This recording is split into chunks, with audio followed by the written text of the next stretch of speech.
just like that, we are live. Good to see everybody this morning. TM Nerdy, Actual Dracula, how you doing, my man? Good to see y'all.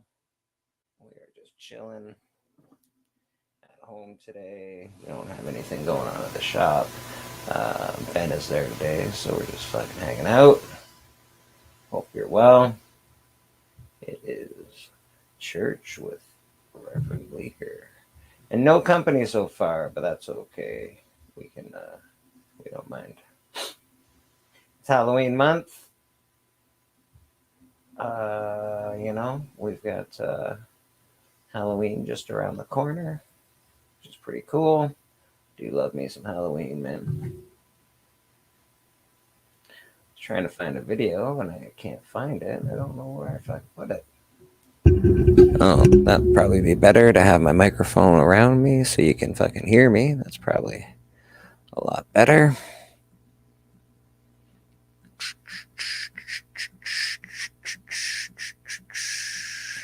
There it is. Big shout out to Freaky Louie for this awesome video. Straight from Canada, bro. From uncharted regions of the YouTubeverse comes a legend. The legend of Bleeker, Reverend of the YouTube Church. A mighty member, subbed by good, feared by haters. As Bleeker's legend grew, peace settled across the YouTube stream. In Bleeker's church, a YouTube alliance was formed. Together with the Hunt and Insomniacs, they maintained grails throughout the Collectorverse until a new, horrible collector threatened the community. Bleeker was needed once more. This is the shout-out of the Freaky Force for the comic community. Specially written by Freaky Louie to shout out Bleeker, Reverend of the YouTube Church. Bleeker, Reverend of the YouTube Church. Hey, that's me. Mr. Beckerman, how you doing, brother? Oh, you're a parishioner too, don't you worry. You're one of the bishops here at Bleeker Street Comics. We respect your opinion and we enjoy your company, sir.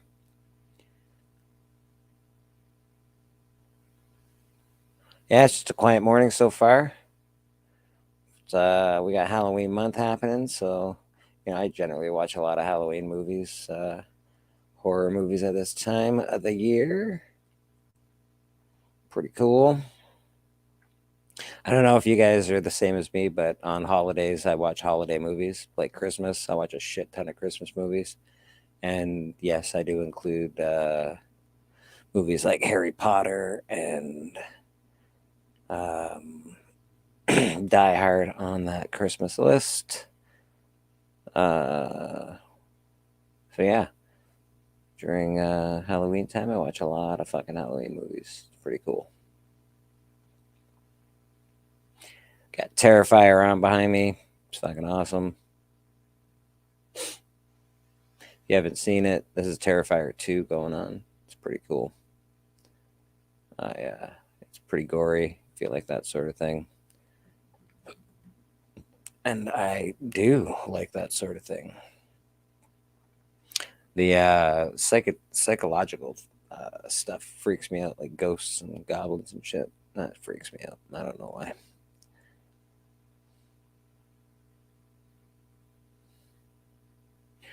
Yeah, that's fair, Beckerman. I don't probably get in as many as I used to.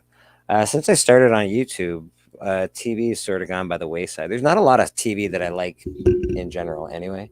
So since I've been on YouTube more, and obviously I watch a lot of people on YouTube, try to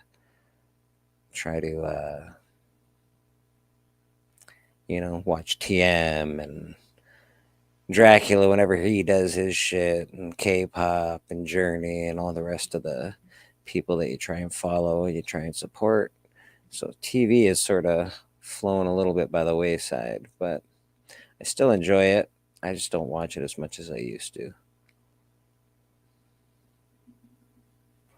Yeah, the quality of TV has definitely tanked. There's really not much to watch unless it's on HBO or uh, I don't know, maybe Netflix sometimes.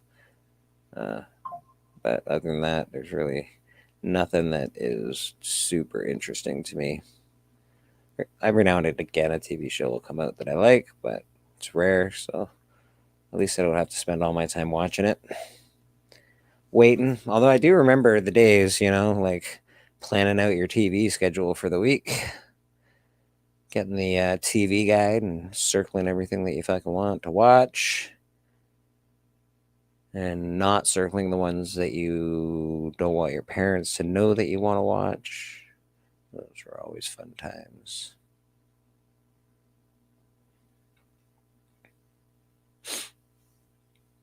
Yeah, I don't really enjoy too much TV anymore, buddy.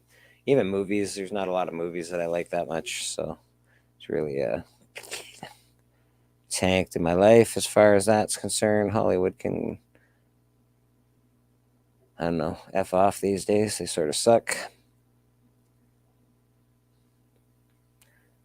Goosebumps is good. I do watch, I watch Creep Show every season. I think I just started watching the fourth season last night. I like Creep Show. Campy horror stuff. You'll catch me watching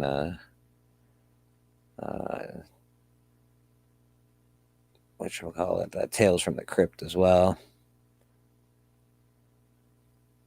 Highlander. Oh my god. Go back and watch some Highlander. Tell me how good that show is. Highlander reminds me of Highlander reminded me of Kung Fu The Legend Continues. Like, just sort of those crappy fucking shit shows that were so good to watch. I'm not gonna lie, I did enjoy them. And I watched a lot of Highlander in my life.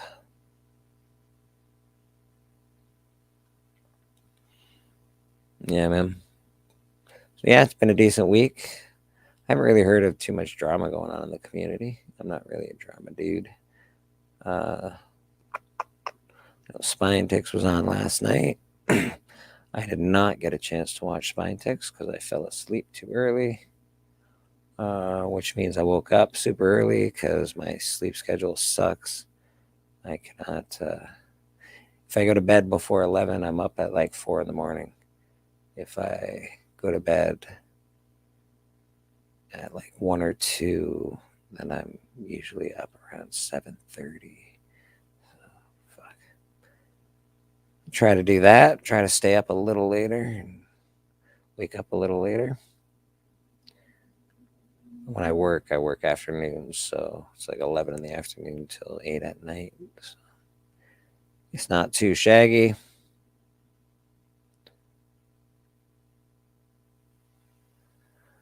Mr. Trev, the shipping guru, how you doing, my man? Good to see you.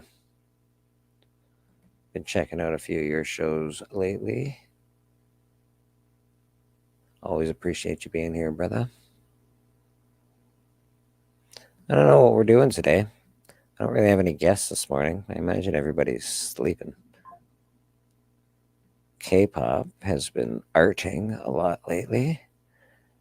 So she's been up late nights doing some stuff for the Comics Curing Cancer. Mr. Who Dat Comics, how you doing, brother? Good morning to you. We do have somebody backstage with us, so we will bring him out in just a second. I don't have a personal intro for him, but I do love him, so maybe I'll make him one. Sounds like a good idea. You smell that? Napalm, son! Nothing else in the world smells like that!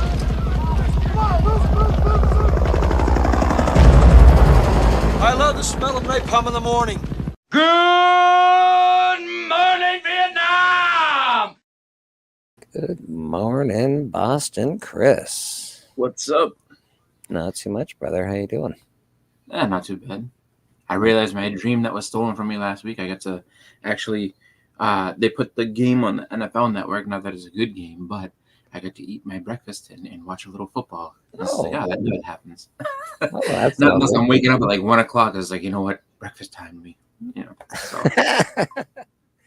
Well, yeah, I guess it's well, you guys probably most families have more than one TV these days. I guess like do you oh guys have yeah, one TV there? Yeah. no, we have more than one. But the thing is that it's just the time of it. Like there's never games on at like 9 in the morning. It's like, oh, there's a game on at 9 in the morning. This is great. Yeah, it's and my fucking guy is fucking shit in the bed right now, fucking asshole. You have Derrick Henry. I've got somebody who I'll tell you in a second. Who the fuck do I got? I have Derrick Henry. He's doing absolutely nothing. He's Yeah. just This fucking guy. Fucking who is it? Jamal Hill? Justice Hill, sorry. Oh, Justice Hill. So that's the hard part with the Baltimore running backs is that Well, I could have picked up fucking whatchamacallit. I could have picked up Gus Edwards, but I picked up Hill instead. And just after I picked him up, somebody picked up Edwards. so Gus Edwards has been the backup for a while. Like Yeah, he he's was the big. guy, and then- He's the main back for fucking them. yeah. But that's the problem is that like they're kind of interchangeable though, just because if you look back at the stats, it's like Justice Hill had 2 touchdowns in one game, and it's like, oh, well, you got to Hill doesn't get the runs as much. He gets the passes, and he gets a lot of stuff in the red zone. So, but he's a score dependent like start every time. yeah, Like, he is. so the days that you don't start him, you're like, fuck, I should have started him. Damn. And then the days that you do, he gets like next to nothing. Like, I'm going to tell you what happened to me, Chris. Jefferson, my Minnesota wide receiver, boom, injured reserve. Yep. Fucking Williams, Los Angeles, fucking injured reserve. Don't say Nick Chubb too. I don't have Chubb, thank fucking. I didn't have Aaron Rodgers either, but Russell Wilson, I had this year. I thought he was going to do good. And he is doing well, actually. He's doing pretty well. I would say this much: if you're in a league, if this last game was just, I guess a fluke stat wise, he might be a sneaky pickup. The only problem is that people in Denver are getting very antsy with the fact that he's not winning. And it's not really his fault. Like, if you look at his stats, it's not his fault. He's just, Who are we talking about? Russell Wilson. Oh, yeah. I have him. My league is so deep, I had to have Russell Wilson. But I also picked him really because he's got a good the coach that he has this year is like he's a quarterback. He's a quarterback friendly coach, yeah. Yeah. But the thing is that he as much as everybody in Denver and other places like they're 0-5, then they haven't won a game, they're not it's like, yeah, but it's not his fault. Like, he's like, as far as stats are concerned, he's playing well. In the league. He's the number one quarter's in the league. I mean, after this week, how you doing, Dares? Nice to see you. Dares has been there's some sort of echo. Is that you or me? I don't have an echo. All right. Maybe I'm just hearing things and I'm a little stoned, perhaps. Dares has been plugging my stuff lately. It sounded weird when I said it. Sorry, Dares. He's been, putting my shit on Instagram and helping me with that. So, Dares, I appreciate you, buddy. Thank you very much. Yeah, Russell Wilson, not bad. He's a good fantasy quarterback this year. I knew he would be. Yeah. So he's not in real life. He's I mean, he's not. He himself isn't doing bad. It's just the fact that that the team itself just isn't coming through. It's a lot like having who's the guy that played for the Lions there for so long? Matt Stafford. Yeah, Stafford was an amazing fantasy quarterback, except his team couldn't win to save his fucking life. But the guy was fucking awesome to have on your fantasy team. Yeah. Yep. Him and Calvin Johnson, which is like, you'd sit there and wonder, like, all right, these two hook up for so many big plays and so many touchdowns over the years. How are they not more successful? It's like, they just, the rest of the team just isn't good. It's just like those two plays and everybody else is terrible. They got fucking shitty defense, shitty fucking defensive line, shitty fucking everybody. They don't this year, though. Apparently, they're doing pretty well. K-pop's pretty happy. This year, they kind of turned. Well, but now they turn it around. We'll see what happens. Just because you never know. That's a good point. Because fucking Jesus, man, they've been shit for years. Well, that's the thing is that everybody can get kind of snake bit, all it takes is just one injury. Maybe you don't come out of the bye week well. It's like, oh, come on, go into your bye week, then you lose 2 games, and it's like, oh, and now Yeah. people start panicking, and who knows. We So got. Let's say good morning to some people. What do we got going on? Crazy, huh? I want to see you. You want to see me. Anyway, what matters is we're here. Yeah, man. Yeah. So yeah, fantasy football is fucking me over this year. It's pissing me off. yeah, no, it's the constant struggle. It's Yeah. there, man. I really enjoy it, but man, does it ever! It's like playing golf. I also really enjoy playing golf, but Jesus, man, this shit fucking makes me mad. It's like whack fuck all the time. Fuck, god damn it! Yeah. And then you hit that Well- one amazing shot, and you're like, "I'm the fucking king. I'm Tiger Woods, Oh, baby." Wednesday night reviews in the house. This guy, if nobody follows Wednesday night reviews, please go give him a follow. He is fucking awesome. He does a lot of interviews with a lot of wicked people. He's fucking great. He's a Canadian dude. His content's awesome. I can't say enough about him. Hopefully. I'm a big fan of his, so hopefully you guys will go check him out and follow him. He does his And reviews. hopefully no one undercuts him and makes Wednesday afternoon reviews, because I'll kill you. Wednesday morning reviews is easy because you have the morning news, and then you have the midday and night news. But it's just like you can't get undercut by the afternoon. The afternoon crew is killing it. What are you gonna do? Wednesday night reviews just had Chip Zdarsky on. Yes, you did. Wednesday. He's had some amazing people on his channel. Like truly amazing. Are we really here? Hey, look, I'll tell you, like, am I real? Are you real? As far as I know, like, I'll tell you right now, if this is all some simulation like the Matrix, I don't know what the fuck I did to piss somebody off, but I think therefore I am. So yeah, as far as I can tell, I'm pretty fucking real. Sadly enough, that's the thing. Like, what kind of like what who shuffled the cards here? Just because, like, that's what way I think about it. Like, it's all simulation, really. Well, then, I mean, how did I get so low on the simulation? I don't believe in the simulation theory, but I don't need it's a cool theory. I don't believe it, but it is a cool theory. Look, if it's a simulation, it shouldn't hurt. Like, there's far too many things that can absolutely hurt you, and it's like, nope, I'm good. There's no way that this is fake, because the team is too real. Well, and that's it, right? It's the same thing with a lot of things that people choose to believe that are helpful for the psyche, but can't possibly be true. Oh yeah, absolutely. I could just go back to being like, all right, look, simulation. You want to, well, not simulation specifically, but you want like a Matrix type thing. Mario. I've dropped Mario off of cliffs. I've made him fall in the fire. I've made him drown. I've done all types of terrible things to Mario, and he's still sitting there smiling and doing his thing. We got New Mexico in the house, Mr. Las Cruces, Mr. Big B McFly. How are you, brother? But drop it in the Insomniac. Oh, are you talking about the link? Yeah, I can probably do that. Give me 1 second, man. I speaking of Insomniacs, I wonder if Jenny will join us either from, or if he's at the New York Comic Con, or if he is going to talk about New York Comic Con with us today, because I've seen a lot of stuff posted on Instagram and also on Facebook from like the sketch group that I am in, and there's been a lot of really cool stuff.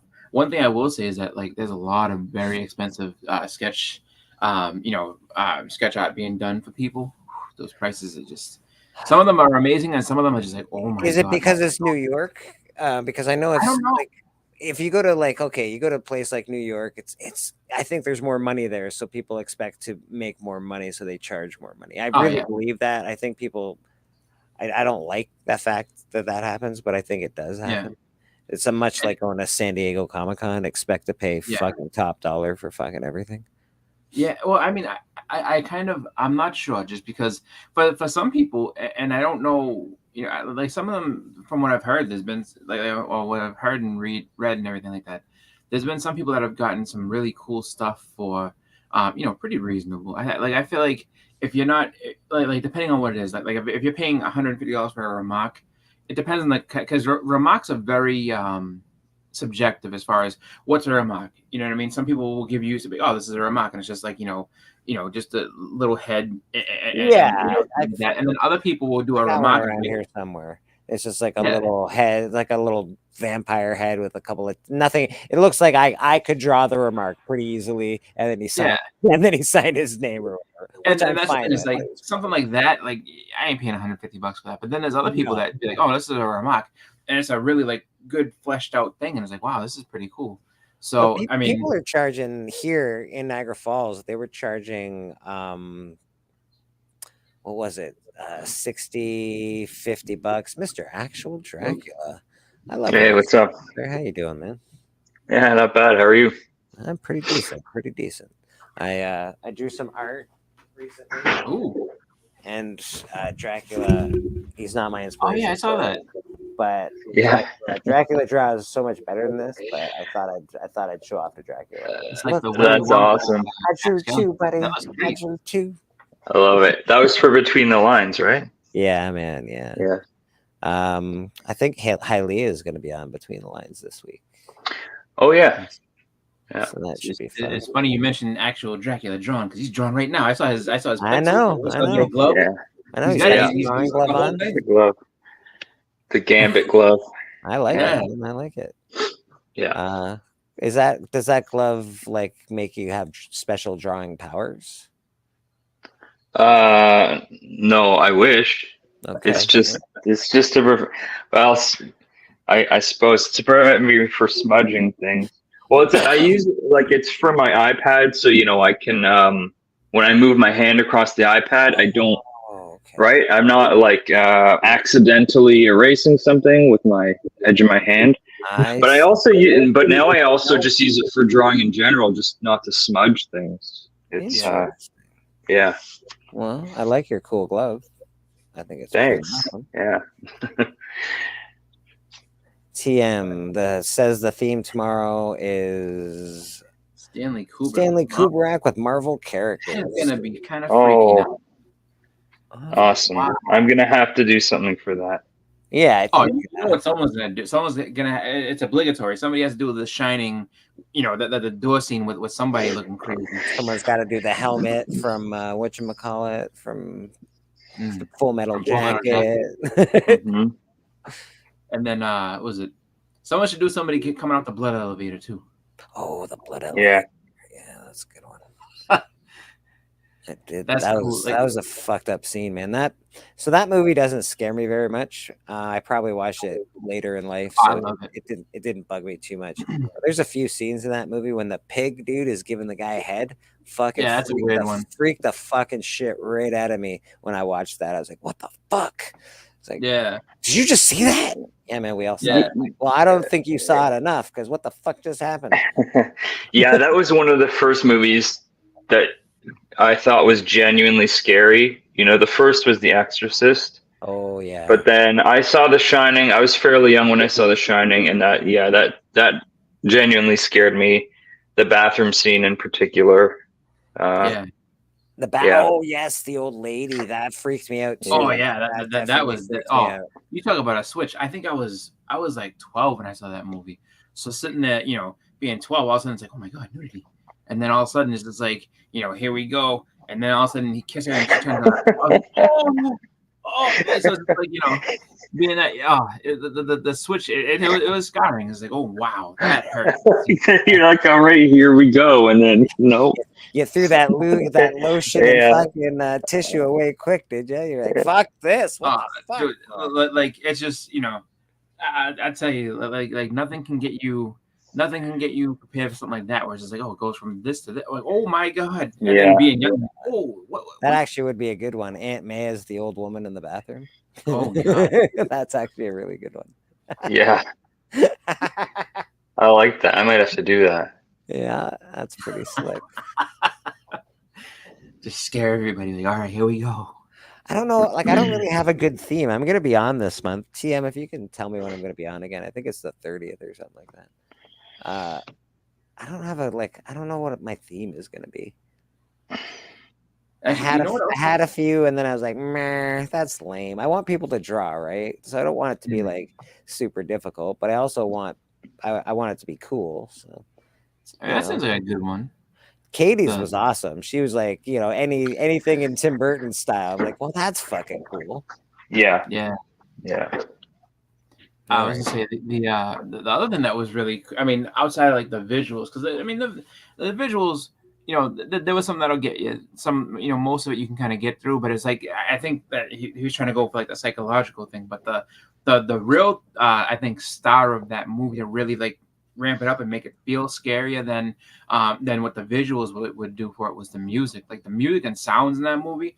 Oh man, like he knew what he was doing with that to really like give you, because I mean, you just get the sense of dread with everything that's like that off-key music and everything. It's just like, something's not right, and even if it's not going to be all that scary, like when she's going in and reading the thing on a typewriter, it's just like, well, that's not really scary, but the music behind it was all freaky. And then when he pops in, he's like, "So what do you think?" And then like the music just stops. I was like, "Oh shit!" Like you knew something was going down. It was awful. We got another artist in the chat, Mr. Norin Rad. If you haven't seen some of that guy's art, holy shit. Holy shit. That guy can fucking draw. His name is Simon, and he can draw drawings really well. Nice. Yeah, no, he's fucking good, man. He's really good. Drac is also pretty accomplished, to be honest. I imagine he's getting better by the moment because he's been practicing a lot lately. I mean, it's the most I've drawn in years. I've been drawing my whole life, but there's periods where, I don't do much, or at least, I was doing, for a lot of years, I was doing more, I would just randomly sketch stuff. I was doing also, bunch of geometric stuff, a lot of patterns and stuff like that. But once I got back into collecting comics, I started drawing more like actual comic book stuff. So I think that happens with a lot of artists. I think you fall in and out of your art quite a bit. I know I do. I get very artistic, and then all of a sudden, fucking, I can't do shit for weeks and weeks and weeks at a time, months. It's been sometimes where I just can't get it. Of course, I don't draw like you guys, but I do other kinds of art. I've done some wood carving, and I write a bit here and there. That's cool. Yeah, it's not something you can share really, though. So. Yeah, I need to talk. I need to talk to you about that because, dude, the thing you sent me, I really think that needs to happen. Well, I'm gonna send you some more of it today. And I would love to be a part of that. That's all I'll say. I'm gonna send you more of that today. I've been working. I have been working on it. It's a slow process, but I've been working on it. Yeah. Oh, I know. I understand. I mean, even with drawing, I work full time, so it's just whatever bit of free time I can eke out for art. I figure because it takes a long time to think of what's going on. Like, you got to put yourself in the story. How I write is I put myself right there, and I'm like, well, what would he say? And then what would happen? That and then you're writing a comic, so it's different. You can't do as much as you can in a novel or something like that. So it's real different. Yeah. But it's cool. I definitely enjoy it. And yes, you'll be getting more stuff.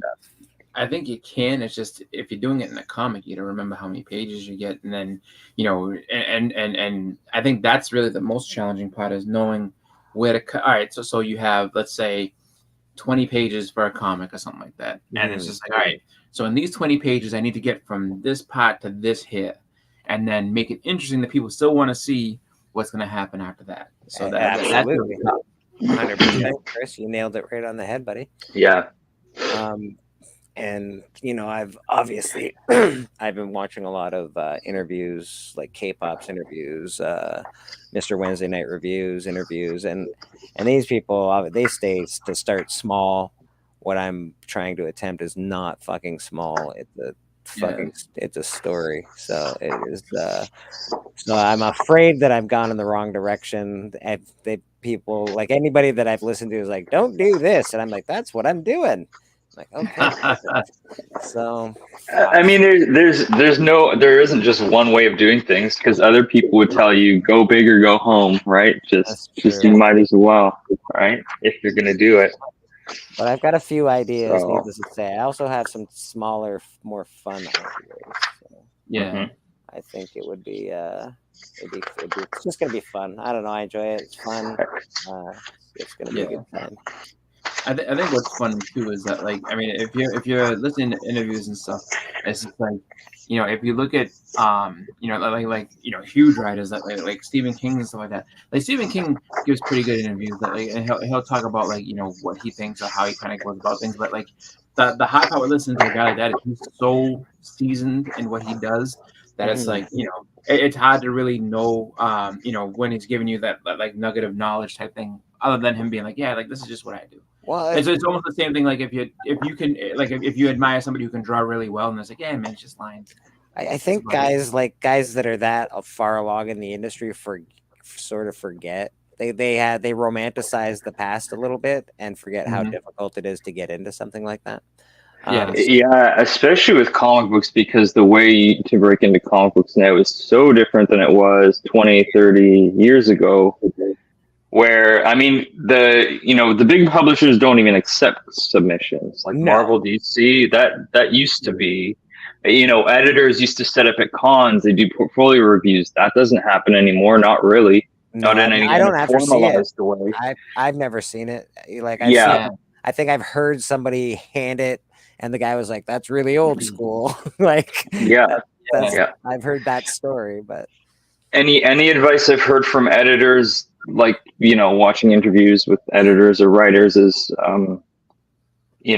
the best way to get into the industry is to just make your comic, and hopefully someone will find it, because it's really just about doing it, like doing the thing, instead of like, oh, maybe someone will give me a job here. It's like, no, you have to do it first. It's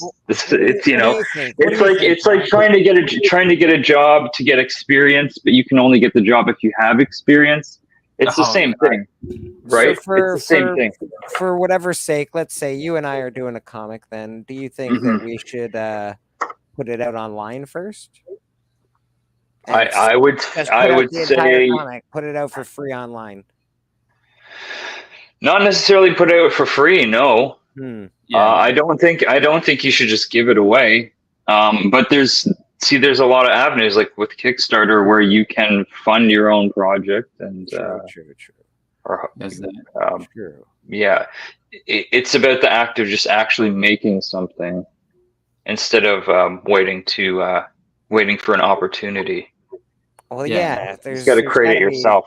You've got to create it yourself, exactly. And how do you create it? Do you give out like 10? Do you do a 10-page comic and just fucking throw it out there and say, "Look at me," and then go from there? Do you put out a whole story? Do you, I don't know. Do you go to somebody like I don't know, one of the smaller publishers that actually deal with people like? See, now that is an option, because like my plan at the moment, I am working on a portfolio, because a lot of the independent publishers do accept submissions. If you are, I'm not saying you can't break into the industry that way, because I know you can. Yes. Through the other publishers, but if you have like a fully fleshed out project, you could even, never mind Kickstarter, you can bring that to Image Comics, and maybe they'll publish it for you. I'm not gonna lie, that's right? That's where I want to go. I want to go to Image Comics. Oh, same here, dude. They're like number one for me. For if I want to make a comic, I want it to be with Image, or even one of their imprints like Skybound, or there's the new one. What's it called? Ghost Machine. Things like that. I think two Canadian boys we'll walk over to Image and we'll just see what they say. Yeah. You never know, right? And Todd McFarlane, he's right there. I'm like, come on, Todd, I love you. I'll suck your dick right now, bro. Come on, Todd. Give me a fucking job, jerk. I'm pretty sure he won't be at the Image offices, but He will be because it's Todd well, McFarlane and he's awesome and I love him. Well, actually, have you there's a video of it, but like Robert Kirkham's story was pretty crazy. Yeah, It's crazy. yeah, His story is crazy. yeah, and that's like a But that's like That's one the in a thing. million. It's 1 in a million shot. Yeah, exactly. Got Lady And, Fantastic hitting us up. We got Phil's Treehouse. Phil, how you doing, brother? I hope the spirit has hit you soon and you start your show. Eventually. It also helped that he's a very good writer. You know. Yeah, That's helpful. Yeah. I mean, he got that, and then I guess he made a very strong inroad with Eric Larson, which helped him, kind of get some connections and everything like that. So it was pretty crazy, like how he came about and what he did. But I'm actually having to hold back on my writing because it's hard because it's a comic book. So I'm trying to write it where you get the lines and all the dialogue, and you can sort of piece together what the aesthetic should be. I'm trying to write it for an artist is what I'm trying to do. yeah, I'm not trying to write it so that the public can read it in that format. I'm writing it so an artist can read it in that format where they go, okay, I see where you're going, and then they can add and do whatever they need to do to fill out, flesh out the story. Because I think a writer and artist collaboration is important. I think it's not just one person that works on a comic book. Oh, of course not. Otherwise, we just write a novel, right? Yeah, exactly. Otherwise, we're just writing a novel here, and I don't want to do that. Yeah. Well, have you ever read any of Alan Moore's scripts? Alan Moore is fucking awesome, bro. He is, but he would also put so much detail into describing what he wanted in the panels. But I think if you're an artist working with Alan Moore, you're probably okay with that. Like the guy knows what he's doing, so yeah. I think that's why him and Dave Gibbons got along so well, because Dave Gibbons like, I can draw all this. It's just, I mean, and he would get, I mean, just the stuff that he was doing for Watchmen. It's like, all right, this is a lot for this one scene. Like, I'm gonna describe all this to you, which is like, all right, I can draw it all. Just but I'm sure there's points where, and to it, like he's also, I don't want to say necessarily dialogue heavy, but he also crams a lot into that stuff. Like so, his characters talk. Yeah. And there's a lot of in a monologue and everything like that. So he's I would say somebody that well, I don't want to draw. I don't want to write a comic book that has no fucking dialogue in it. I'm sick of reading Marvel comic books that are like, "Hi, pow, zam." Okay, that's the end of the book. What the fuck, bro? There's 3 words in the whole fucking book. No, he really does give you a good story, and it's something that I think I won't say it's necessarily lost, but it's definitely something that doesn't happen in the same way that it used to. And I don't think it's anything that they don't have as much creative freedom. I just think that I think probably more the companies are just like, look, we don't want to alienate people by giving them so much to read that it takes them a while to read a book, so now they're like falling off and falling behind. Because that's partially I think why things have kind of gotten a little bit less intense as far as the reading is concerned. Because I think they just want you to keep you going. So it's like, all right, bang this out in 8-9 minutes. All right, now on to the next book.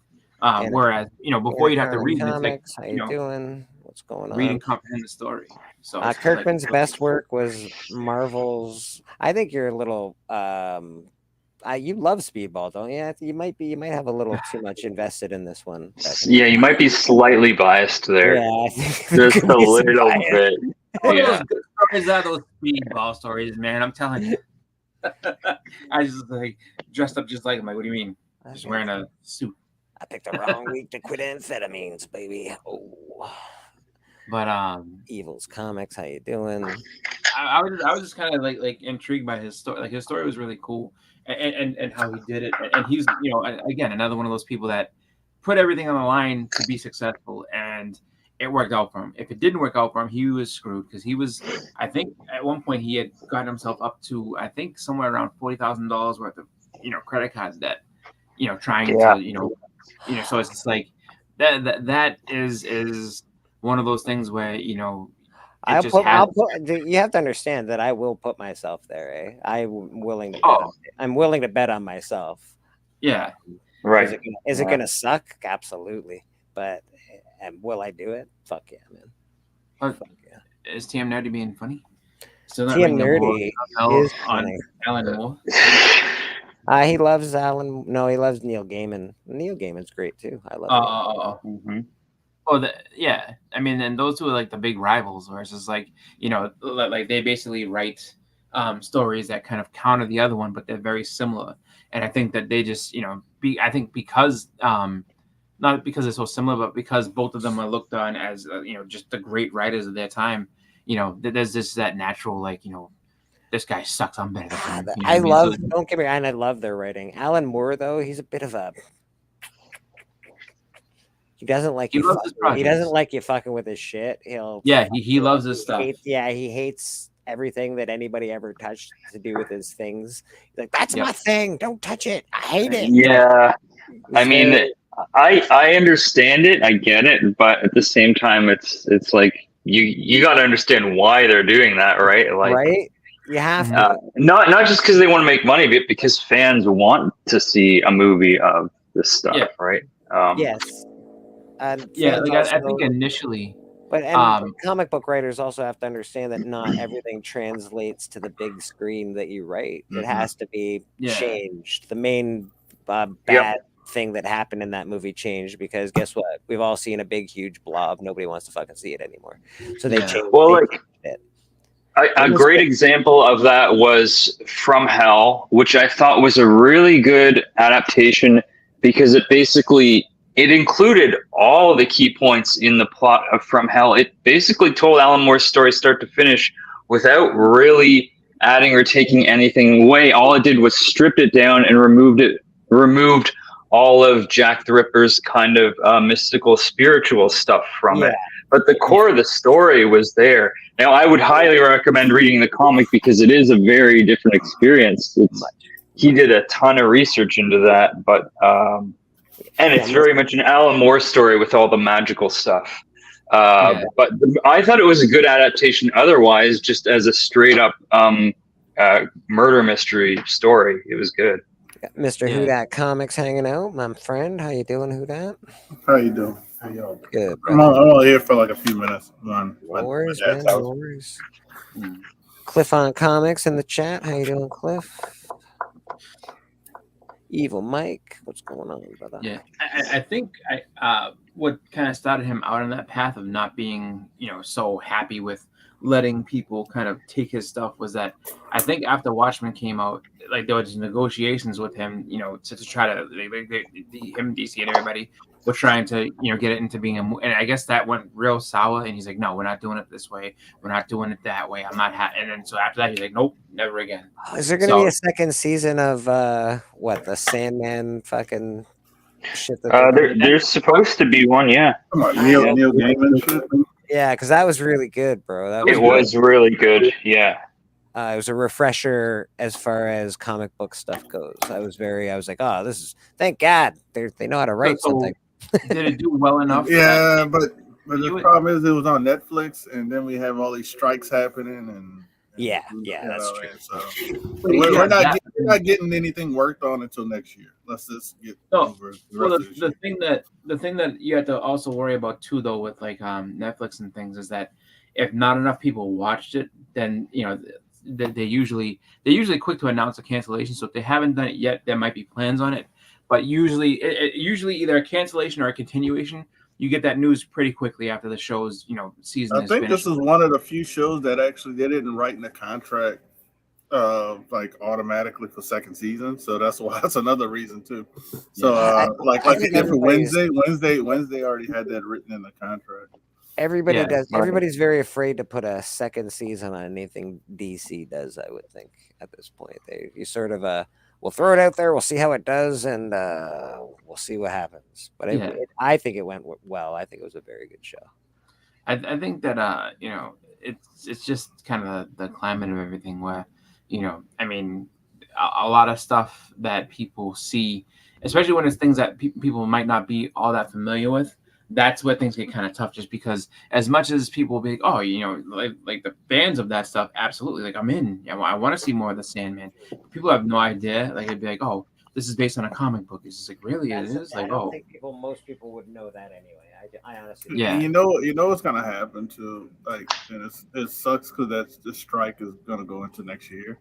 Is that a lot of stuff that you might be getting on more seasons or more movies or stuff like that is gonna get delayed because of the actors scheduling. Either it's gonna get recast or it's gonna get delayed. So you'd be like, oh man, yeah, we're gonna be getting this, but now it's delayed another year because of that, and because of scheduling and stuff. They want to get the same actor or actress. So it's gonna be this these projects that we all kind of like that we know they're gonna have multiple. This is gonna suck because you might have to wait like the extra year or two. Phil, I do love Doom Patrol. It's one of my favorite TV shows. I never watched Doom Patrol. Fucking great. Not saying anything bad about it, I just never watched it. It's really good. Evil Comics says Sandman was signed to a 3-season deal, but also had some of the highest views of all time. Squid Game, Game of Thrones kind of views. Wow. Yeah, it's Squid Game, Game of Thrones. Wednesday, I think, beat Sandman out. Yeah, I would imagine Wednesday was very big. That took the world by storm. That one. That one just kept growing. That was crazy about that one. Yeah, I just watched it again recently. That was really good. It was very. If I hear that fucking goddamn song and fucking dance one more time, though, fuck. Yeah. Well, that song isn't actually even in the show. It's just like they put it in later. Like she doesn't dance that song in the show, but like all the videos on Instagram and TikTok. Fucking Jesus, TikToks and everything. But it was my god. Enough. It was awesome. She did. She's happy probably about this damn strike because people forget about that damn dance. I would imagine she doesn't have to do it anymore. She did a great job as Wednesday, though. I dug it. I think, and her mom. What's her name? She's married to Douglas, right? Catherine Zeta-Jones. She was dynamite. Still dynamite as the older lady that she is. Holy shit, man. They picked a great Morticia, that's for sure. Well, even Fred Armisen as Festo was kind of fun because he was not Christopher Lloyd's Festo is really strange in that way, it's more he wasn't so much Festa, he was basically Lloyd just being a weirdo. Mm-hmm. But it was funny, it was good at the time. But like this guy reminds me of like he's like the old school Festa, where it's like So he just kind of strange all around. Like he didn't have that whole when you look at the old movies, he had one movie where Festa didn't remember who he was, so he's pretending to be Festa, but he's being somebody else because he had amnesia. This is this is just straight Uncle Fester. It doesn't so that was kind of cool. One of the things that Evil said when he brought up a show, Squid Games. Now see the writer and actor strike affects here. It doesn't affect overseas, so I do wonder if Netflix will have to hold back on the localization of something like Squid Games because the production of it would all be handled out in Korea where it's made. I see more of that stuff creeping in, Chris. I see more of that stuff creeping into our television viewing here in North America. Yeah. A lot more anime stuff, a lot more Asian influence stuff. Well, Squid Games is great. I'm just thinking about awesome. Getting people to do the voice acting and everything. Because you could watch it with subtitles if you wanted to, but if you want to just hear the voice acting, that's probably why. If they have to do any dubbing of the voices, it can't be done. So and then if you know they're not gonna have all Korean workers and writers, so that's the problem. Oh my god, yeah, that's gonna be an issue. Well, that's the thing. It's not so much. For them to do it, that's fine. They could do and produce all that from there.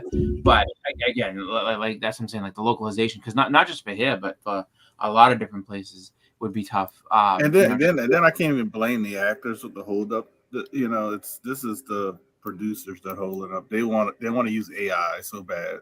And the actors are saying no. I can't blame them. Shit, I don't want you to scan my body and you can use it whenever you want to.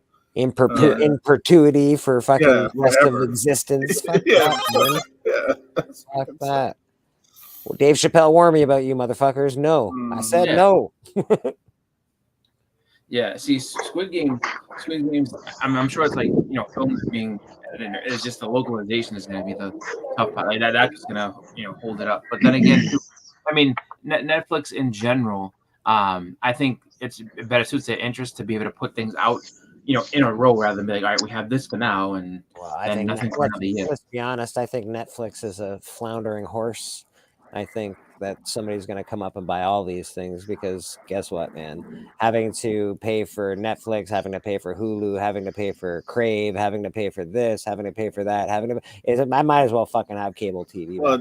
None of the new companies can buy Netflix. Netflix is the top dog looking down. Netflix could probably buy a couple of smaller ones, but this is what you got to look at for is people buying stuff. There's only two companies. There's only two companies that probably could buy a couple of the streamings, and it's Apple and Amazon. Yeah, well, I was just about to say Amazon could buy them and replace Prime with Netflix. Like if they just straight up bought Netflix. Wow. Yeah, Imagine that. But it costs a lot. But I don't see that. It's hard to think of one of those big trillion-dollar companies buying the big dog. But they could buy some of the smaller dogs, you know what I mean? Like a Disney Plus. People don't realize the Disney Plus could get bought. Like the entertainment size of Disney could be bought. Like, because a lot of people talk about like, oh, people might be buying Disney, but they're not going to be buying all of Disney. They wouldn't be buying Disney parks. They wouldn't be buying Disney Cruise Line. They'd be buying Disney. They'd be buying Disney. They'd be buying Disney Plus maybe, but like I said, Disney Entertainment. They'd be the entertainment side. You'll see Hulu and you'll see Hulu and ESPN going before you see Disney Plus going, just because. I don't think Disney has a great thing. Obviously, Disney Plus is fantastic, but they don't have enough stuff to show you. They don't have enough content. That's just the way it is. Yeah. If you're making your own content and you're only going to show your own content because that's what you own, you have to have fucking tons of content. They should have been having fucking TV series being made fucking 20 years ago if they wanted content. Well, the thing is, I mean, they do own they own a lot of shit just because of they bought all the Fox stuff. They bought, I mean, they have a ton of stuff. And then the thing is too, like when it comes to them, there's a lot of things that people that Disney made that people have no idea. Like all there's these like smaller companies that like are under the Disney umbrella or are under the Disney umbrella that you'd have no idea. Like, for instance, Reservoir Dogs technically is a Disney movie. Like it's under a Disney umbrella. So they made that, or it's part of them. But like you're not gonna see that on Disney Plus. People, what the, you're gonna put Reservoir Dogs on Disney Plus next to Pluto and Mickey Mouse? Hell no. Didn't Harvey Weinstein make Reservoir Dogs? That too, yeah. I don't. Miramax. I'm not sure if he did. Miramax, I think.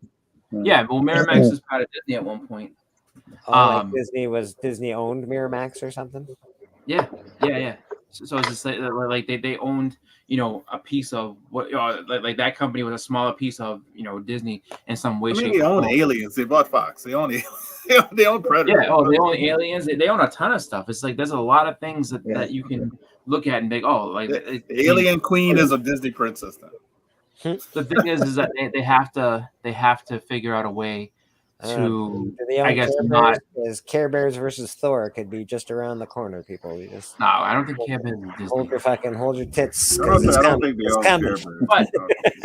But the thing is, though, because they would use that to sell a lot. Mickey versus Darth Vader. It's coming. It's all fucking coming. It's gonna be fucking horrible.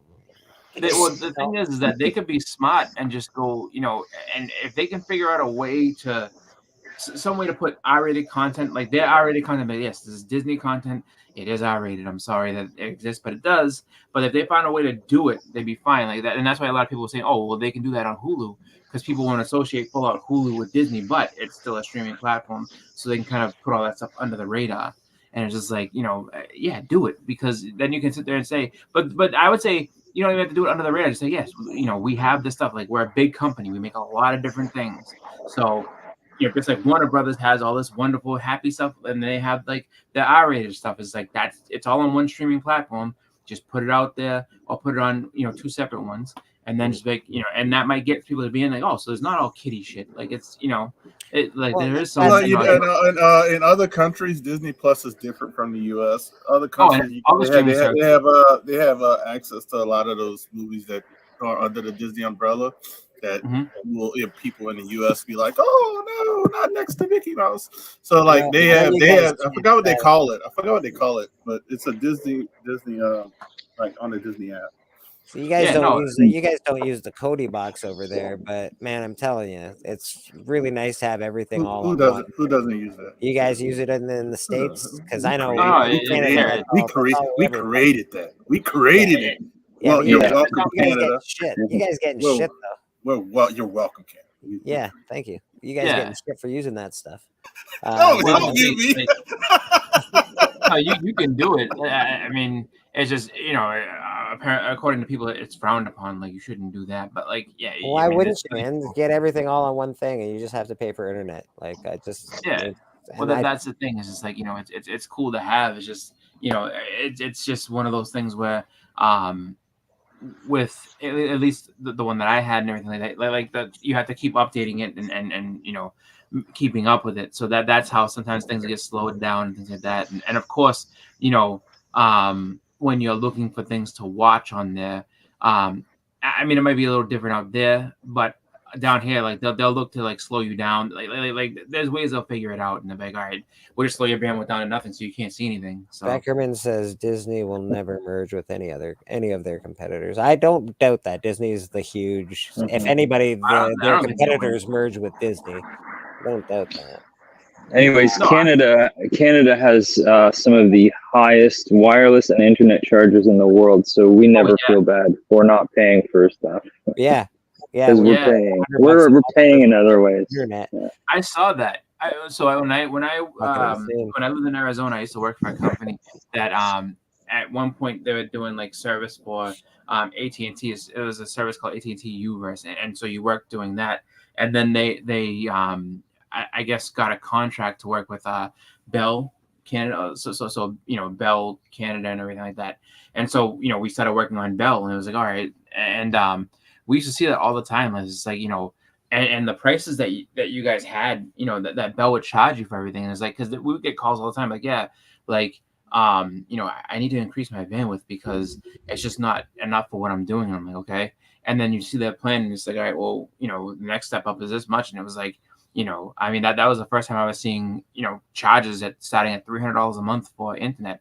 And this is back in 2008 or so. It was like, it's $300 to go ahead and it's about $100 for unlimited internet now. I don't know. Like what this person wanted was like $300. Like, wow, that's crazy. That's insane. Yeah, if you're out in the boonies, you're paying more because they got the infrastructure isn't there. Right. Yeah. But it was crazy. I was just like, whoa, like all this for that, and it didn't seem like. And I remember, like, it didn't seem like it was, all that crazy. But they were just like, and the guy's like, I do a lot of downloading, and I was like, oh, okay. And then, and they remember them telling us like, they can download a lot of stuff up there because the laws are different. So I was like, you don't get in as much. You can download stuff here, but you still. Every now and again, if you download the wrong thing, you'll still get a letter from somebody in the States that says cease and desist, stop downloading my shit. Well, see, that's different. And then we laugh. We're like, yeah, no, because I remember these kids I went to college with, like, they would sit there, and so they decided that it was download fest 2 million, and they started downloading every last little thing they could, and they did that for about a month, and then the internet company was Cox Cable, and they cut them right the fuck off. They're like, nope, no more internet for you. Like, you have abused and used this service. So but they were downloading every last thing they could, all the music they could, all the movies they could. Dude, I got all the video games. I got 4 terabytes of movies downloaded just because I can, and nobody's ever said shit. And then one day they were like, I used to use what did I use? Fuck, I can't even remember. I haven't downloaded a movie in so long. Yeah, can't even remember what I used to use, but I used to go on that guy's site and and then every now and again I get a letter from like some company in the States telling me to stop doing it. Oh, but I mean, back in the day, it was all the torrent sites like Pirate Bay and yes, Pirate Bay. I remember. yeah. That. Yiffy. Yiffy is what Yiffy still works actually. Pirate Bay at one point was great, and then all of a sudden, somebody got a hold of it. Somebody government got a hold of it, and they just sat there and they loaded that thing with viruses to destroy you. Oh, So they didn't just do that. They fucked that dude over hard, man. That guy's like, he's not doing well. The Pirate Bay. Well, the other thing, I mean, made a whole documentary on it. That was the thing. Like, you named it the Pirate Bay. That's probably the person that's gonna make everybody mad. Like, oh, I'm gonna pirate. Yeah, don't do that. Kick ass. Pretty big red flag. Yeah. Nice. I remember back in the day. Actually, back when they used kick ass torrents in a long time. That's a fucking. Yeah, back when they used to have so it wasn't quite torrents. It was before you were doing that, and it was there was like a bunch of them. There was like iMash, there was WinMX, and then there was peer-to-peer service. But like it was right after Napster, but then there's like a bunch of them in Kazaa and LimeWire and all those things. I remember I had gotten so good at that for music. LimeWire used to give you a lot of viruses. That was like a virus fucking machine, that thing. Yeah. I remember so I had gotten so good though at spotting, like I could just tell by the file names and how it looked. I was like, and I used to tell people that I was going to school with, they'd be like, I'm gonna download this new such and such album. I was like, all right, I was like, look it up right now. And then I'd be sitting there looking. I was like, let me see. I was like, all right, this guy. I was like, click on him. As like, and look at his. Like, all the rest of these are all fake. They're all gonna give you viruses. Yeah, like, man. Tell us by the file names. I was like, don't. And people are like, how'd you get that? Because every time I get it, it's like just like static noise and stuff like that. I'm like, because you have to look to see what it says. Like if this is written in this way, it's not real. It's like this one's real. You can tell. For all the people watching, definitely if you're in the States or Europe, I think you have to use a VPN. Use your VPNs, people. Canada, you don't have to, but in the States, you definitely have to. Yes. So that's a big deal. If you're going to use this stuff, if you're going to use all that technology, don't forget your VPN. Oh, he's saying the song. That's kind of cool. Yeah, Apple products sucks for that kind of shit. They're really good for security, but they don't let you do shit. You got to pay for everything with Apple products. Yeah. Well, the thing that was I mean back in and this is way back, and I haven't downloaded anything in like the longest time. Yeah, but back when you could do it though. I mean, it was just like at first it was like it was all about music for me in the very beginning. And I was like, you can download movies. Like, let me try this. And then the biggest I think the biggest mistake that I made in terms of movies and everything was everybody in the world had a Blockbuster, membership at one point, but no one ever went ahead and, I used to sit there and just be like, I just want to rent video games. I hardly ever rented movies. So I was like, but I could have been renting movies and then, just taking them and, ripping them to my computer and then, get an external hard drive, put it all on there. And I didn't do that. When we had those, what was it? The disc fucking, you could copy a disc. That was amazing. Yeah, I had a hard drive. A friend installed a hard drive in my PlayStation 2. Oh wow! So remember, PlayStation 2 had actual memory cards. Yeah, man. Yeah. Mine had a hard drive, so you could actually save entire games on the hard drive. Oh, you could rent a game and save it. Yeah. Wow! You see that? That's slick. That would have been incredible. Yeah. My employer knows what hand you're holding your phone in and sells that data. Fuck off, really? My employer knows what hand you are holding your phone in and sells that data. That's fucking weird. Oh yeah. I don't know why people. You can sell my data all you want. To be honest, I look up a lot of porn and YouTube. Yeah. It's really pretty regular Joe over here. I'm not really looking up anything crazy. Had a PlayStation 2 that had a built-in game genie.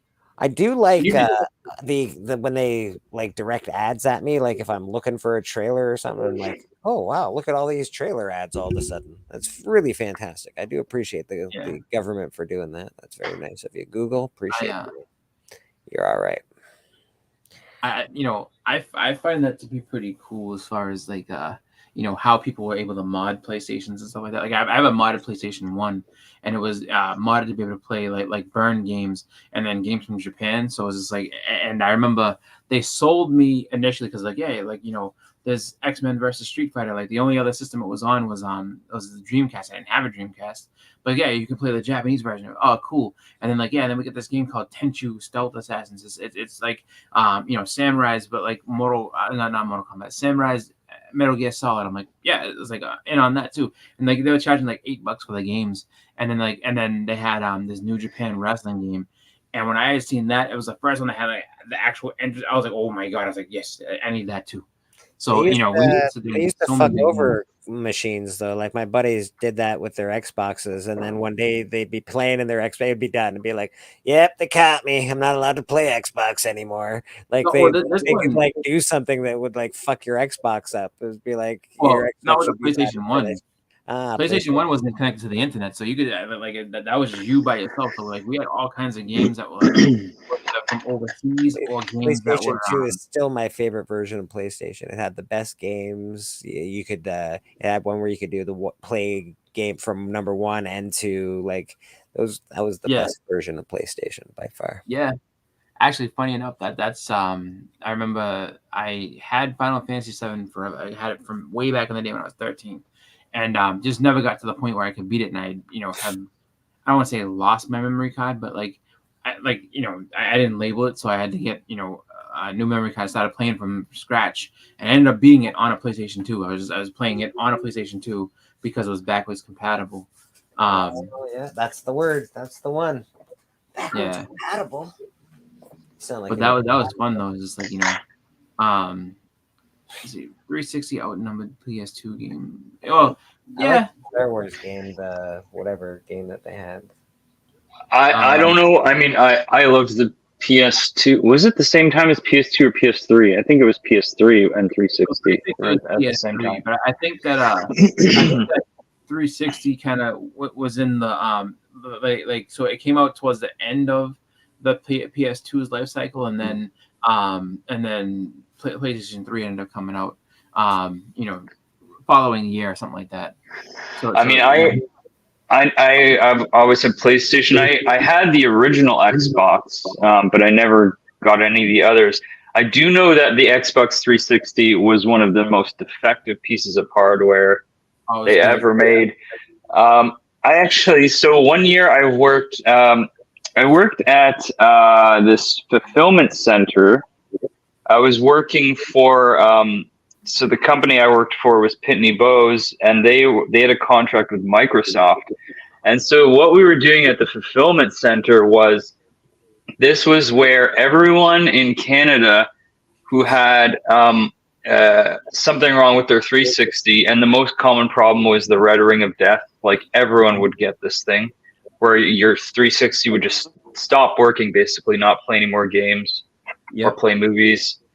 And I worked at this place for about a year, and I shit you not, every single day we'd get skids, hundreds of Xbox 360s coming in to be refurbished every single day.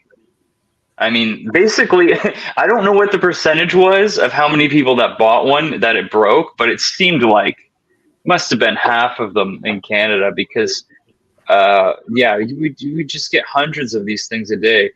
And I think people thought that they'd be getting their actual unit back because they'd leave games in it or stickers all over, but we just we're just processing them and ship them to Mexico, and then you get back a refurbished one. But I just couldn't believe the sheer amount, like the numbers of these things that we processed. Like in that year, it was crazy. But it's funny because like I remember it was something where it just kind of started happening. And I mean, just because for a while, no one mentioned anything about a red ring of death or any of that type of stuff. And then it just started happening. And then it seemed like everybody was getting it. Like it's like almost like they had like a shelf life of, X amount of time. And it's like, all right, if you play, the system, for this many hours, eventually, like at 4,000 hours of game time or movie time, whatever, it's gonna croak on you. And it just seemed like everybody was having that happen right around the same. And you're right though, because I remember hearing. I mean, there's so many people. Oh, get the red ring, and then I had to send it out and everything. It was crazy. Red Ringer. At the same facility, we also processed the Zune players, but we didn't see many of those because nobody bought the Zune player. Yeah. Remember that thing? Yeah. Yes. Mr. Biggie Shack, good morning. How are you? Hey, good morning, everybody. So, I don't know if Xbox ever, I have an Xbox One, but I particularly am a PlayStation guy because of Tekken. But did they ever make a Slim for Xbox? Because I know I went through the PS3 red light of death also, and the yellow light and all that bullshit. And I've had my shit refurbished, and I've done that, and I still got my original console. But once the PlayStation made the Slim, there was no more problems like that. And I do think that PlayStation said after you refurbished it once, they didn't do it again. So there's my 2 cents. Yeah, fair enough. Yeah, I like the PlayStation. I Slim. thought that was a nice model for PlayStation. Yeah, I never PlayStation had 3 any Slim issues with that system. It's a brick. It never died. Yeah, those things are solid. Mine still works. Yeah, mine still works. Yeah, mine too. That's pretty good because you're talking 20 years now. Yeah. Mm-hmm. Yeah, the Xbox one was.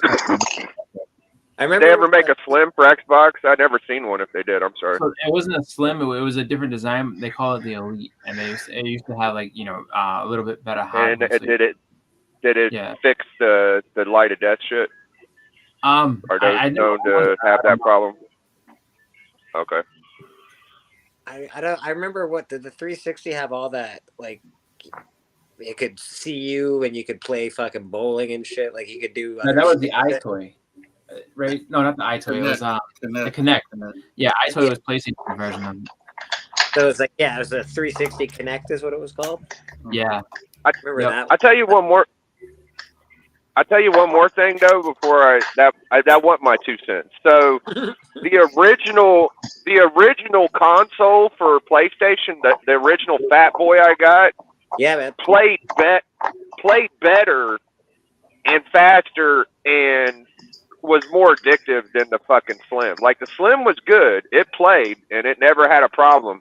But when that fucking Fat Boy played right, that shit was lit, bro. That's how I feel. I never heard anybody else really say that, but I could tell there was a difference in those original consoles. I'll tell you about the original Xbox. That shit was awesome once people started hacking and putting old video games into it. Yeah. Yeah. That shit was freaking amazing. I had somebody do that to mine. Like, it wouldn't mess with your regular games, they just added stuff with the CPU and all that stuff. So you were able to play like Mario and all that stuff, and that was great. Yeah, my friend's cousin had the Xbox on steroids. For life. So GameCube for life. All right. That's the only reason I kept my Xbox, my original Xbox, is because it was hacked with all the old stuff on it. Yeah. The reason I like the Xbox, they had a really good zombie game that I like to play, and they had a good Star Wars game I like to play. Xbox had so there was Knights of the Old Republic that was really good. And, and that was only for Xbox. Yeah. Great game. And then Dead Rising, I think, is the game you're talking about. The zombie. Dead Rising, it was fucking. Yeah. It was a good game. It was like a movie almost. So it was like it was cool. like Dawn of the Dead man. Was Knights of the Old Republic that shooter game? Was that the? No. Knights of the Old Republic is the one where they basically made like a new story, and you ended up being a character that you didn't really know who you were, but like you had these war sensitivities, and people are trying to tell you they're telling you about this big war that happened, and there was 2 Sith Lords, Malik and Revan, and Revan was the one that went missing and nobody knew what happened to, but Malik was like this evil guy, and he basically screwed over Revan, and then you find out later on that you are Revan, and you have the choice to either be evil or good, and what's the Star Wars game that they had like a shooter and you had like a team of 4? Star Wars Battlefront. Yeah. That was actually the original ones for PS2. Those were really good games. Yeah. Battlefront was good, man. I actually have Battlefront 1 and 2 for the PS4, so they're pretty fucking good. They're not bad. I'm not gonna lie. I think they dumbed down the PS3 is why the yellow light. I mean, of course, the insides were different too, but when you first got the fat PS3, it came with Linux, and you was actually able to stream live television on like 2 channels at once, which was also cool. But the Slims don't do that shit. They got rid of the Linux completely. I think that's what fucked up the PS3 or PS2. The PS when you started playing a lot of movies on it, it stopped working a lot faster. Like you could do it, but it wasn't good for it. I don't think, like playing Blu-rays on it and shit. I know you can watch. Yeah, them, it probably wasn't. I feel like it fucked up my system more than anything. It might have, dude. I think I know. It might have been. They got rid of the shit. Mm-hmm. I don't know if I'm not sure if 360 was ready for Blu-rays. I know they had a thing that you can add that I think did up convert, but Blu-rays were I don't really remember full out. I think Blu-rays. I don't remember if it was either. I don't think it was. I think PlayStation was the only one that was marketing that. But the Linux ain't got nothing to do with Blu-ray. That's like a computer thing. It's like it was a real computer. Like, I think that Xbox couldn't do they couldn't do Blu-rays, and then they eventually like released something that was like a converter. And I remember HD DVDs you could do on it, but you had to have that converter on there. So. Oh yeah, that was a big thing. It was either DVD, HD, or Blu-rays, and it was a big competition thing. And I think the rights for Blu-rays were owned with the Asian market, like, and then then it was everybody can do Blu-ray stuff. Yeah, let's see. But I mean, it's like both of them were good. I mean, like. The PlayStation 3 and 4 was the last time that you could rip music to the actual system, because you can't do that anymore. And it's like a streaming thing now, where it's just like it's just like a rights thing, where it's just like I guess in order for them to continue to make money off of it, they want it to be so that you have to have like a streaming service, so you can't just and then that was the thing that like I really loved about the 360 back in the day, was that like there were games that would be built in, like, oh, you can have custom sound, and I'm like, oh, perfect, and just put my own music into this game, like, so you would be able to play like all the old wrestling games and stuff like that, like you could have people come out to like their real entrance music. Was it there was a couple of I think it was like hockey. There was a hockey game where you could basically customize every sound at one point. So you could have like, and you could have like a playlist. So like every time that it would be a face off, you have like different music for like the face off, and it would cut out, and it was like a real game almost, like being involved in like a real actual hockey game where things would change. And, the problem with all those sports games is they're like obsolete after a year. You have to buy the next one. You have to continue. Like, you can't just be like, oh, I bought this, it's really cool, I'm gonna play it. It's like, if you're really into it, you got to buy the next. I found the game that I was talking about. It's Star Wars Republic Commando. Ooh, that was a first-person shooter with a team of 4. It almost looked like Halo, but with Star Wars, and but you had a team of 4 people. You command them, do all kind of little missions. I had to look at it. I was like, man, I know it's not the game. I don't think I ever played that. I played Battlefront. Battlefront was really good. Oh, fucking Evil said Xbox One. That's right. Xbox 360 didn't have Blu-ray. Okay, yeah. 360 never had a converter. Yeah, for the 360 had the hard drive converter. I'm not hard drive. The HD converter. Yeah, it had the HD. I remember that. DVD HD. Yeah, I remember too that they sold actually both systems. PlayStation 2 sold the accessory remote control, so you could play DVDs on it. Like, oh, if you don't use a controller, it's just a remote control. And Xbox did too. Xbox 360. I remember that. It's actually kind of funny too when you think about it. Like, I guess they must have put that in the comments a couple minutes ago. I didn't see it. I wasn't around here, so I don't even know what he's talking about. That's all right. What's funny is I stepped away. Really? I remember they had for what was it? Now I think I was gonna say. I had it in my lost it. Look in the comments 10 minutes ago. Yeah, no, it wasn't that. It wasn't anything with playing the game. It was fuck. All right. Well, that's what I was gonna say. I know I remember. Like looking at it, when you look at all those systems as it kind of came out, the only one that like when you look at PlayStation, so you had PlayStation and then you had the Dreamcast, and they both came out. They were both around in their own life cycles. And I guess the Saturn was first. So Saturn was like, I guess you could say, the first competitor to PlayStation. Then the Dreamcast came out, relatively early on, and stayed around, and it still was competing with the PlayStation 2, which is pretty crazy. It's just like, because I mean it was clearly graphically better than the PlayStation 1. I had a guy in my high school. He was burning Dreamcast video games and selling them. That's what killed him. You want to hear a funny story about it? He was doing so well that they actually FBI came to our school. But they talked to him. I was like, oh Jesus. That was funny. Oh man, that was crazy. Then we got no more Dreamcast burnt video games after that. That's what killed them, though, is that you could basically pirate all the games. So at one point you would buy a system and then just have all these burned games you will find. And then like I had a Sega Saturn way back in the day, and I had the Saturn, but I missed out on buying probably the most rare or the best game for it. I remember Panzer Dragoon was out there, and I was like, I can I remember seeing it at GameStop one year. It was $30. And I didn't know anything about it. My friend James was like, "You didn't buy that game? That game is such a hard game to find." I always wanted the Genesis Power Glove, bro. I always wanted that shit. Even the Nintendo Power Glove. Yeah, is that what it was? The Nintendo Power Glove? I always wanted that shit, bro. My friend had it. There was both. They had Sega too, but I thought they had one for Sega too. No, there's no Power Glove for Sega. They did. It might not have been called bullshit. Yeah, there is. It might have been called. Yeah, there is. It looks weird, but it's a Power Glove. Yeah. I don't know. It might not be called a Power Glove, but it was something on their hand. I could have swore they had one. I thought so too for some reason. They did. 1 second here. Let's do some Halloween logo shit. Here we go.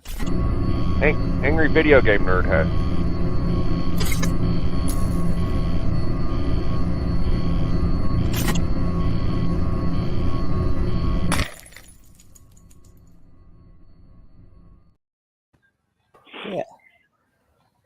Yeah, no, I sort of remember.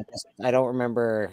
I know whatever had it. Nintendo had the Power Glove. I don't know. Yeah, you got to think of the correct name, because if you look up Sega Power Glove, you're not gonna find it. Yeah, it's all. So I don't know what the real name was. The picture of the Angry video game nerd is him with the Nintendo Power Glove. So that's why it's just, like I've never heard of any sort of hand device for them. I don't know. Just look up Sega handheld device. Yeah, I remember the commercial. It looked like the fucking Infinity Gauntlet almost. Like, it was cool. It was black, and it had like little rubbery. It wasn't a full glove. It was like one finger had something, and then another finger had something, and then it was on your wrist. I remember. I don't know if it was exactly Sega Genesis, but it was different than Nintendo. Yeah. We got K-pop and Gabe hanging out. Guys, how are you? Oh, the Power Pad. I remember that. Yeah, my friend had that too. He had the Power Pad. That game that came with it, that Olympic, the racing game and stuff. That's fucking expensive now. Yeah. Like, if you like that, just because it only came with that, and then I guess when the Power Pad didn't do so hot, they got rid of it all. Well, video games are all that old stuff has got ridiculous. Movies, maybe it was PlayStation. Movies, fucking all that shit's gotten crazy. I saw Pete Davidson talking about this shit. Me too. He's like, dude, I've been buying VHSs and stuff like that, and he's like, and he said something like the original Rocky, in the box and all that jazz, went for like $27,000. I was like, get the fuck out! $27,000. It was original Rocky wrapped in plastic. Still went for $27,000. Like, fuck off. Okay, shit, my aunt still has. I'm pretty sure my aunt still has all her old VHS movies. Sitting on a gold mine. It's gonna make us all hoarders. You know that, right? Like, we're just gonna tell our kids, you got to save everything, save it all. Oh yeah, I got all my consoles. I got every fucking one. Well, I got all mine because of the Biggie rhyme.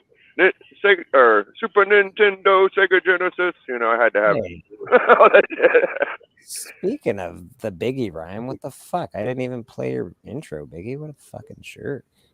Let's do a little Biggie intro because I like Biggie's intro. Biggie. Biggie.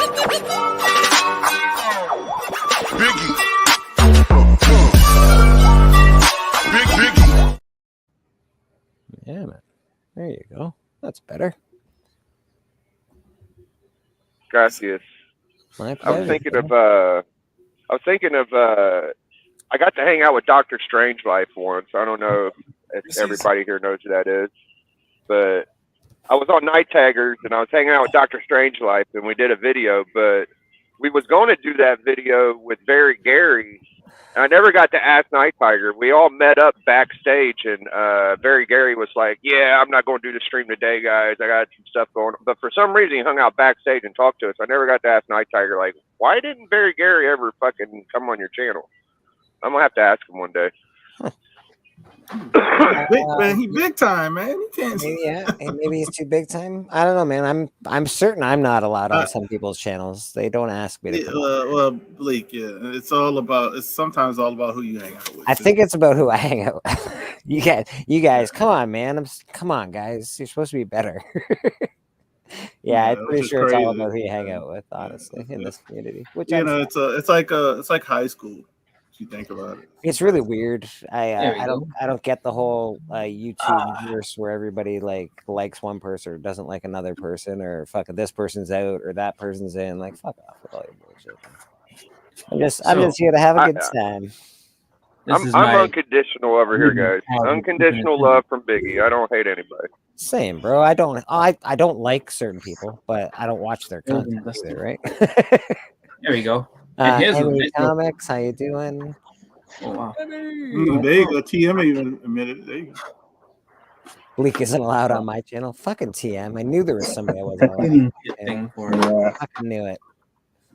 Oh, I know I'm not allowed on TM channel. I know that for a fact.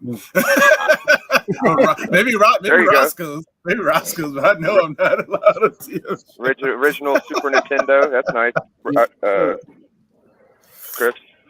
Lady Fantastic says Biggie hates everyone equally, and that's fair. If you hate everyone equally, that's fair. I do kind of hate one side. I hate the women just because I am in a relationship and okay. I don't let women on my channel. Where you going with this, Biggie? Where you going with this? Yeah, no, I love the girls. I can't fucking stream with them on my channel that much. That's the sentence that should have started the conversation. Yeah. Is that track? Not that I hate the women. Yeah, that's the latest news. Biggie's part of Comicsgate now. He's one of the biggest supporters. Oh my God! Watch your numbers jump up now. Watch your numbers jump up, Lee. Yeah. Oh no. Watch your numbers jump up with all the people who don't really watch. I've never had Lady Fantastic on my channel, but no, yeah, I have. She came on my channel. Maybe she's came on before. I think she's been on before. Yeah, she's been on it before. Okay. Yeah. I don't know. Everybody's welcome on my channel, and we all know that. Yeah, it's a lot easier when you don't have a fucking girlfriend up your ass. Like, you know, my girlfriend. If my girlfriend wanted to fuck around with dudes, I'd be mad too. Like, if she was doing a live stream fucking with a bunch of guys, I'd probably be like looking at her side-eyed. So it's a mutual thing. I get that, bro. I get that. I get that. You got to respect the ladies' wishes. I like Beckerman's comment. Biggie, I don't hate anyone. Also Biggie, except women. He clarified. He's in a relationship, so he's not allowed to like women. That's just the way it is. That's just I don't hate him. I just ain't allowed. That's right. He's just not allowed to like him. That's all. I would love to fuck around with y'all. I don't know. I can't. Oliver, but can't say the same for everybody. Yeah, no. Evils, I know you get around, buddy. You're a bit of a slut. Yeah, I said it. Evils, you're a slut. old school. What's up with? Let's see what Chris has to say about his NES, so you don't have to hold it up for another hour. What's going on, bro? Are you all right? Oh, sorry, I didn't even see him. What has he got there? Yeah. Oh, it's the original. I was looking at The original, baby. That's the one where you can play the Game Boy games. No, this is a cleaning kit for it. Is that the one you got? Is that the one you got to blow into? Yeah. Well, I mean, all you know. I mean, you can, yeah. All right, I'm going. I'm going. Peace. I gotta watch the Saints game. All right, Hudat, thanks for coming on, brother. We love you. Actually, see it. Enjoy the game. I hope they win for you. What game's he going to? He's going to watch Hudat. Yeah, the Saints game, the Hudat game. Oh, that's awesome, man. Have fun, bro. Yeah, he's got to do that. I have a bunch of them too. You got a bunch of systems. It was gas powered. I had some of the. Oh, go ahead. I don't have my original NES. Like I do have an NES though, but I don't have that. I have. That's the one console I don't have. Yeah, I don't have a Nintendo. I don't have a Nintendo. Yeah. I think I'm gonna do my drawing thing for Between the Lines. I think I'm just gonna do your favorite horror icon in any style you like. So. Yeah.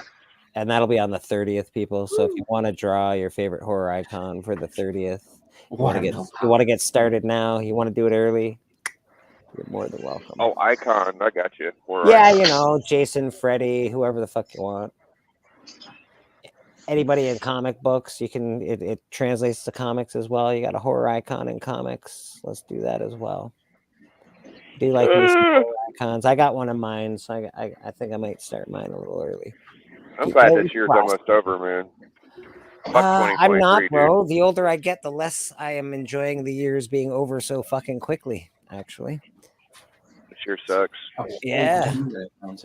But I'd like it to be longer and still summer. Yeah. Geek Out with Roscoe, how you doing? Donkey Kong Country. What do you got there? Donkey Kong Country? Nice. Yeah. That's a good one. I actually lost that game. I have it in the house somewhere. I don't know where it's at. Country 3.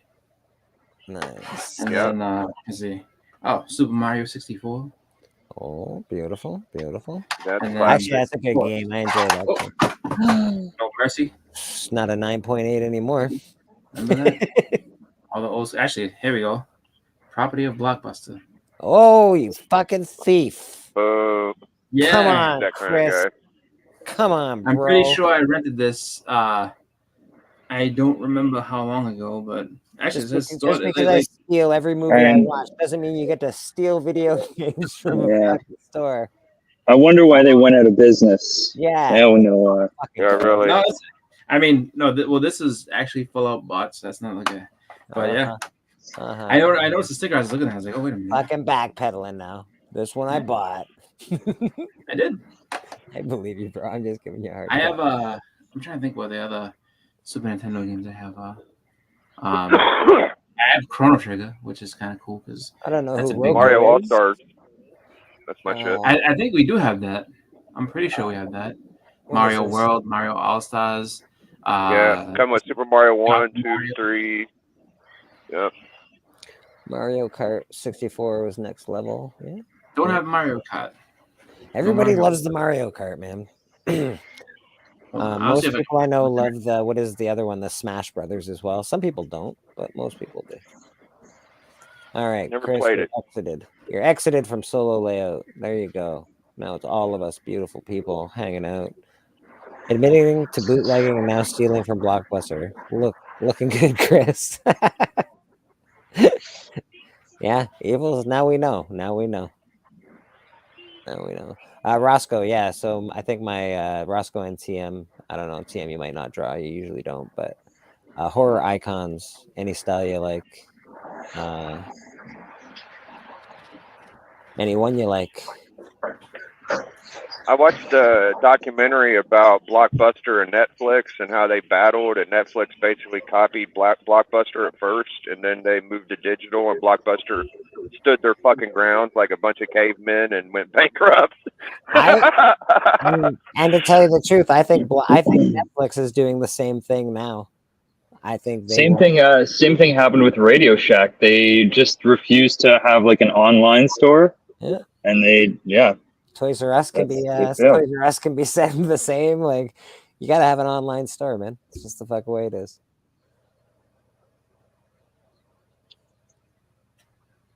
If you don't have an Amazon page, you're dumb in today's day and age. You know what I mean? Well, that's what killed Toys R Us too, because Toys R Us decided that online didn't matter, so they gave it to Amazon, and then that put them out of business, basically. Thanks, Chris. Appreciate that, buddy. Yep. Neither started with that. So is Amazon. Netflix is a production company now. That's true, but their programming is shit. It's really expensive. People are finding other options. And Netflix, especially in Canada, sucks. Netflix in the States, I hear, is a little better, so maybe it's different over there. But here, it sucks, man. You get hardly anything. You don't. Anything that you like is always gone. It's there for a minute and fucking gone. It's lame. Just stopping by to say hello and hope that y'all have a great day. Well, I hope you have a great day, Roscoe. Hope you're feeling well and you're ardent. The drop or two, guys. We should move. I just felt the drop. Oh.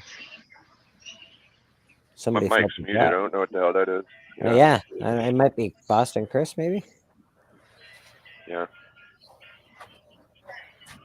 They added in a feature where you can change Mario's voice from movie to the game. Also, they just picked up the new voice for Mario on Friday. All right. Yeah, they're making it more Chris Pratt. Like, it might even be him, what they're saying. Okay. So that old dude that has been so happy to be Mario his whole life is out? Is that what they're doing? They're like, fuck you guys.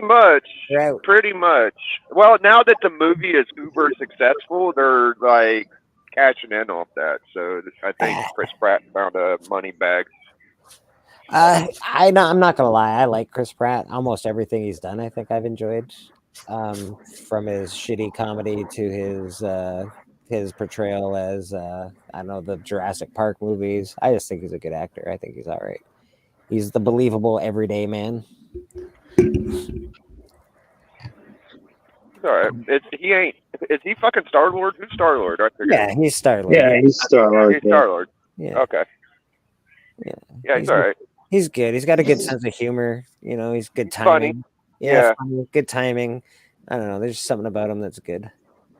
I wish this fucking Deadpool movie come out so I can almost dream about getting my Hulk 181. But for now, it's just 2K.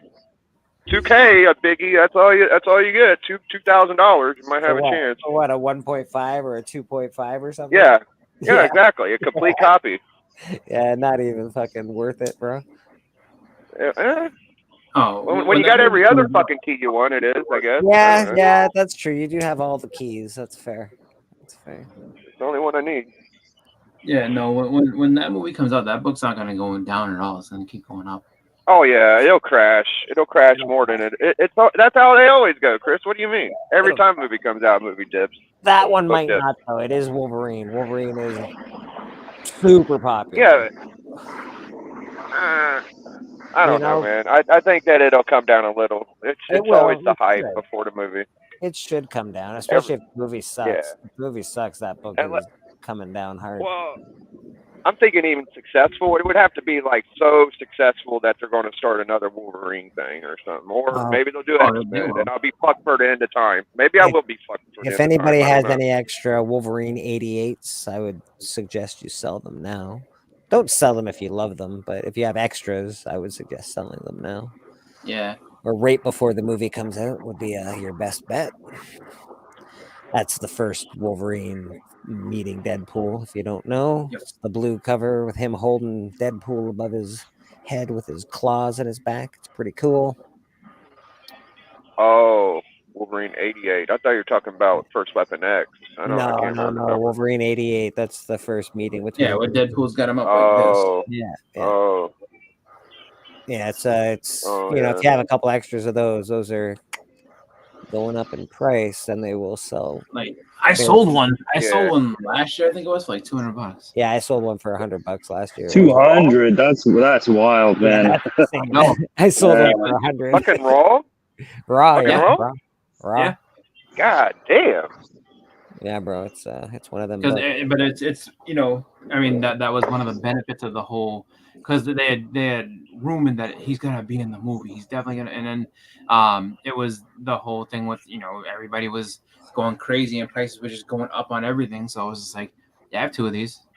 Who You wants said Deadpool 3 won't suck. I believe that, and I hope that, but I can't fucking say that. I can't say that with all certainty. Disney's fucked up everything else they've touched in the last little bit. Oh, it's gonna be fucking Taylor Swift, glorious. nothing. Let me tell you something. It's gonna be If glorious. Taylor Swift is in that I hope movie, so, I don't bro. like I've said it before. If she's in that movie, I don't give a shit how much time she's in that movie for. If she's in that movie, it's gonna make like $3 billion. Because shut up with all Taylor her fans Swift. will go see anything. So is she's that in. basically it? Is that it? We can just make a shitty movie and put Taylor Swift in it now, and now that Nah, I don't think that's gonna be Hollywood. I'm just saying in general. Like if look at what her what's it called? Her Fucking Taylor basically gets fucking that paid. movie about her tour, right? It's like all these pre-sales and everything like that went She crazy. needs, you know what? She So- needs a sandwich, is what she needs. She needs somebody to. You sound like me, man. Fuck. Put down your fucking goddamn guitar and start eating a little Hey, bit. put her in the kitchen. You can have That's some what my grease, right. Taylor. It's Yeah. fine. Eat some eggs. I don't know, greasy food. I will cook for you. I won't fuck you because you're too fucking skinny and annoying. But Yeah, I will you might cook break food your for hip. you. No problem. No problem. I Yeah, got no, you, hun. she has that whole I also thing don't want a where song written about me for some reason. I don't want that. you know what's funny about her is that she has that whole situation where she's the most popular, but then there's that meme that came out where she's in the press box with all these people hanging out, and then Mahomes' wife is just sitting there on her phone like this. And what's going to be funny is that Taylor Swift is on top of the world right now, but eventually there's going to be somebody that comes along that's younger and prettier and all the rest of that than her, and that's going to be Taylor Swift in 15 years. Talking about mad that some of that girls getting her spotlight. You're right, Lady Fantastic. They are hilarious together. I just don't want it to be that. I just don't want it to be super jokey like they try to do with Thor. Ha ha ha! That was so funny. Thor: Love and Thunder. No, I like Thor. Yeah. Was it Love and Thunder? What was the one with the fuck? It is. Last one. Something like that. The shit one. It was. I know you liked it, Big M. Sorry. It's not that bad. Yeah, it's not that bad, garbage, dude. bro. It's garbage. We will always. Why would? I've been down this road with y'all before, dude. All the other Thors are shit. They're all shit. They all make him look like a little cuck fucking bitch. He finally gets some balls and says, "Fuck all y'all," and everybody's like, "Oh, that's the shittiest Thor ever." Yeah, right. It was. Yeah, fucking right. It was the scenes, the kids, fucking Lady Thor. It's just I hated every fucking. It wasn't that bad. Yeah, I didn't like it, but that's okay. We are allowed to have different tastes in movies. I love Dazzler. And hope this casting is legit. You know what? You I don't think it will with be. all that. Honestly, she's so busy. She's so busy with everything else she's doing. Like for her to be in a movie is like taking a step back. Like she doesn't need to be in the movie. She's making so much money, just being like, yeah, I can just tour forever. I don't need to do anything. And then in my office, like just her appearances make people go crazy. Like she's. I would say right now she's the female equivalent of like how Michael Jackson was during his height of his popularity. It's just like she's that popular right now. Michael Jackson was more popular in the late '90s, and it wasn't for anything good. Well, what I mean is but like during the '80s and stuff when he was everywhere, it was I know people loved him. People fucking like. He was like the last person people passed out for in aisles and shit. Michael. Ah! Yeah. But that's the same thing. It's just like, and where she can sit there and say, well, people pass out for Michael and everything else, but, people are paying $10,000 a pop to come see me. Like, I don't think anyone's paying $10,000 to see Michael. I still think Beyonce is a bigger celebrity than Taylor Swift, even though Taylor Swift's music by herself is better than Beyonce's music by herself. Beyonce has better features, but neither one of them are anywhere near fucking Michael Jackson 80s. Y'all must have been. No. I'm saying she's the equivalent to it, just where it's just like where you have a superstar. Michael Jackson's the equivalent of the Beatles. That's a close comparison. Beatles, Elvis, Michael Jackson. That's it. That's it. Yeah, I get you. I don't know because she's the biggest star in the world. Like that's the I know she's a big star. I just don't think she's as. She ain't even the biggest right now. No. She's She ain't pretty even the fucking biggest. huge, bro. Everybody talks She about that. easily is. Like she single-handedly became the focus of every. Basically, the NFL became her thing, just for showing up on screen twice for 5 seconds in the thing. Oh, Taylor Swift is here, guys, and then all the Swifties came in and watched fucking football because they wanted to see her sit there and in the press box like hanging out with her friends. Like she's huge. That's fair. I'm not sure that she would sell more than like Drake. Good morning, She Lisa. already has. She is. Drake's not getting. Is Drake's she? not getting $10,000 a pop. Drake's got no love right now though either, right? Like I think No love. people are like upset All with right. Drake or some bullshit. Still, Yeah, I remember how. I mean, there's plenty of big people, but I mean, I'm telling, like right now, like I'm not a Taylor Swift fan at all. I don't like her music or any of that crap. I like honestly, she annoys the shit out of me because she's ridden that whole, like she rode that wave of Kanye jumping in front of her at the Grammys or whatever. Like she rode that wave to stardom. If it wasn't for that, she wouldn't have been as big. I mean, she would have been popular, absolutely. Today, right now at 12:31 on Sunday, Taylor Swift is the hottest pop star on the planet. Absolutely. I mean, I don't know that. Right I don't now, know that. I'm not saying she's the best. I'm not saying she's no. I don't like anything she does. I still think Beyonce's generating more money and more success than Taylor right now. Wow, I think so, bro. What she's happens worth more money when, because of Jay-Z, but she's not. Yeah. What happens when put it this Beyonce's way. wife puts it or husband puts it? If they had a dueling concert right now, if they both had dueling tours, Beyonce's tour versus Taylor Swift's tour would fucking. Okay.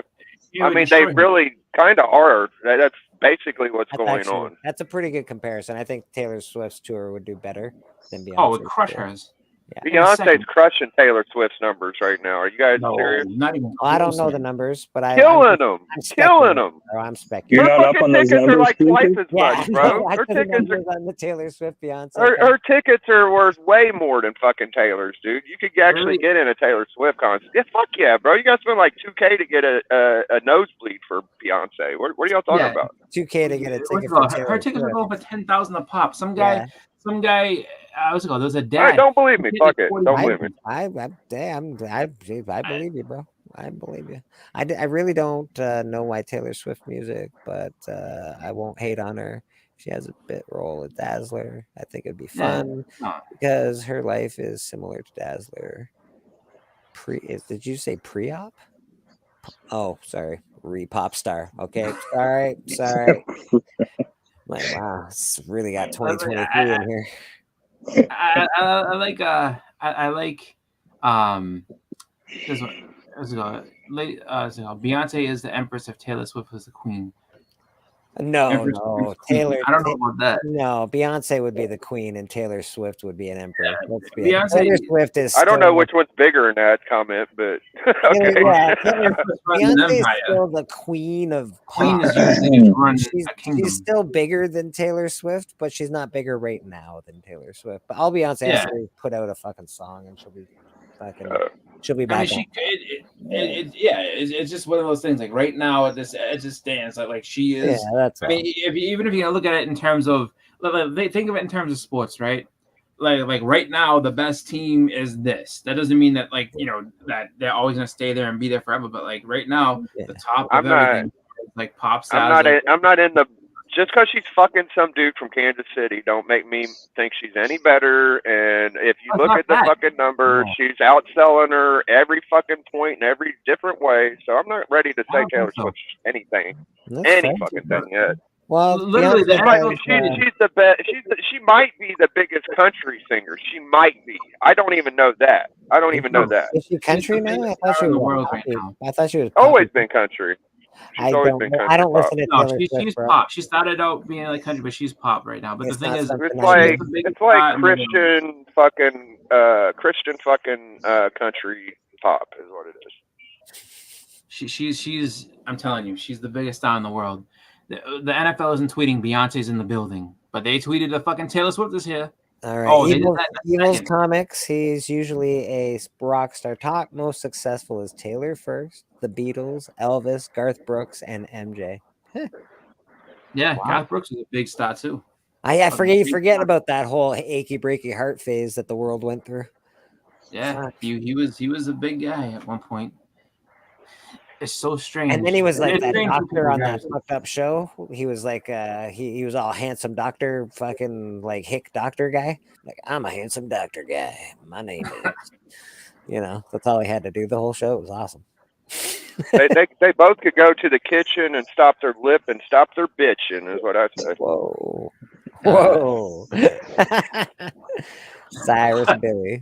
Yeah, Cyrus Billy. There it was. For Billy Ray Cyrus.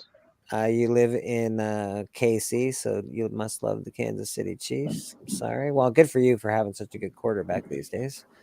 Billy Ray Cyrus had the most insane mullet ever. It was, yeah, it was beautiful. Galore, Yeah. Mullet galore. That was actually, it was weird when I saw him later on when he got older and he like straightened his hair. I'm like, what is this? So what happened to the why are you getting away from your roots? What made you want to Right. in the first Garth place? Brooks is the 2:30 in the morning. That's the Garth Brooks He's one. he's thunder rolls and the lightning strikes. Yeah, and the thunder rolls. Yeah, he's like the king of country, right? He's the king of country. I thought. He was really big at one point. And didn't he turn into like some other Still alive. dude for like an album? Yeah, he started doing like more rock stuff. He turned Yeah, like he wore eyeliner. His name was Chris Gaines. That's right. That's Yeah. right. Yeah. Oh yeah. And the people that were was like, his emo people were country. like, you better turn back to fucking. Yeah. Don't fuck with Garth Brooks, guys. Don't even try to test Garth Brooks, Mr. dude. Gaines. It's like this dude's able to sit there. He was so popular. He's like, you know what? Fuck this. I'm gonna become emo for a little bit and see if you guys like that. Yeah. I'm back to Garth Brooks, baby. I'm back. I don't think we're appreciating Garth Brooks as much as we should, honestly. Like Garth Brooks is a real fucking star. He made a lot. He made a lot of albums. Like it was actually kind of funny because like if that's the thing, if it's not something that you're into, it sneaks up on you. Like there's no way he's that fucking popular, and then you realize like, holy shit, he really was. He was one of the biggest. He was one of the biggest acts out there. Nice. You know who's into that shit is Marcus. He just said on some stream the other day, he's like loves 90s country stuff. Oh no, really? I believe Yeah. it. I can believe it. I believe it too. He's probably rocking Brooks and Dunn right now. That's Yeah, insane. Brooks and Dunn. He had a side group, Brooks and Dunn. I'm not gonna lie. I'm sorry, Okay. Beckerman. So when I'm sorry, Beckerman. you judge people based on their looks, everybody does, and he's not. I wouldn't. Country is not the first thing I would think. Like, hey, that dude is country music. Remember that homeboy? What's his name? Lyle Lovett. That dude was ugly as fuck, but he married what's her name for a while? Julia Roberts. Yeah. Yeah. This is like, yo, Like, I you know what? I might look like a Julia ferret, gets but guess harsh- what? I'm gonna harsh get this rap. I chick. think she's hot, man. I don't care. Her mouth is big. Oh, and she beautiful. was. Like She's he married still her when she was at like her peak of being like gorgeous. got And a he was big, like, and people were like, beautiful dude, he mouth looks on like a that ferret. phone. He's like, watch this shit. Watch this ferret go and bang the best looking girl in Hollywood right now. Fuck Got you. Mastodon Comics in the house. How you doing, Mr. Mastodon? I hope you're well. And I remember the other guy. I was like, he had that movie. He was in an actual movie singing his own song. Travis Tritt. Remember him? Travis Tritt with the long the beard. He did like some TV shit too, Travis. Yeah, he was like it's so funny, like just because and the only reason why I know, like when you bring up 90s is because I know that shit because I used to tape the Grammys just so when I was a kid I used to sit there and try to watch it, and so like you sit there have to fast forward through like the country, but it's like, oh, here's Travis Tritt, and then and then they'd be sitting there talking about all these different people, and it was just like one of those deals where it's like, oh, we have a musical performance by this guy, and it's like, oh, this one, I don't know who this person is. Was it Another? what was his name? I forget his name. The guy that's walking in Memphis. That song just made me laugh because he's like so like he loves Memphis so much in that song.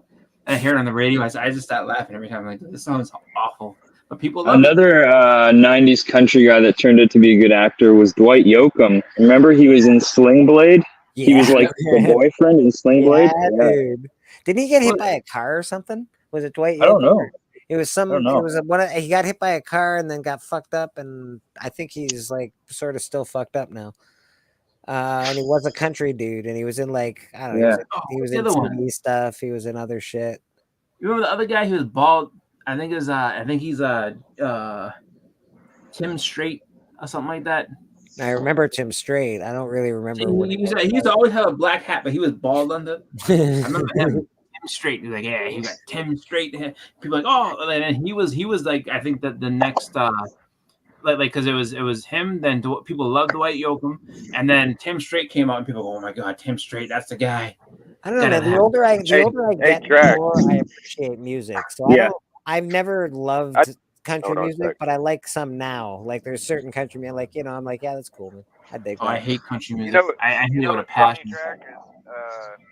Fucking like Becker and Circumstances and all those kind of live around Kansas City, right? So I know that Jack heard of this guy only that's his name. Blade. And Only Use Me Blade is currently living in Kansas City. If I was fucking like Becker or Circumstances, I would be looking for Only Use Me Blade to put on my YouTube channel right now. They probably don't know that much about him. Yeah. I don't know. I don't know that I'd actually want to hang out with that dude for more than 5 minutes.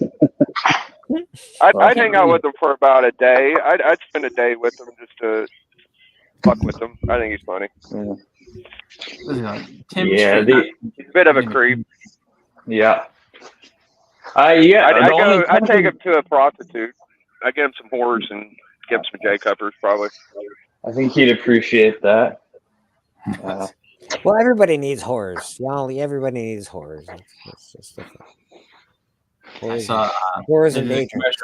With the guy he was, it was a couple of years ago. It was like when they were first doing Powerball, like, hey, if you win the Powerball, what are you doing? He's like, cocaine and hookers. But he said it. Is it Gen V or Becker? Gen 5? I haven't watched Gen V or Gen 5, buddy. Hey Becker, I know you're in the chat. Go find Only Use Me Blade and tell him Biggie Shack wants to get to that now? Can't just show up anymore? Wow. Apparently, you have to buy tickets to go Apple Pay. All right, Papa, I'll let you in. I didn't see you back there. That's crazy. Now, wait a minute. Mr. Papa Wheelie in the motherfucking house. Get the wow. Apple picking is a racket now. My wife just told me she bought tickets. So her and my daughter are gonna go apple picking today, right? Yeah. And you have to buy tickets to go apple picking, but the ticket just gets you in the door.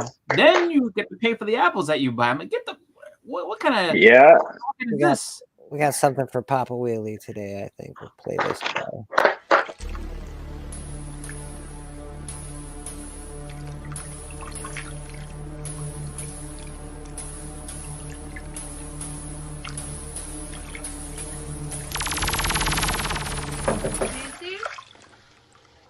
What, Mother? Mr. Papa Wheelie in the house. How you doing? I hope you're well. Hello. Yeah, buddy.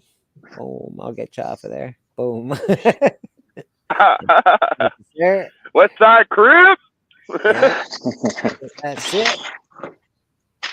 Yeah, Chris, I went apple picking last weekend, and yeah, you had to pay to get in, and then the bag of apples I picked had to pay like $15 for it. Dude, that isn't. Tickets to get into the place. That's insane. Yeah. And I was just for me, it's more the fact that you have to have a ticket. You can't just show up like, "Hi, I'm gonna pick some apples today." Like, all right, here's $3 to come in the door and then pick the apples. No, where's your ticket? I can't come in and pick some apples. Beckerman says the whole Apple industry is corrupt, man. You gotta watch yourself. It seems like it. A ticketed time to go and get some apples. Maybe it's owned. Maybe the whole industry is owned by Apple now. That's why. Maybe. Yeah. We're still confident I'd fuck Freddie up in Dreamland. Aggressively relaxing? I think you could, man. I believe you. Let's put it this way: if you don't, you ain't making a bet. Yeah. Otherwise, you're really fucked up. Freddie's he's a vicious one. That guy. Freddie don't play. Well, he does kung fu now, apparently, which is okay. Well, he did in that one movie. Yeah, Freddie versus because the other kid knew karate, so he kind of mirrored his powers to sit there and beat that dude up. But Freddie versus Jason, all of a sudden Freddie knows kung fu. I'm like, what the fuck? Yeah, that is true. He said that he was like kicking him and stuff. I'm like, wait a minute. Yeah, what am I fucking watching here? Freddie's been practicing. So they need to do all three if they're going to. Have they done Mike Myers, Jason, and Freddie yet? No, I don't know. I'm pretty sure Michael Myers would end up losing that quickly just because he's not like dead per se. He's just like, you know. Yeah, but he was sort of fucked up in the first iteration of him. I think he was more of a entity, wasn't he? Like he not got really. shot like First fucking two, he was 17 crazy. times for fuck's sake. How the Well, fuck did he the live first through two he that? was just nuts, and it was like okay. And then like the fourth one he was a little bit more like, you know, it was one of those things like, all right, this guy's just unstoppable now. But I mean, I don't know. I mean, I would love to see it. It would be kind of cool, but it's just like, what's his motivation to go and beat up, you know, Freddy and Jason? You know what I mean? Like all he cares about is going to Haddonfield and causing trouble. I think Jason and Michael would be a really boring fight.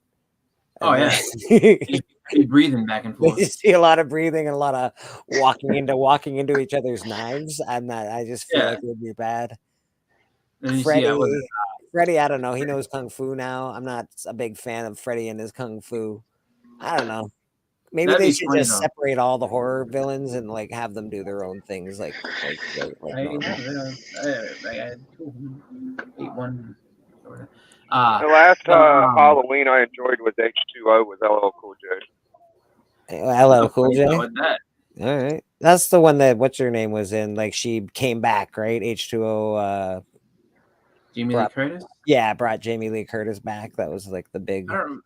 I don't remember if it's that one or the one with Busta Rhymes. Like, honestly, I didn't see either one of those because it was like I stopped at I think it was like the sixth one, whereas like, you know, Michael Myers. It was the last one that had Donald Pleasance in it. That's the last one I saw, as far as, you know, like the Michael Myers movies. And then I watched these new ones, which they would just, I mean, they had so much promise. Like Halloween, you know, like the new Halloweens, the last three that they made. The first one was pretty good. The second one had a lot of promise and went way off the rails, and the third one just fucking sucked. I was like, this is awful. Yeah, I don't know. They don't do a lot of they just try to make them like heavy and gory. Yeah, they're just trying to make money. Like, you know what, money. There's money to be They made. bank off nostalgia from the 80s. Honestly, fucking Saw is a better series. Saw 1 was amazing, bro. Saw 1. I don't really all love of the Saws all are of fire. them, but Saw 1 to 3 maybe are pretty fucking good. I saw the first two Saws. Terrifier. If you haven't watched Terrifier, that's also really good for a new horror. It's actually on behind me right now. Actually, a really good movie that I watched. And I didn't see the very, very beginning of it, but I watched about, I'd say 85% of it because I just missed the beginning. Was The Thing, like the original Thing with Kurt Russell. Oh, not the original, but the one from the 80s with Kurt Russell was actually really, really good. It is, yeah. I like Kurt Russell from the 80s. Evil said they plan to do a Jason versus Freddy versus Leatherback, even though he meant Leatherface, but I think it's Leatherback. and Leprechaun. I want to see Leatherback. I know. See what this Leatherback's all and Leprechaun. I need to see these motherfuckers. We might have to change Evil's name, fucking Leatherface's name up. Yeah, man. Candyman versus Bloody Mary, Battle of the Mirrors. That'd actually be a pretty cool fucking horror movie. I'm not gonna lie. I didn't watch the newest Candyman. Did anybody watch the new Candyman? No. I remember the original Candyman was good. I watched the original. That was some freaky ass shit. It was funny too, because like when the girl's like, she's like, I'm investigating Candyman or whatever, and this dude just comes in and he's like, hey, look for Candyman, bitch, and he punches her in the face, or like he beats her up and like punches her and knocks her out. But it was like the people that lived in that project knew like, don't mess with Candyman, like he's gonna come out and cause trouble. Like, yeah, man. Stop trying to get him you fucked around and you found out is what happened. Fucking saying pretty much Candyman fucking 3 times. What the fuck's that was wrong the with best. you? What the fuck's wrong with you, man? Yeah, well, like they're sitting in the project, like, look, we got enough fucking problems. We gonna bring Candyman in the mix? Hell no. But can't remember the name though. They did a movie with Mastodon. That does not help me at all. I don't even know who Gunnar Hansen is. I know. That's a Mastodon guy. Mastodon knows some weird shit. He's got some really cool knowledge on some cool shit. I like Mastodon for that. I remember in the preview for one of those not scary movie. What was it? Paranormal Activity. It was the one where it was, I think it was the third one where they had like they're like, oh, we're gonna go back to the 80s to where it all started. And you know, they're sitting there, and I remember in the preview, they're like, all right, we're gonna do this thing. go in the mirror and turn the lights off. And it said, okay. And it started saying the Bloody Mary shit. I swear my heart stopped. I was so scared. I was like, oh my God. And grown adult just sitting there like this. I was like, if anything, and I was sitting there, and then the people were like, are you all right? I was like, if anything pops out of that mirror, I was going to die. I was just like, because I remember when I was little, you don't know nothing. People are like, oh, you say Bloody Mary, she's going to come out the mirror. And people would sit there and like, try to do it. Oh, because you never know. Like, I'm talking about like, being like 4 and 5 years old and people tell you that. If anything popped out of that mirror during that preview, it was over. Like the bathroom to my school was down this fucking cement set of stairs, and it went into like a weird little thing, and then there was a bathroom, and you went in that goddamn bathroom, and people were fucking saying Bloody Mary and turning off the lights on you and shit. It was fucking scary as fuck. Oh yeah. Man. When everybody found that shit out, everybody was like, Bloody Mary, Bloody Mary. Fuck. Like there was no. I remember. So my mother, when I was younger, used to make me go to the PTA meeting so I could sit there and get yelled at twice as much by the teacher. Be like, you didn't do the work you were supposed to do. This. You didn't do your work. So I'm sitting there getting just screamed at by 2 different people. Yeah. And I had to go to the bathroom one night, and I remember it was always at night, so it was always like dark as shit in the school. And of course, during the daytime, the lights are on in the bathroom, but the lights is off in the bathroom, and it's like you have to try to find, the light switch and shit. And I remember I walked in, and I didn't know where the light switch was, and I came back. My mom was like, "Did you say you have to go to the bathroom?" I was like, "I'll hold it. I'll wait till we go home," because it was like pitch black in there. Like I don't know what's in there, and like you said, like there's all types of stuff. And then you're in a school, and the school ain't in the greatest of areas, so there's mice and shit running around. It's like you hear, nope, see you later. I don't know what's in there. Papa says England is retired from Freddy, which I can understand that he's a little he's older now. And when they find a new actor, they're going to start from the beginning. They tried that, and it fucking sucked. They lost. They did it with they lost all of the humor in Freddy. They tried to make it super duper duper serious. I'm like, you lost the horror of the character. Well, they did the kid from the Bad News Bears. He didn't even look right. Like his face looked weird too. It was like Yeah, wasn't it the guy that played fucking Watchmen? Rorschach. Yeah, it was Rorschach. Wasn't it? Yeah. And it's just like Robert Englund. I mean, that's one of those things where it is kind of funny. Like, or it's just like you have a person like you're gonna be this character, and he puts so much into it that it's like no, like Freddy always had like you can never get Freddy off of him. Like him and Freddy are so tied together. Yeah, but the guy they chose to play him is a good actor, bro. I love the guy that played Rorschach. He's a great actor. I'm surprised he just didn't. It didn't translate into Freddy Krueger. No, it just didn't. It translated into people don't want to let it go because you got to think about it too. It's just like I mean, Freddy came out in the 80s, like you know what I mean. So it's just like like me being a young child at that point, like I had grown up and knowing who Freddy Krueger was, and that's always been the guy. It's just like so. It's not like it's a movie that is like 75 years old, where it's like, oh well, the first Freddy died in this point, and you can't, what I mean. It's like no, like this is something that's been going on for a long time. So. Maybe by the time my daughter's old enough to be able to by the time that she's in her teens or whatever, it'll be you can put a Freddy and she'll be oh this Freddy Krueger guy it was like but I can still show I'll tell you it launched the career of Johnny Depp. Yes, I'll tell you the 2 creepy stories in my where I live. So. Okay, I gotta hop off, guys. I gotta go get something to eat, but I might be back on later. Peace, man. You're welcome. Come on back anytime. See you guys later. All right, Drake, bro. So, your mic is a little low. Are you speaking out of it, or is it what's going on? It's probably hold on.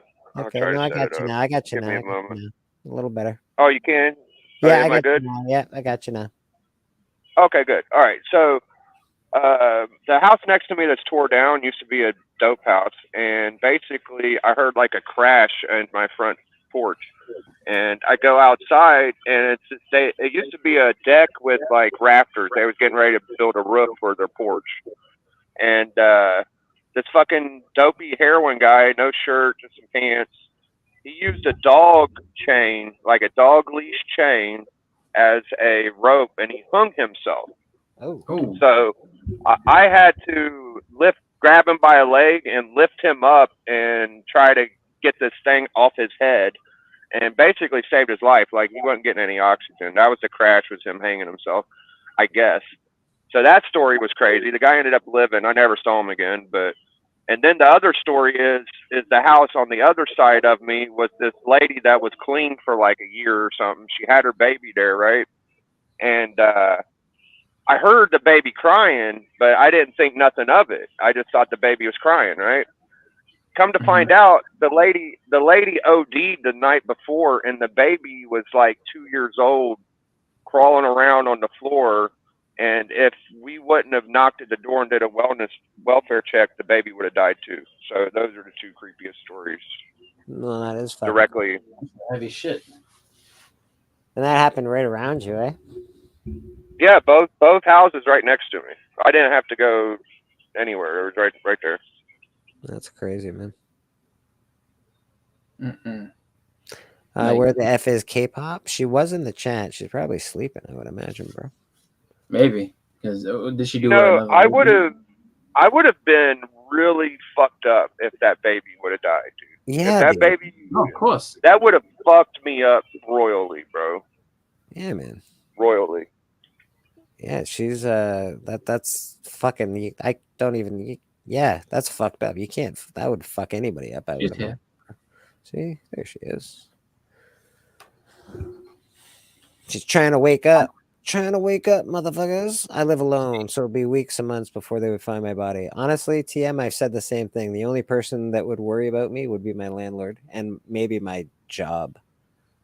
But like what are you doing? My landlord would be the one to find Where me. are you? Yeah. Be like, so I know you're dead. Can you come in for a couple extra hours on Saturday? Look, you get in here and you haunt this work to be done. You understand me? Yeah. Yeah. You think that gives you an excuse? There are some bosses that be like that shit. Like, what do you think? Dying's an excuse not to show up for work? I swear to God, man. My old job, maybe not this job. They'd be pissed off, but I'd be dead, so it wouldn't matter. But my old job, I swear, they'd be like, "So you died on Monday. So you missed a week of work. Do you think you could make up for it next week?" They'd leave a message. They really fucking would. They're fucking Shit, they show up to your funeral and give you a pink slip. They would, yeah. And they'd ask people if anyone could work my shift. Can anyone work his shift? Yeah. Like, oh, you want to hear a good one I heard last week was this girl was clean for about 7 or 8 years, and then she started using again, and she found out her boyfriend cheated on her. And she was chasing him down in her car. He had a motorcycle, and she ended up running him over and backing up on him and killing him. Jeez, that was last week. That is some fucking horrifying fucking shit. People are fucked up, man. Yeah, like my wife had a situation, I guess, at her job. They, you know, there's a girl that lived there, and I guess she's kind of like just a little bit out there and everything. And you know, as she's telling me the story, she's like, yeah, she's kind of a weird lady that we all kind of just leave alone. And there was some guy that I think either worked there or some guy that she made friends with there. His name is AJ, and she's just like telling everybody, you know what AJ stands for? Apple juice. So it's like that's the kind of person you're dealing with.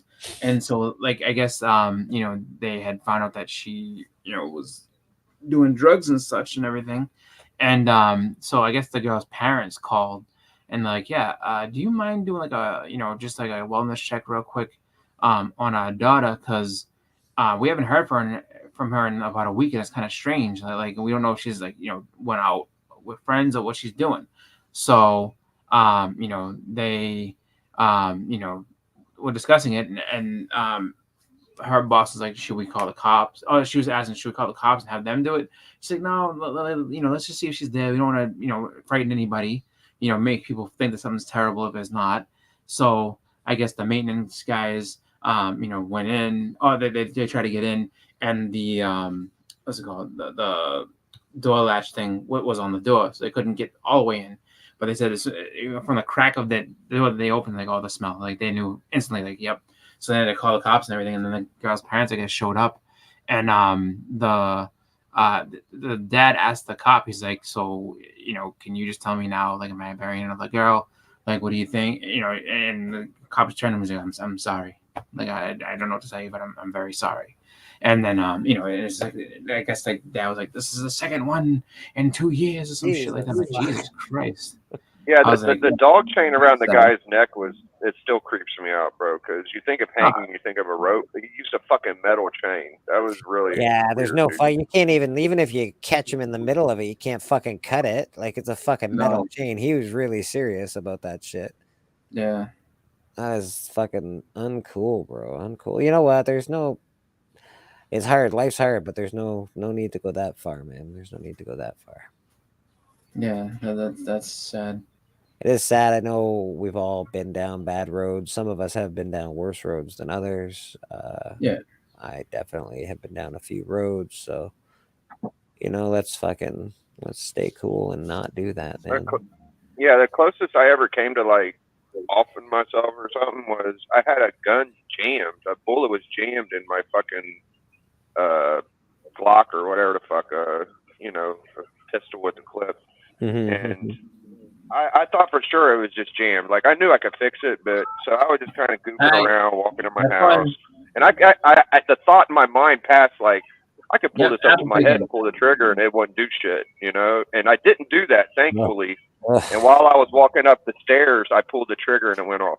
That's freaky shit, bro. That's freaky shit. Yeah, that's like the closest I came to fucking up and doing. I mean, that's all it takes, It's just accidents versus killing. Like it's just a fuck. You can do so many different shit. Like just stay away from that shit. Stay away from keep your gun in. You're safe unless you really need it. Luckily, my grandpa always taught me never have the barrel point towards you. It was just a thought I had in my head. It was like it wouldn't work anyway, but you just never do that. Never ever. I somebody pointed a gun at me once, and I think I beat the shit out of him. I don't think it was loaded, but I'm pretty sure I beat the fucking piss right out of him. Like it freaks me out. Don't fucking point guns at people unless you're gonna shoot them. Yeah, it's scary, man. It's fucking scary. I don't want to fucking get shot at. I don't think. Oh yeah. Really dark most days for some of us. We feel like it will end the pain. It does. No coming back from it though. Yeah, man. Don't do that shit. I had a past friend try to rob me for my 85 Grand Marquis, and I told him no. I was like, no, I need this car for work. You can't have it. And he just finally got out of the car. That's happens a lot more than you'd think. As far as people trying to protect the last thing they have, they're like getting robbed by these people. It's like, no, bro, I'm sorry. I got a shitty life. That's all I got. I need this shit. I need this shit, man. I'm about to go to deliver pizzas. Like I'm gonna have to report a stolen. Like I don't want to. I'm gonna shoot you. I'm gonna fuck. I'm like, well, I guess you're shooting me, then. I guess you're fucking doing it. I gotta get to work, bro. yeah. Friendship was ended after that. I never saw him again. So I would imagine. Papa Willie was funny in the chat.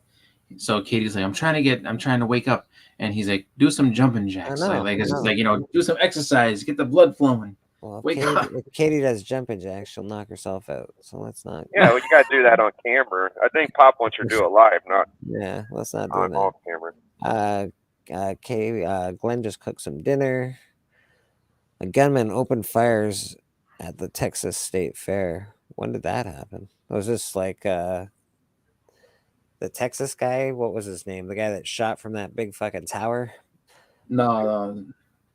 I know you're talking about that. That was I think that was in Ohio. Well, it was in Texas, but it happened in Ohio too. Oh yeah. Yeah. It happened at OU. Yep. That's so fucked up, man. That's just fucked up to me. I don't understand that shit. It really makes me sad. Humans, and I don't advocate. Just like don't hurt other people, man. Fucking Jesus Christ. You got problems. Don't hurt anybody else. Kind of want to take a nap now. I kind of want to eat and smoke more marijuana and talk to you lovely people is what I want to do. Yeah, I'm just getting started. Yeah, man. We're just working it out. Got Mr. Papa Willie in the house. He is hanging out like a champ. Chris, Boston Chris right there, baby. We got Biggie Shaq. Everybody doing awesome today.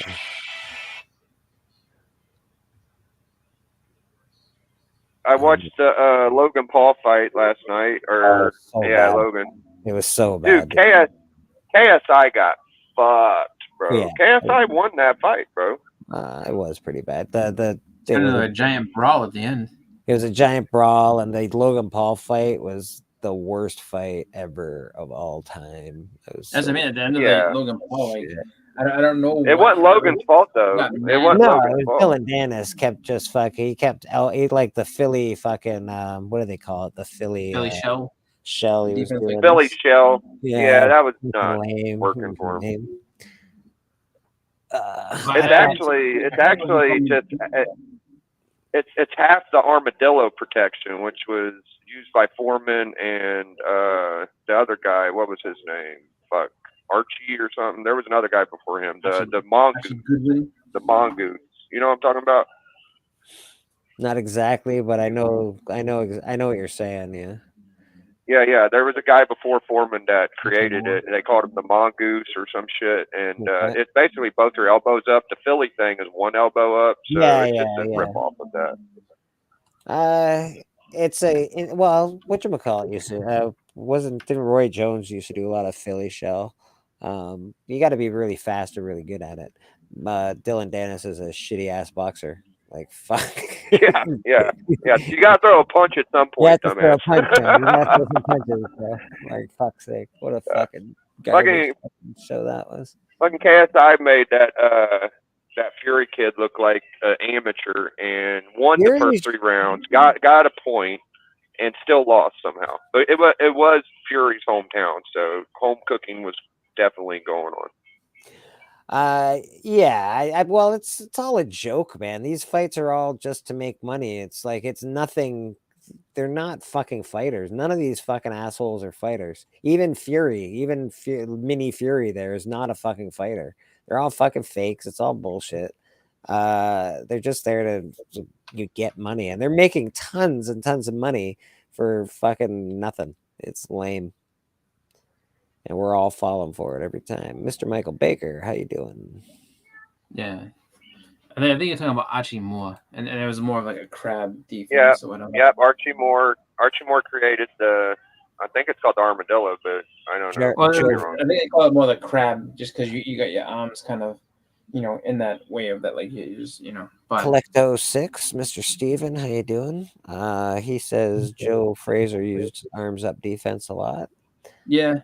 No, he did. Like, he would sit there. He would be like this, more or less, like blocking his face. But like, I mean, once Joe kind of figured out, firing back and everything like he just kind of, at one point, just decided that he just could just barge in and just like bang with anybody, and that was, to his, I guess, advantage in some cases, and then to his detriment in other cases. Like he took a Collecto 6 showed the fuck out on Collector Club Friday, dude. Shout out to Steve, dude. Steven, that's my guy. Collecto 6, he showed some absolutely amazing, crazy looks on Friday. It was amazing. Uncanny Swag, really nice to see you, brother. Thanks for popping in the chat. I love you, man. He's part of the Spine Ticks crew. They're every Saturday night. Go check them out. They're fucking awesome, as always. Pop Willie, Chris, great shirt. Oh, you got a good shirt on, apparently, Chris. Yeah, my Cactus Jack shirt. Yeah. I stopped by the Spine Ticks last night and said hi. Did you stop by and say hi?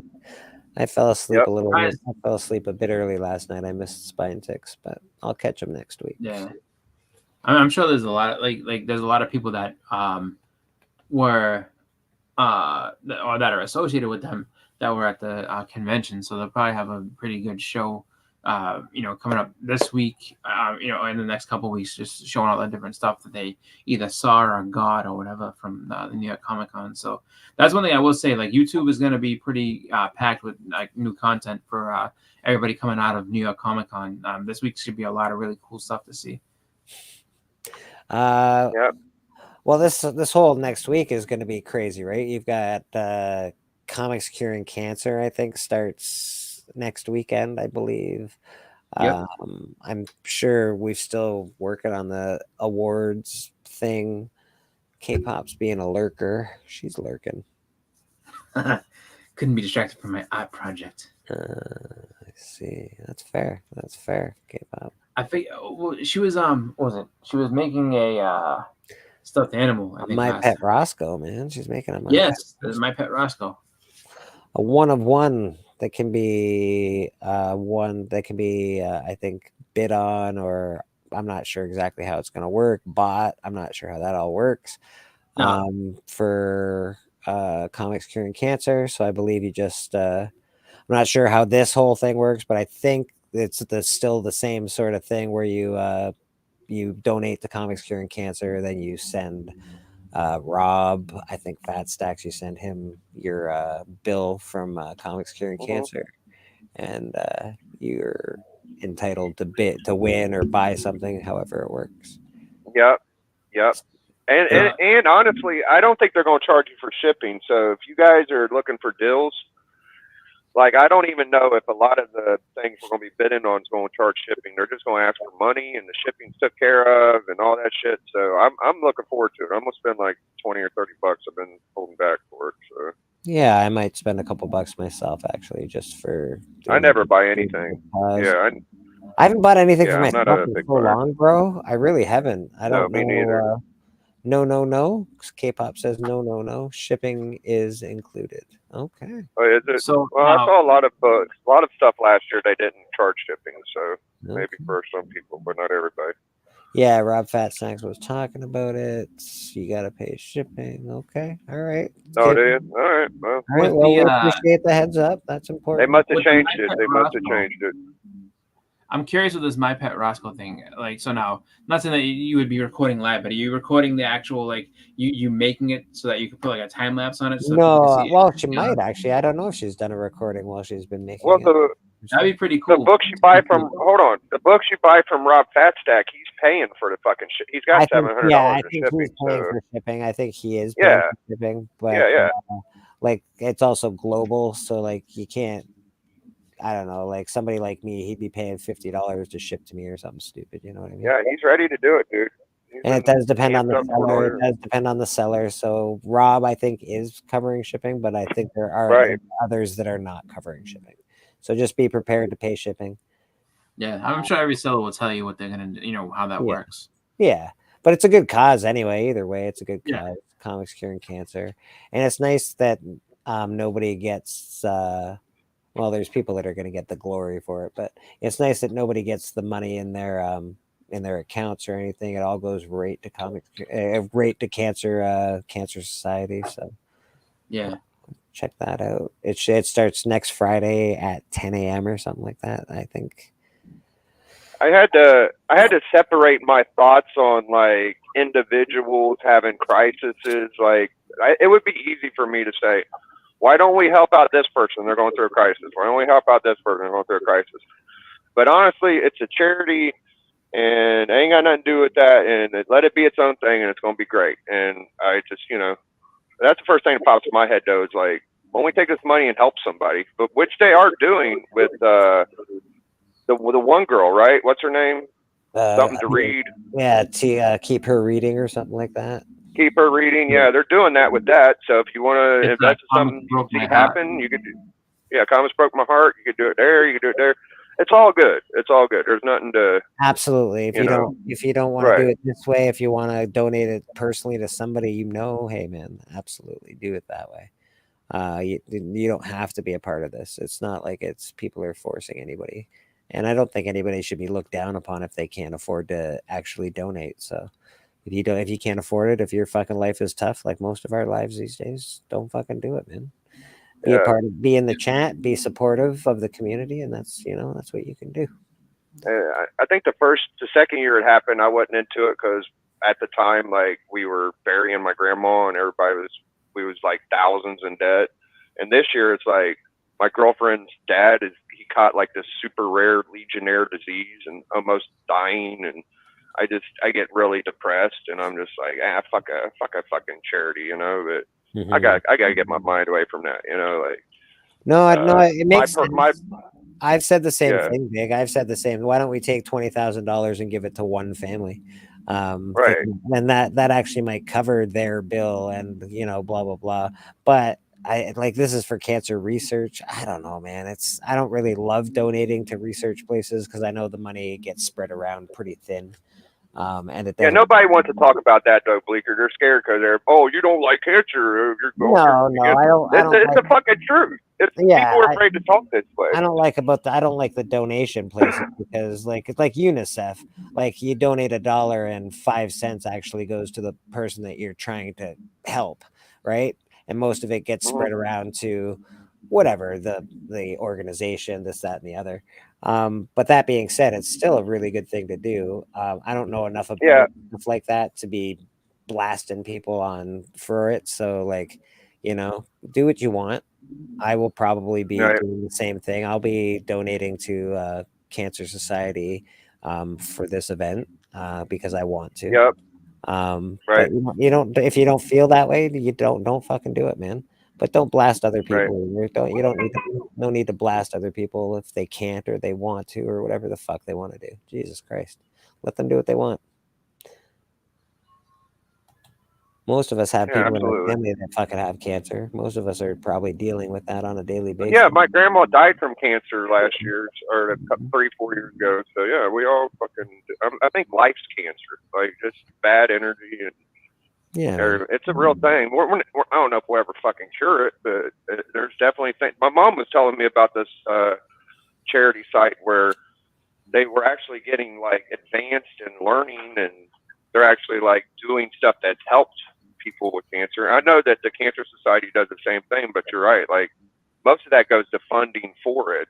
It's like they do research, but it's also paying for people that do that job, like the people that operate that shit. So yeah, I guess it's you're like, right. You're right. It sort of does make it kind of a lottery. That's why it probably wouldn't work. And I actually agree with that, Stephen. You can't just choose one fucking person because fuck, how many people do we know have cancer in their family somewhere? Even now, like, people are dealing with it right this fucking second and probably aren't telling us, that kind of thing. So it would make it more of a lottery as opposed to a donation. So that's true. Thank you, Stephen, for that well thought out message. The money goes to more than research. Some goes directly to patients and programs to serve them. That's cool. Thanks, Lisa. Yeah. Yeah, I just don't know enough about it. I do know I'll be participating in it, and I will be donating to it. well, that's good to know. I didn't know that patients got the money. I thought it was just to the research. That's really good if it's going. I know the one my mom was telling me about went to like a university where they were doing actually research, paying for right? people to. Yeah. Yeah. Well, yeah, because nothing's free, right? You have to have a bunch of scientists fucking figuring all this shit out, and their lives aren't free, and they need to be paid for their research. Yada yada yada. There's a ton of people in the community that have cancer or are recovering from it. Yeah, man. Well, what about fucking old crazy Kyle that used to hang out? Didn't he have cancer? And was it Kyle? Yeah, I think it's Kyle, right? Midnight Kyle or whatever the fuck.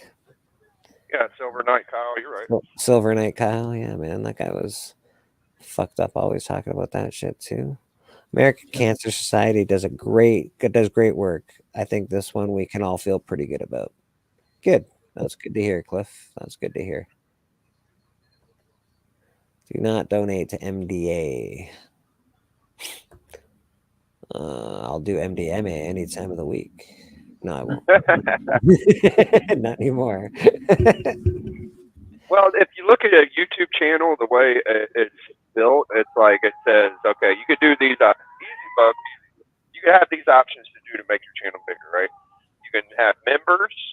You can have super stickers, PayPal, super chat, and you can add a charity. So just coincidentally, it is part of the YouTube stuff. Okay, interesting. That's interesting. I guess I would probably add a charity to mine if I got big enough to do that. I'd want some sort of charity to have some sort of I don't know, money coming in. I just wouldn't know which one to do exactly. Cancer or AIDS. There's so many fucking charities these days. guess you just got to pick what you want to do. I usually support Sick Kids Hospital here in Canada because I was a product of Sick Kids Hospital. I was there a lot when I was a young kid. And so I usually support them. That's usually where my charity money goes.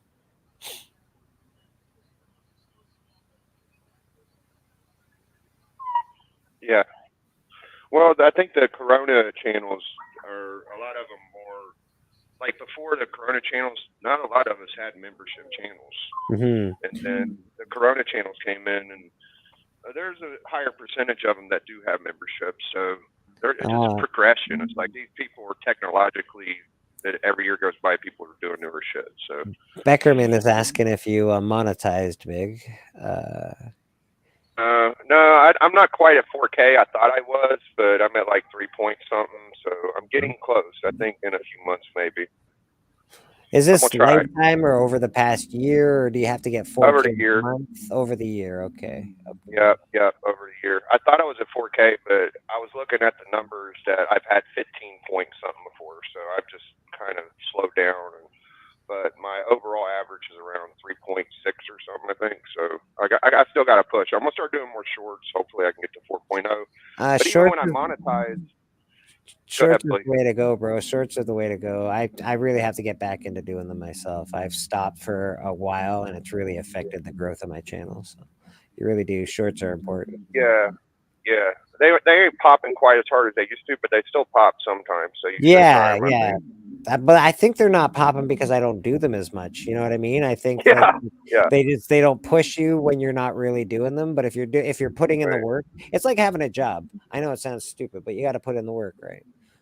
Watch time hours, 365. What do I got? I got 2,564.7 watch time hours in the last 365 days. That's fucking fire for 300, 400 subs, bro. You're doing really good. Not bad. So I gotta do more shit. I might open up memberships and super chats, but I don't know if I'm gonna monetize. I guess you would have to for something, but I'm not sure I have to for super chats and memberships. So I don't know. We'll see. Yeah, that's true. My personal experience does actually color where my donations go. It's just the way it is, man. I know that hospital is really. Oh, I think that was Papa saying. Papa Willie. Yeah, I think he. He's going to be right back. Apparently. All right. So catch him in a minute. Yeah, I would be able to ship more prizes out and gifts and shit if I had a little bit of money. But I was doing it by myself before, but I just can't do it anymore. If I had money, I could do that. I'd love to be able to do that. But it costs. If I want to send something to you, Big, it's probably like $25-$30 for me just to send something to you. Never mind the gift that I'm sending to you as well. You know what I mean? Right. I need more subs, and I need more view time, and I need. But and here's the thing about monetizing your channel. Like, I'm nobody special, and I'm not really. What am I offering? Like, what the fuck are people gonna pay to fucking be on my channel for? It sounds silly. To fucking hear you and listen to your information, dude. You're very every one of us have something to share with somebody. So I think it's just beneficial as any other. That's the thing, Bleak. Like, who am I? Who are these other motherfuckers? Who the fuck are you, dude? That's okay. All right. I dig that, man. I dig that. I guess I've always had a shitty fucking self-esteem about shit like that. So maybe that's why I feel that way. Yeah. Yeah, you shouldn't, dude. You should be pretty proud. Yeah, man. Thanks, buddy. I appreciate that, man. I think I'm going to do shorts when I start showing my vinyl. You should do more shorts, Mastodon. It's important. And you have to label your shorts properly. Don't label them with things that have like 1,000 views or something stupid like that. Label them with like 1 million people have looked it up a bunch of times. It's important. What I've found anyway. And there's certain times a day that you have to do it too. You can't just put out a short because it'll get like 3 views. There's literally an algorithm. It's the best time. There's a best time of day to do it. And when you find that algorithm, you just got to stick with that and you start getting really good views. My biggest one got 2,000 views. So That's sick, bro. I think my best little advice that I could give, I'm not really currently doing it, but I think what it used to be like whenever the shorts were hot, as long as you posted a couple a day, that's a pretty good amount. But I think yeah, right now, since they're not as hot, you might want to fucking do. I heard. I'm not gonna lie. I heard this from Spinetix last night. So he goes, you should probably post like 5 at night. Do 5 at night, and that's a good number. So I'm gonna start trying to do like 3 or 4 of shorts. You know, they're only a minute long. It's probably worth a try. yeah, I'm gonna do 2 a day. That's gonna be my try. I'm gonna do 1 in the morning and 1 in the evening. Like morning, sort of what I would consider before work, 5:30 kind of thing in the morning, maybe 6 in the morning. When people are on their phones scrolling, fucking looking for bullshit. And then I'm gonna put one out like at 6:30, 7 o'clock at night, and see if that works for my audience.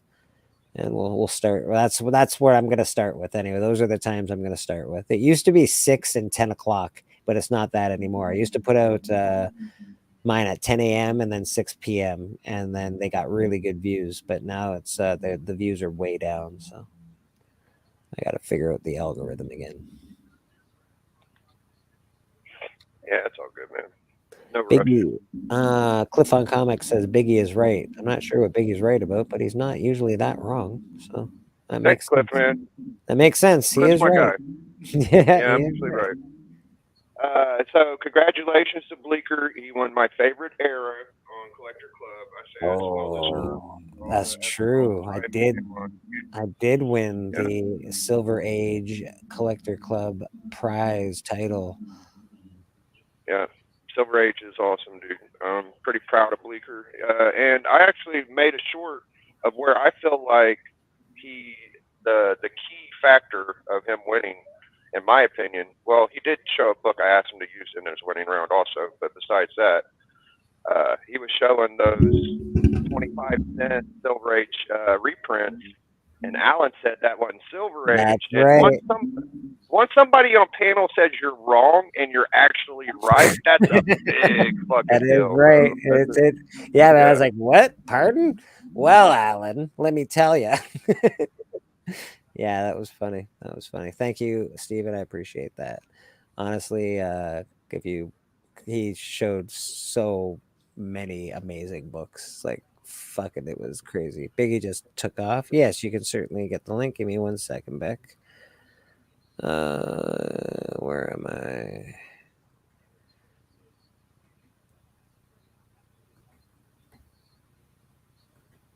There you go. I think Biggie fucked off for a minute. I'm guessing his Bluetooth is doing its thing. Just stuck the link there for you, brother. Yeah, the Silver Age win was crazy. I completely agree. It was insane. I was very shocked because Steven and Alan played, I don't know, $7 million worth of books. Yeah, man. Those guys are awesome. Well, and not to mention, he didn't, Steven didn't just play fucking, oh, I got a AF-15. I've got a 7.5 AF-15. That fucking AF-15's probably worth what, 60,000? Fucking, it's fucking crazy. Fucking insane. Yeah. Fucking it's fucking nuts. That Hulk 1 he had was like a 4.5. That's probably the best looking Hulk 1 I've ever seen. Oh, it's like, that Hulk 1 is beautiful, eh? That was a really nice Hulk 1, bro. That was actually. And then just like regular major keys were fucking 9.4, 9.6. Like, he's a collector's collector, bro. That dude. He has a copy of a book. It's a high grade. It's like he's done it a few times. So, yeah, he's been doing it for a minute, man. He's been doing it for a minute. That's for sure. It's always, and you know what? That's not even his favorite stuff, to be honest. He likes like all that Golden Age stuff. So can you imagine what that collection looks like? He pulled out Silver Age stuff, which was the best of the best. Can you imagine what his fucking Golden Age looks like? Jesus, man.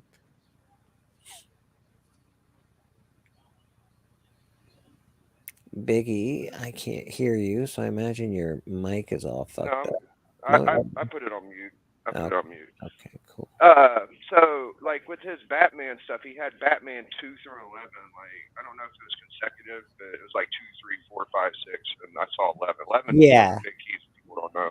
Yeah. But so I would personally rather have 2 or 3 of those books than a Batman 1, but that's just me, and I think he's probably around the same persuasion because he could easily take like a Batman 2 and a Batman 3 and get a Batman 1, I would think.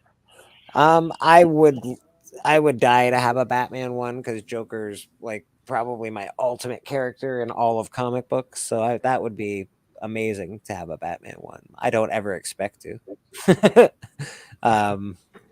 that would be pretty amazing. To have a Batman 2 would be fucking stunning too. But a Batman 1 that would be pretty amazing. But Alan showed my favorite book. He showed Journey into Mystery 83. Like, fuck's sake, he's got the first Thor. Yeah. Alan had lower grades, but he showed I'd say the more obvious ones that we'd want to see. Like, Yeah. I think of all of us were showing our taste, but we did want to see a fucking Journey 83. We wanted to see a Showcase 4, and he showed both of those. Yeah. He literally has every book. It's funny they have the same collection except Stevens is just higher grade. Yeah, they literally have the in same most cases, collection, but Stevens is higher grade. It's pretty funny actually. But that's a different in age group, right? So I'm sure Alan will get there eventually himself. I think everybody will. It's just, I mean, not to those. I mean, it'd be different books, but that's really like one of the advantages of being a little bit older and having just that whole gap on people where it's just like I was able to get these off the rack, or I was able to get these brand new, whereas you have to go on the secondary market and get them, and it's it makes you have to be a little bit more than you can afford. It's amazing what a couple years of collecting comics could do for you. Like whenever I was in my 3rd, 4th, 5th year of collecting, I was pretty happy with my little $10, $20 buys and shit. And then, now I'm in my like 8th or 9th year of collecting, kind of, and 4 years serious, honestly. And, I got a little jump on some of these channels that just started a year or 2 ago, but some of these channels that just started a year or 2 ago are just zipping through and getting every fucking key too. So, years do help. Every year goes by, you collect. Just keep your head down and keep plucking at books, and you'll get there. Is how I feel. And you know what? There is, I really believe it, especially now. Collect what you love, man. Seriously, yeah, it really does make a big difference. Collect what you love. Like I know you want all of the keys, you'll get there, man. Just collect what you love. It makes it easier on you. Because again, if your comic books go down to 0, do you still love them? That's the important question. Exactly. Yeah. That's what I mean. Mr. Really, Beckerman in the house. All right.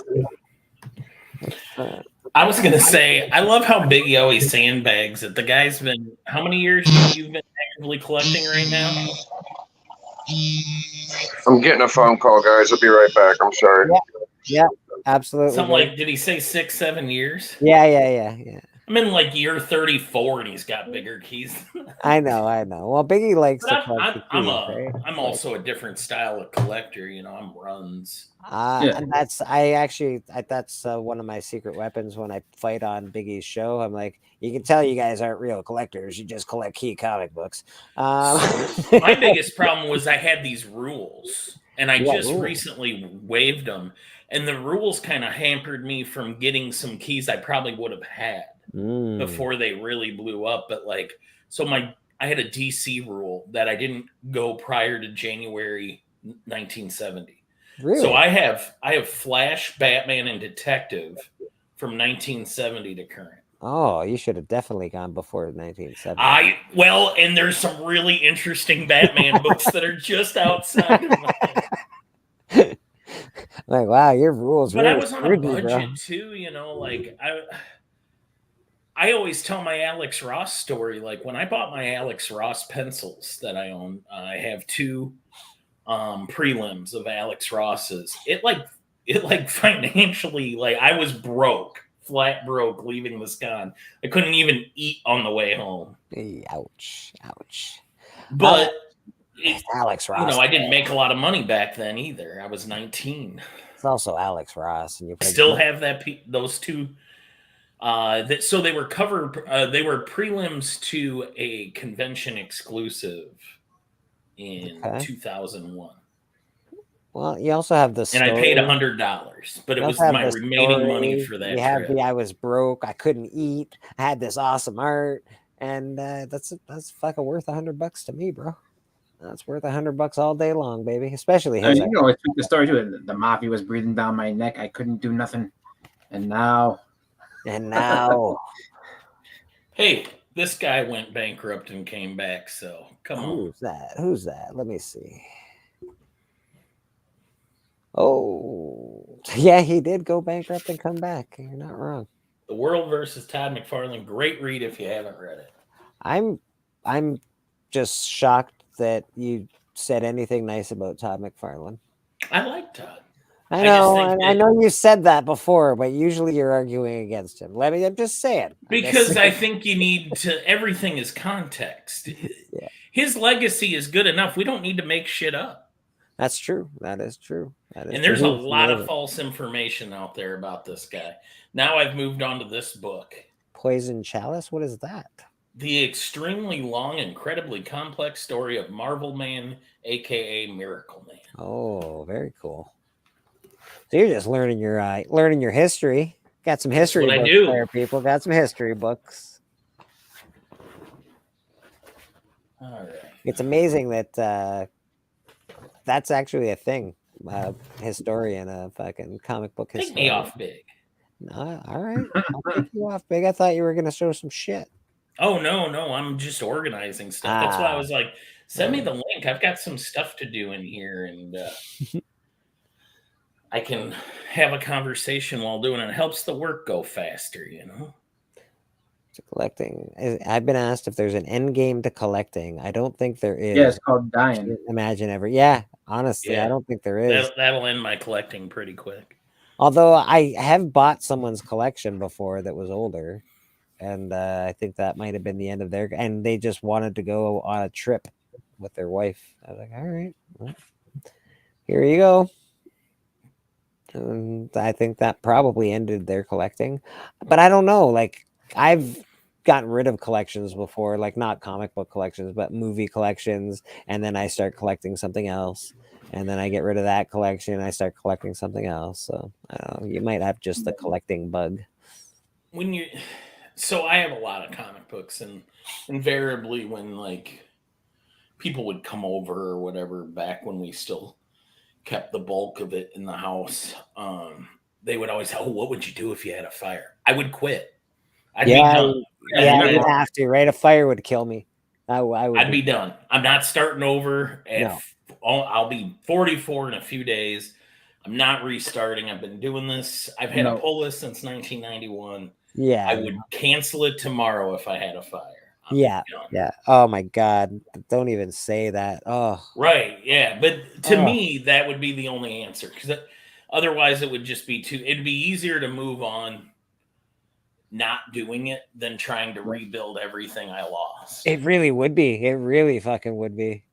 Especially there's probably pieces of art that you have. So I guess that would be what would really do my collection. If I somehow lost it all, I'm not doing this again. I imagine you have pieces of art that can't be replaced because those people are no longer like a page from among Thor us. 412. Yeah, like first appearance of the New Warriors. Yeah, that's never coming. You're never getting that again, right? Like that's signed by Joe Sinnott on the back and signed on the front by Ron Friends and Tom DeValco. Even though it's super crappy characters, super crappy. Whoa. Hold your tongue. Speedball's in there. Oh, I know. Speedball must be in it. Hold on a second. I'm just bugging you, Beckerman. I know. bag. At least I'm collecting what I enjoy. That's right. That's Not true. because it's trendy. Nobody would accuse me of being trendy. You're not. Yeah. Well, it's like being a Browns fan, I guess. Right. Real, They were yeah, like, real football fan if you're a Browns fan. this is what honestly attracted me to the New Warriors was that Mark Bagley art. This is from Volume 1. That's Gideon whooping up on him. Yeah. Bags, man. Yeah. Dude, Bagley was awesome. Yeah. He was. Yeah. Yeah, you're not wrong, bro. And I know people like it's weird. The Spidey fans either love that guy or hate him. But the thing with New Warriors fans is we all love them. Now there are a few. Every once in a while, you'll see a debate in the New Warriors group where it's like Derek Robertson versus Bagley. Who did it better? That's just personal taste. I'm Bagley, but that's where I started. We've got New Mutants is greater than New Warriors in the chat. I don't know, Michael Baker. I just don't agree with that, but I like the New Mutants a lot too. So yeah. I mean, I actually didn't mind the New Mutants movie. I know it got a lot of shit. It sort of seemed like a horror movie when I first started watching it, but it got a lot of shit. But I didn't mind the New Warriors movie. I thought it was pretty all right. It was an interesting take on. Page from Night Thrasher #1. Night Thrasher. Oh my God, you are so not trendy. Yeah, yeah. You are so not. I am the definition. I am the definition of collect what you want. Yeah, that's fair, man. That's fair. I would fall into mental. I heard about this pop new Thundercats comics in 2024. Thundercats 2020. I have all the other Thundercats except for first edition #1. I was hoping Big would come back soon. One of the things I wanted to talk about was second print. Thundercats #1. I got a second print, a third print, a fucking 1800th print, but I don't have the fucking first print. That's funny. I know, it's annoying. I mean, some people seem to have that book, maybe signed by somebody named Brett Rating or something like that. But Chris, let's just, you know what? And this guy's got like a 9.6 down below you. You guys are jerks. That's all I know. That's what I know. What's funny is that, like that book is one that like literally just kind of fell into my hands. Like I didn't go looking for it. It was just there. I was like, oh, I'll take this. Well, I've always had a copy of it. I just didn't have a first print. And then all of a sudden the first print went crazy. And I was like, fuck's sake. I'm not buying that because I don't agree with spending that kind of money on that kind of a comic book. Well, what's funny with all that stuff is that, I mean, I can say, I guess, my own collecting rules from way back whenever, when I was younger, was to just avoid those books. Like, nobody wants these shits. I don't touch them. The only books that were, like, based on television shows that, like, I would collect like that was G.I. Joe and Transformers. Sure, but all the rest of them, I didn't get those until way later. Yeah. Yeah. Yeah, I get that. And it just so happens to be I love Thundercats. When you say that, Chris, do you mean because you didn't see any resale capability in it, or you just didn't give a crap about Thundercats? It just wasn't popular. So like but that's what I mean. Popular with you, or just did you like Thundercats? With me, yeah. Just where it's like, I mean, like I like the Thundercats, but it was like it just wasn't. It wasn't what everybody was like. I would say it wasn't what everybody was into. So do you get what I'm trying to drill down to here? Oh yeah. No, it wasn't. So do you like? Does it make something mean more to you if you know other people want it? Because see, that's the difference with me. Is I give a rat's ass if you guys like. I know you got Night Thrasher. We can all tell. Yes. Not exactly. It's just one of those things where, it didn't really fit in with what I wanted, just because of the fact that.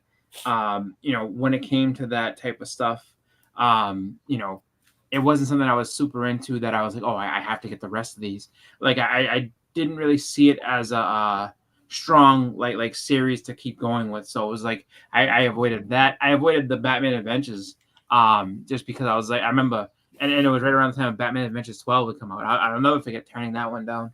Like my mother's like, oh, I saw this. Do you want this? I was like, nah. I was like, I was like, it's based on the cartoon. Like, I'd rather have actual Batman comics than, this, just because that was my mentality. I was only I think 12 at the time.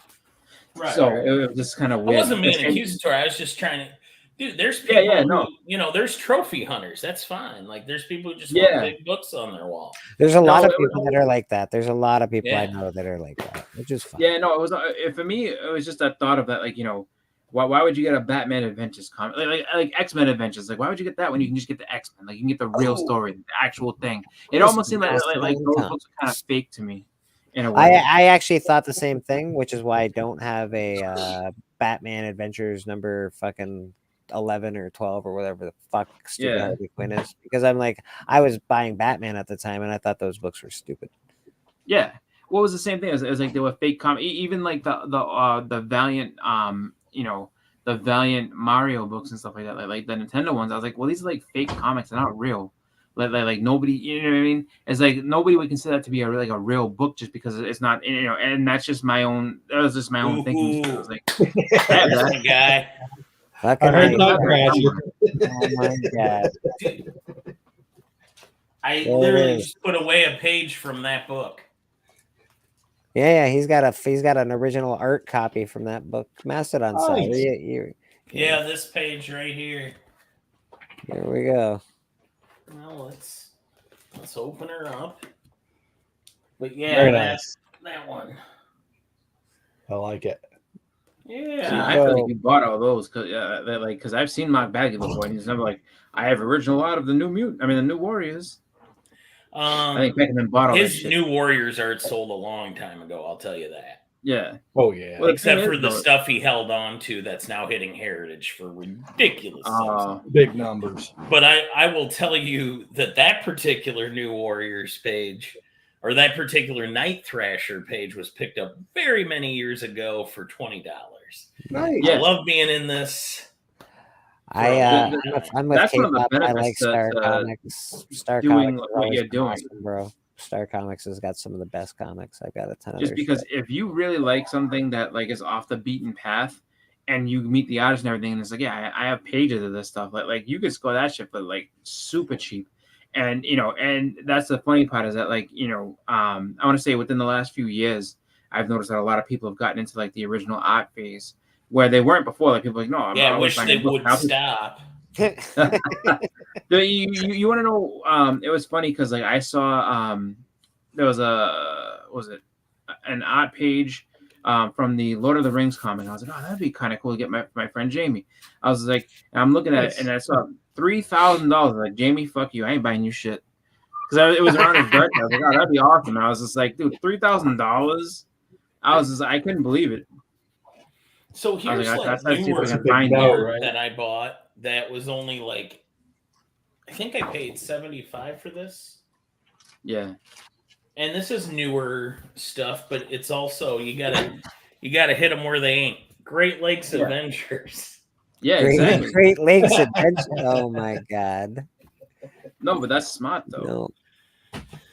That's why, like, oh god, yeah. I suck. Yeah, that sucked. I'm Like- sorry, bro. Sorry, that was terrible. I feel like the more I show my collection, you'll just see Bleeker get more disappointed in me. It's like, come on, bro. Where's nah? Some of it's pretty awesome, to be honest. I like the way you collect. Well, think about everybody who like may have been like really into Invincible before it got really popular, like before it really jumped, right? Right. And it's like, yeah, I got this page from Ryan Otley for like this amount of money, and now try getting the original art page of Invincible. You're way out of luck on those ones, just because like. So for they're whatever expensive. reason, I never ended up with an art page from Invincible, but I have some of the early Walking Dead stuff. Yeah. Because I'm a big That's Kirkman incredible. fan. I had talked earlier about how, like in 06, 07, he was like speaking directly to me when he did that Marvel team up where he created the League of Losers.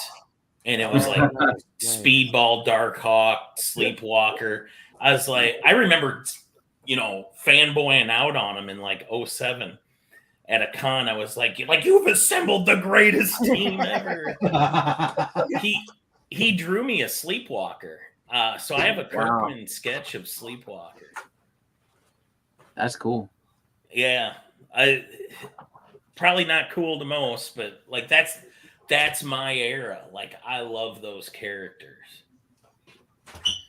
Well, see, now that's something that, like, I mean, because I can think back now, it's just like, and I just never pursued it. But if I was like more forward thinking in that way, I'm like, oh, get some more original art from like GI Joe or those GI Joe and Transformers pages from Marvel would have been incredible to have, because it's like, yeah, I got original pages from these, and it's just like, just now. I mean, could you imagine, getting an actual page out of any of the keys of those series? Is like, I mean, Transformers, you may still have a chance with some books, but like, it's like, oh, I got a page from the silent issue of GI Joe 21. It's like, imagine how much those are going for. I mean, Oh just gosh, random issues, What the hell is, like, I honestly think we're seeing right now, within my lifetime, I think I will see a Todd McFarlane. Hey, everybody's really targeting the Image guys right now, and the prices are going through the roof. I think you will see a Todd McFarlane piece. I'm not trying to incite a riot here, but probably a Rob Liefeld piece and a Jim Lee piece within my lifetime will go for $1 million. Oh yeah. Oh yeah. Yeah. It's gonna happen. Oh yeah. Well, it has to, just because people my age will be existing, and we love. Because I remember when I first really started paying attention to art prices in like 2010, 2012, where I got like to where I started reading the newsletters and stuff, and hanging out in the CAF forums.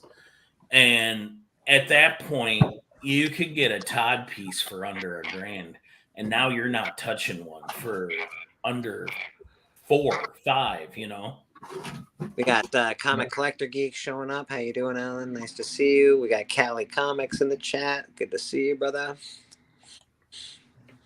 I'm trying to think, like, those Grey Hulk pages of McFarlane's, they're going for crazy money right now. Yeah. Yeah.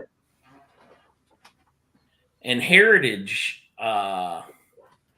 what's one of the ones they got right now? Heritage has the original, I guess we could call it the Captain America's boobies, Rob Liefeld promo art. Oh fuck yeah! That's expected to he still owned that. He's got it up in Heritage, and I think it hasn't. I don't know if the bidding started this weekend or what, but it's projected to hit 6 figures. Yeah.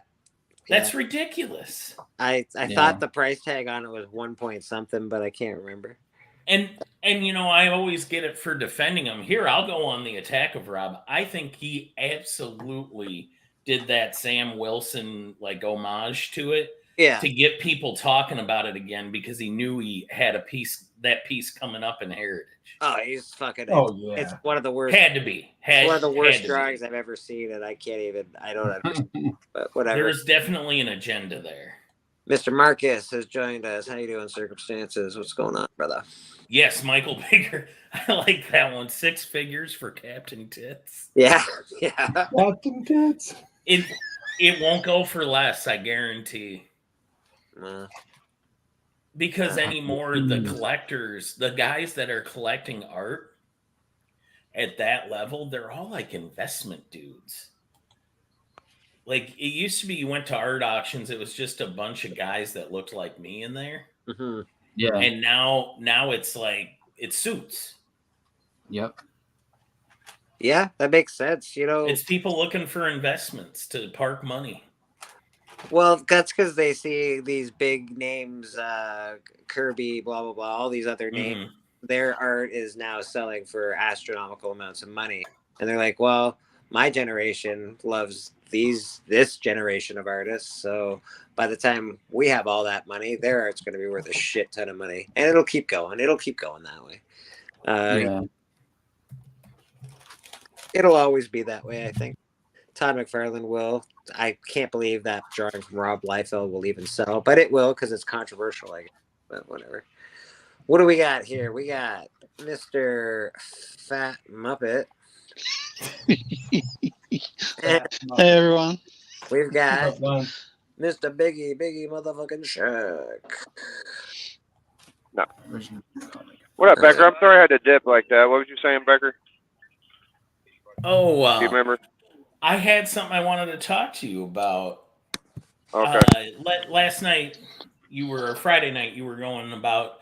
I know Silver Age is your favorite age, and Yeah. I know you're a Jack Kirby guy like I am. Yeah.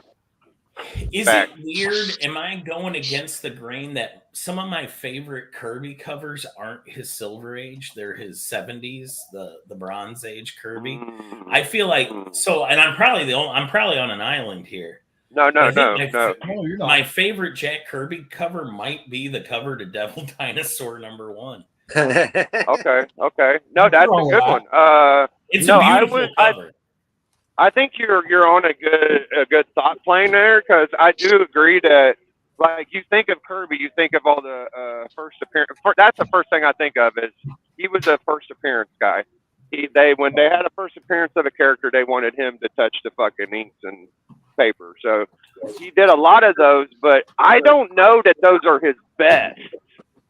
I don't know that they're his best, dude. Like, I kind of like the Mr. Miracle DC 70 shit a lot. Like, that shit was amazing.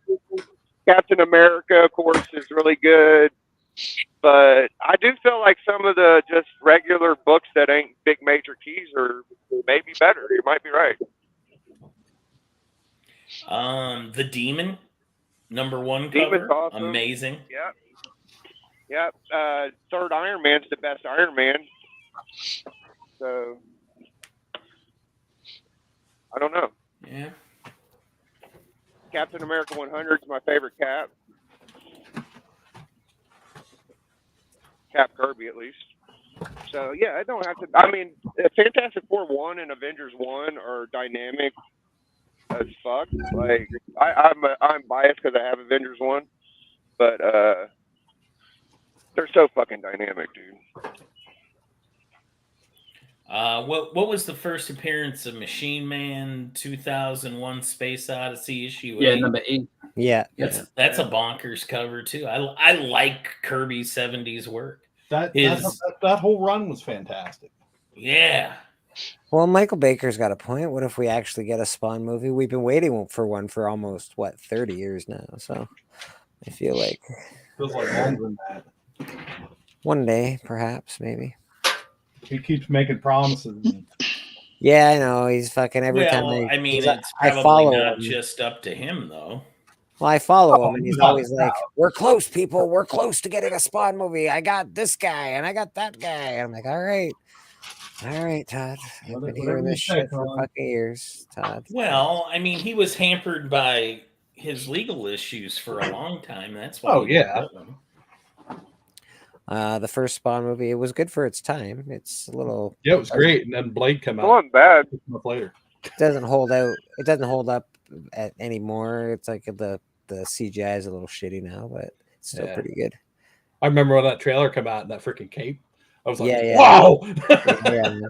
Spawn was a cool ass character. Let's be honest. Spawn was fucking dope. That's why Todd created him, man. He was a comics want to be cool again, man. And that's cool. Motherfucker tried to ram me head on. What the fuck? What an idiot. Yeah, you gotta watch these fuckers. You go out and drive. It's a merging lane where you got 1-2 lane going one way and another 2 lane going the other, and you can merge left or right in it. So it's kind of like a death island. But I was in it first, and this fucking idiot tried to come into it like fast. He zoomed out though. I'm alright. Okay. Blumhouse says 2025. There you go. Got back out. Interesting. The only one I don't have is 8. Anyone watch Loki? He says it's all Mephisto all the time, and always has been. Okay. I haven't watched the new Loki yet. I want to though. I actually forgot. Yeah, I haven't seen it yet either. Sin City was fucking great. I'm sorry. Are we pulling out Machine Man for some reason? We pulling out If Mephisto's like Marvel's version of the devil, then who's DC's version? Blue Devil? Is Blue Devil or Demon the devil? If what now? If Mephisto is Marvel's version of Satan, the devil, isn't he? Is he, or am I crazy? Mephisto's That's not him. I think Satan is. Well, DC just has they've had the devil, they've had Blue Devil. Well, but he wasn't the devil. Blue Devil's No. kind of more like a Ghost Rider type. Yeah, situation. Demon isn't really the devil either. He's just a demon. So Yeah, they don't really have. Yeah, but No, like, they Lucifer, actually have in- Lucifer Morningstar is in DC Comics, like Lucifer the Devil. And also other versions of Satan are also in, and Constantine's met them all. So. Yes, yeah, exactly. Constantine, that's where all that shit really happens. I liked how Spawn. When he was like doing the whole God thing, he met God, and he wasn't impressed. I love that about Spawn. He's like, you guys suck at being God. That's fair. Well, who could be God, really? Sin City, Jessica Alba. Yeah, she was pretty hot. Not gonna lie. A little thin. She needs a sandwich, but she'll be all right. She needs a sandwich. Yeah, she does need a sandwich, man. Ham sandwich. She's pretty, but she needs some sandwiches, like a hamburger or something. Something with a little meat on it, buddy. I'll be honest. When it comes to Spawn, I haven't read a whole lot of it. I've read the first, I don't know, 50 or 60 Spawn issues. I think that's where I stopped when I was young. I'm current. I read the current Spawn a lot. Pussy and drugs. Current Spawn's fun. Yeah, I've been reading Spawn since like 289. Well, Beckerman wanted to know. He wanted to know, so I had to tell him. There's other things in the world besides comic books. And then Not really. Whoa! You're really challenging my belief Whoa. system. I know. And then all of a sudden, I found out that comic books were more important than all of that stuff. So I came back, baby. I feel like people would notice by looking at us. Bleeker, I think we had two very separate experiences with life. That is probably true, bro. That is. I don't think there's a better format for telling a story. Though comic books is the best format. Better than movies, better than television. It's obvious. It's actually funny. So my brother, he's older than me, and I've been hanging out with him a lot lately. Family sucks, yada yada yada, shitty life. But my brother, I put on YouTube now. Started to watch YouTube, but I'll put on like a lot of comic book stories on YouTube and be like, "That was fucking amazing." I'm like, "I know, bro. I told you, comic books are fucking awesome." They're fucking crazy, bro. He only knows what the movies give him. He doesn't know anything about comics. He doesn't know that this person should be that person. This person's not wearing the right colors. Blah blah blah. He only knows what the movies tell him. So like when you show him the real stories, it actually blows his mind, man. It's pretty cool to watch. Yeah. Well, like books, you're lucky if you have a picture to look at. Comic books, they give you a breakdown, and they give you beautiful art, and your imagination goes with the art. So it's 3 or 4 different stories at once. You know, it's and then that's why movies are doing so well with them, because they're just using. They're almost as good as a comic book, but it's still not good enough. There's no. We've been redoing Bible stories and Shakespeare stories for so long in every movie. If you really watch the movie industry, Hollywood, they just rehash a story. They do it about 300 times in a different era, different people, different sex, They just change a few things here and there. Like Superman's basically Moses. You change a couple things. Exactly. Change a few things around. This story is that story. This story is that story. This story is that story. And comic books are actually changing that because Hollywood run out of fucking stories, man. What do you got there? A Spawn page. Wow. Yeah, this is a Gunslinger Spawn current run. Issue 2, page 17. Brett Booth art. That's cool, bro. With Delso Corona inks. It's also very good art, by the way. I think Todd McFarlane signed it in the middle. Jesus Christ! I'll color it in. Yeah, you're gonna color that in. Can I send it to you, Glenn, and you'll color it for me? Yes, sir. Yes. Take the crayons to it. Stay inside the lines, Glenn. Stay inside the lines. Definitely. Yeah, there's a lot of pressure there, Glenn. I'll just close the left eye. Art Germ is live from New York Comic Con, and there's 12 people watching us. Thanks, guys. Appreciate you, folks. Someone who has actually really good, I would say, I would call it a racket a little bit with that, is Adam Hughes and his wife. Because, like, they set up a booth, right? Really nice art. Adam Damn, Hughes is Lisa. sitting there chilling, and he'll do a little sketch, whatever. And then his wife's like, "Oh, you want some color on that?" So she's sitting right next to him. She's like, "Yeah." She's like, "I think her name is like Allison Stone or something like that." And she'd be like, "Oh, I'll color that if you." And people like, "Oh, can you color this here?" And she's like, "Yeah, no problem." So they're right next to each other. I'll do the black and white sketch for you, and then yeah, she'll color it in.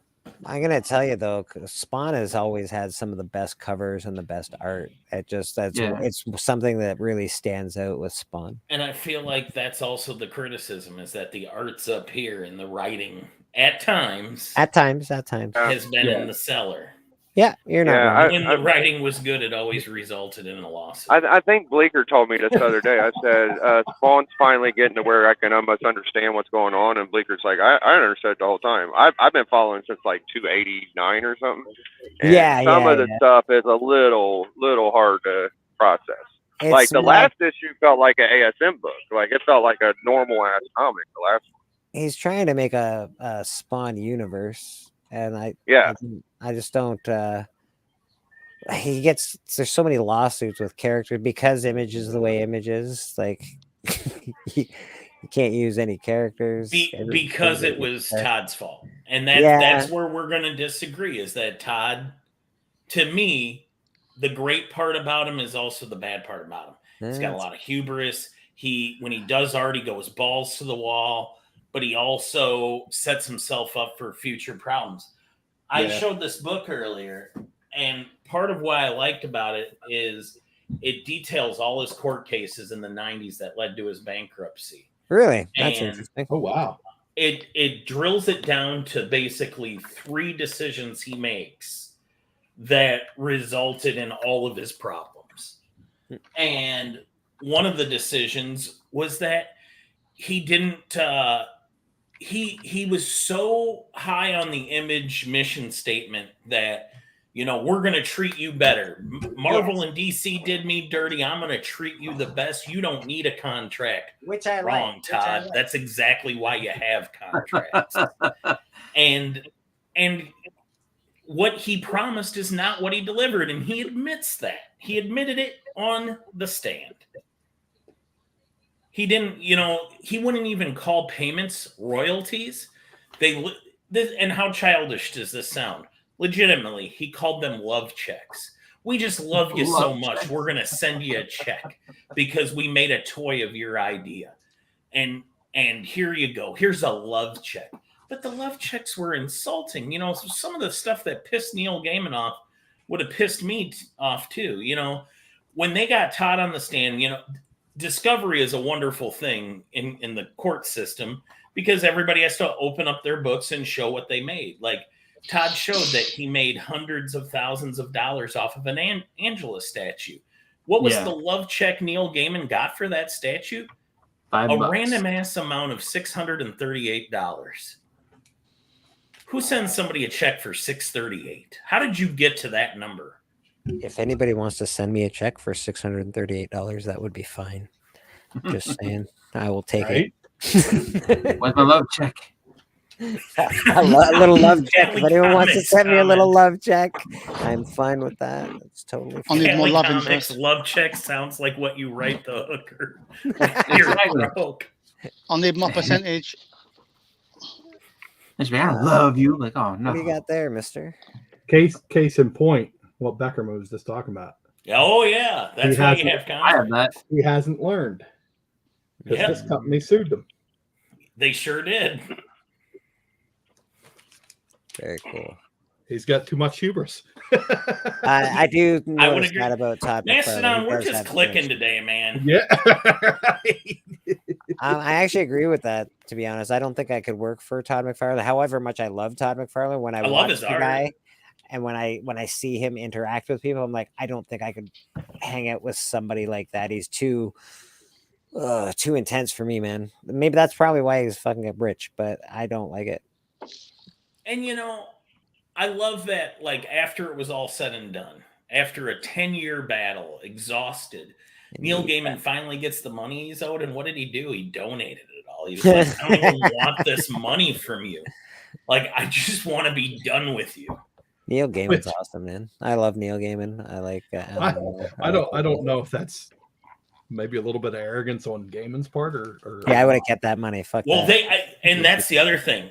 The book doesn't shield him. Like it even like so. There's this moment where they're in a meeting trying to avoid going to court, and Todd decides all gloves are off. Neil's insulted him, and in front of witnesses, Todd says, Neil's insulted. I'm gonna bury you. You aren't gonna get a dime out of me, and I'm gonna cost you. You're gonna need $250,000 by the time this is done in court fees. And Neil says back to him, well, then I guess I'll just need to go sell a screenplay on the ride home. You think you can fucking take a Immortal down? You can't do that. No, man. No. Yeah, Neil Gaiman's like, well, I guess I'll just write a $250,000 screenplay on my plane ride back to Wisconsin. Which probably wouldn't be fucking too difficult for him, to be honest. No, especially at that time. And I get it. You know, Neil's a superstar and Todd's a superstar, and they both know it. And it probably made it very hard to work together. It probably did. It's like having too many fucking centers on a fucking team on a bat. You know, like, I'm the best. I'm the best. I'm the best. Give me the ball. Give me the ball. Give me the ball. Like, you know, you need some role players, man. You need the 1980s Lakers, you mean? Yeah, the 80s Lakers. Yes. You definitely need some role players in that lineup. Callie, I need a UF4. Stop teasing me about it. Could get one, man. When you're talented, you don't have to go along. Sure wish I was talented. When you're talented, you don't have to go along to get along. Yeah, that's actually not true. When you've reached a certain level of talent, that might be true. But until then, you gotta shut the fuck up. There's some great one-liners in that book, though, of just them getting deposed, and they do interviews. Like, so at one point, Dave Sims and who else is it? Oh, one of the Image guys, Eric Larson.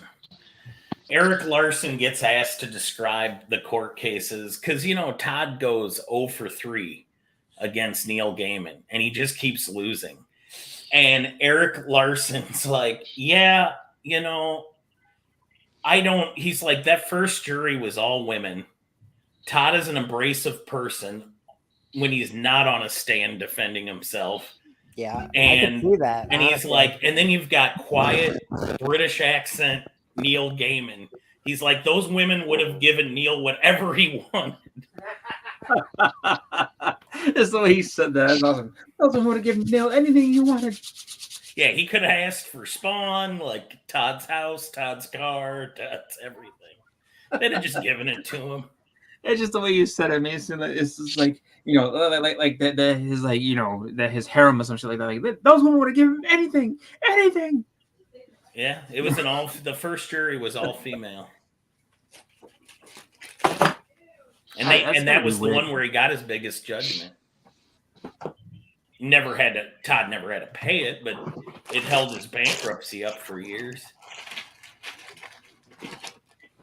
And look at a jury gave what did Tony Twist get awarded in the first round? Like $28 million? Ridiculous. Oh yeah, the hockey player. Yeah, because he's a gangster in the because Todd made him a mafioso, and then perjured himself in the second trial when he said something that they were like, no, in the original transcript she did say it. Well, okay, I did. Perjury. Boom. Wow. That's so funny. Yeah, you gotta be careful talking to police and shit, man. I've been watching a lot of interrogation stuff lately. Well, I mean, it's not even just that. That's a real person. Like, you know, normally the big, you know, like in the credits of everything, anything like that's coincidental. And I'm sure Todd didn't even do that. She's like, yeah, this hockey player is never gonna notice. And it's like, oh yeah, what's this? Hey, you read comic books? Like, no, but this guy's using your name and making all kinds of money off of it. What? Hold on, let's talk. Well, what they got him on was that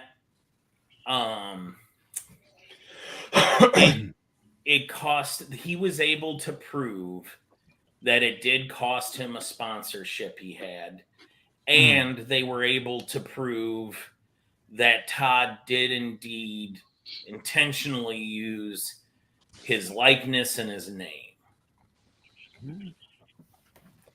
Wow. And did so in a way that an average person, I guess I could just look up how they came to the. You remember that series Spawn Kills the Universe, and he had like, I thought for sure he was going to get sued by Marvel. He was doing Thor, he was doing Iron Man, Hulk, all different types of weird. For that. Did he? Yeah, it made it seem like he was going to get sued though. When you read it, it's like, what the The fuck? one that would have gotten him in more trouble would have been, I think it was like Spawny, the issue number 2 or 3, where he's talking about like certain people. Like, he's basically saying that like you can see the arms. There's people that are imprisoned, and you see like all the arms reaching out, and it's clearly Wolverine's things. I think Thor's it's like a bunch of like and they're reaching out from jail cells, and it's just Alan like Moore did that and got special permission. The arm thing. Yep. Oh, okay. I'm guessing they got special permission for crossover and all that shit. Mm-hmm. Oh, of course.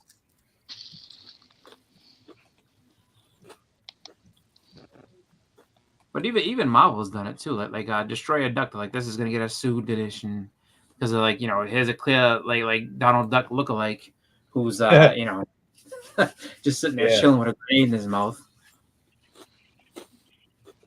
Well, I always had the impression that Spawn is a mixture of Venom and Batman. Yeah. Yeah, they made a character named Night Watch that's pretty much. I mean, Night Watch is pretty much Spawn, like preliminary type thing. Like that's what it basically came from, or at least the look of it. Most of it came from that, and then it's smart enough for Todd not to go full with it because Spawn would be owned by Marvel. Like he was smart to not go ahead and be like, yeah, I want to put this character in a book. He kept it for himself. The first game in Verdict. Sorry, Biggie, I interrupted you. No, you're good. I didn't say nothing. Okay. What was it? The jury found that Gaiman had a copyright interest in the works at issue. McFarlane had breached Gaiman's right of publicity under Wisconsin law, for which he was due damages and mandatory attorney fees, and that McFarlane had passed off Gaiman's works as his own in violation of his rights under the Lanham Act. The full verdict, as recorded by the jury, was as follows. Count 1. Does plaintiff Neil Gaiman have a copyright interest in the following? Medieval Spawn? Yes. Cagliostro? Yes. Spawn number 26? Yes. Number 2. Would a reasonable person in plaintiff Gaiman's position have discovered prior to January 24th, 1999, that the McFarlane defendants were claiming to be sole owners of copyright interests in the following? Medieval Spawn? No. Cagliostro? No. Angela? No. Angela number 1, 2, and 3? No. And it just goes on. There's 15 counts, and McFarlane lost all of them. Wow. And then Eric Larson says, it seems patently unfair that Neil could claim ownership of Spawn on a horse, much less than an all-woman jury charmed by his English accent and sad story would award him that. Hello, Eric Larson. Feminist, maybe? No? Well, I don't know. So you put Spawn on a horse and now it's your creation? Yeah. And then we have Dave Sims' comment. Just between you, me, and the lamppost, I think it had more to do with the all-female jury at the trial, Dave Sim wrote to Eric Larson. It wouldn't matter what Todd and Neil were disagreeing about. An all-female jury was going to find Todd in the wrong and Neil in the right because Todd is Todd and Neil is Neil. Had the judge asked them, I'm sure the all-female jury would have been happy to give Neil the rights to Spawn, Todd's house and cars. Madonna's uniform from A League of Their Own, and the Mark McGuire baseball and anything else Neil expressed an interest in. Yeah. Well, Yeah, we you got, could just have a. we got someone Yeah, backstage. Let's check her out. Bleeker. Rock on, Bleeker.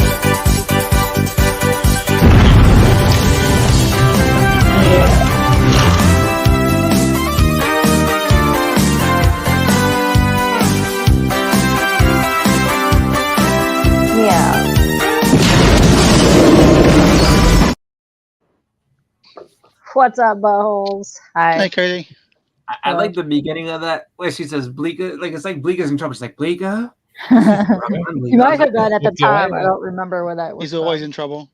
Always. It's not like he just got caught. Like did you eat the cookies? No, Yeah. I didn't eat the cookies. Probably. Totally. Oh, he me? totally ate the cookies. Yeah. I will always eat the cookies. I knew it's Whoa.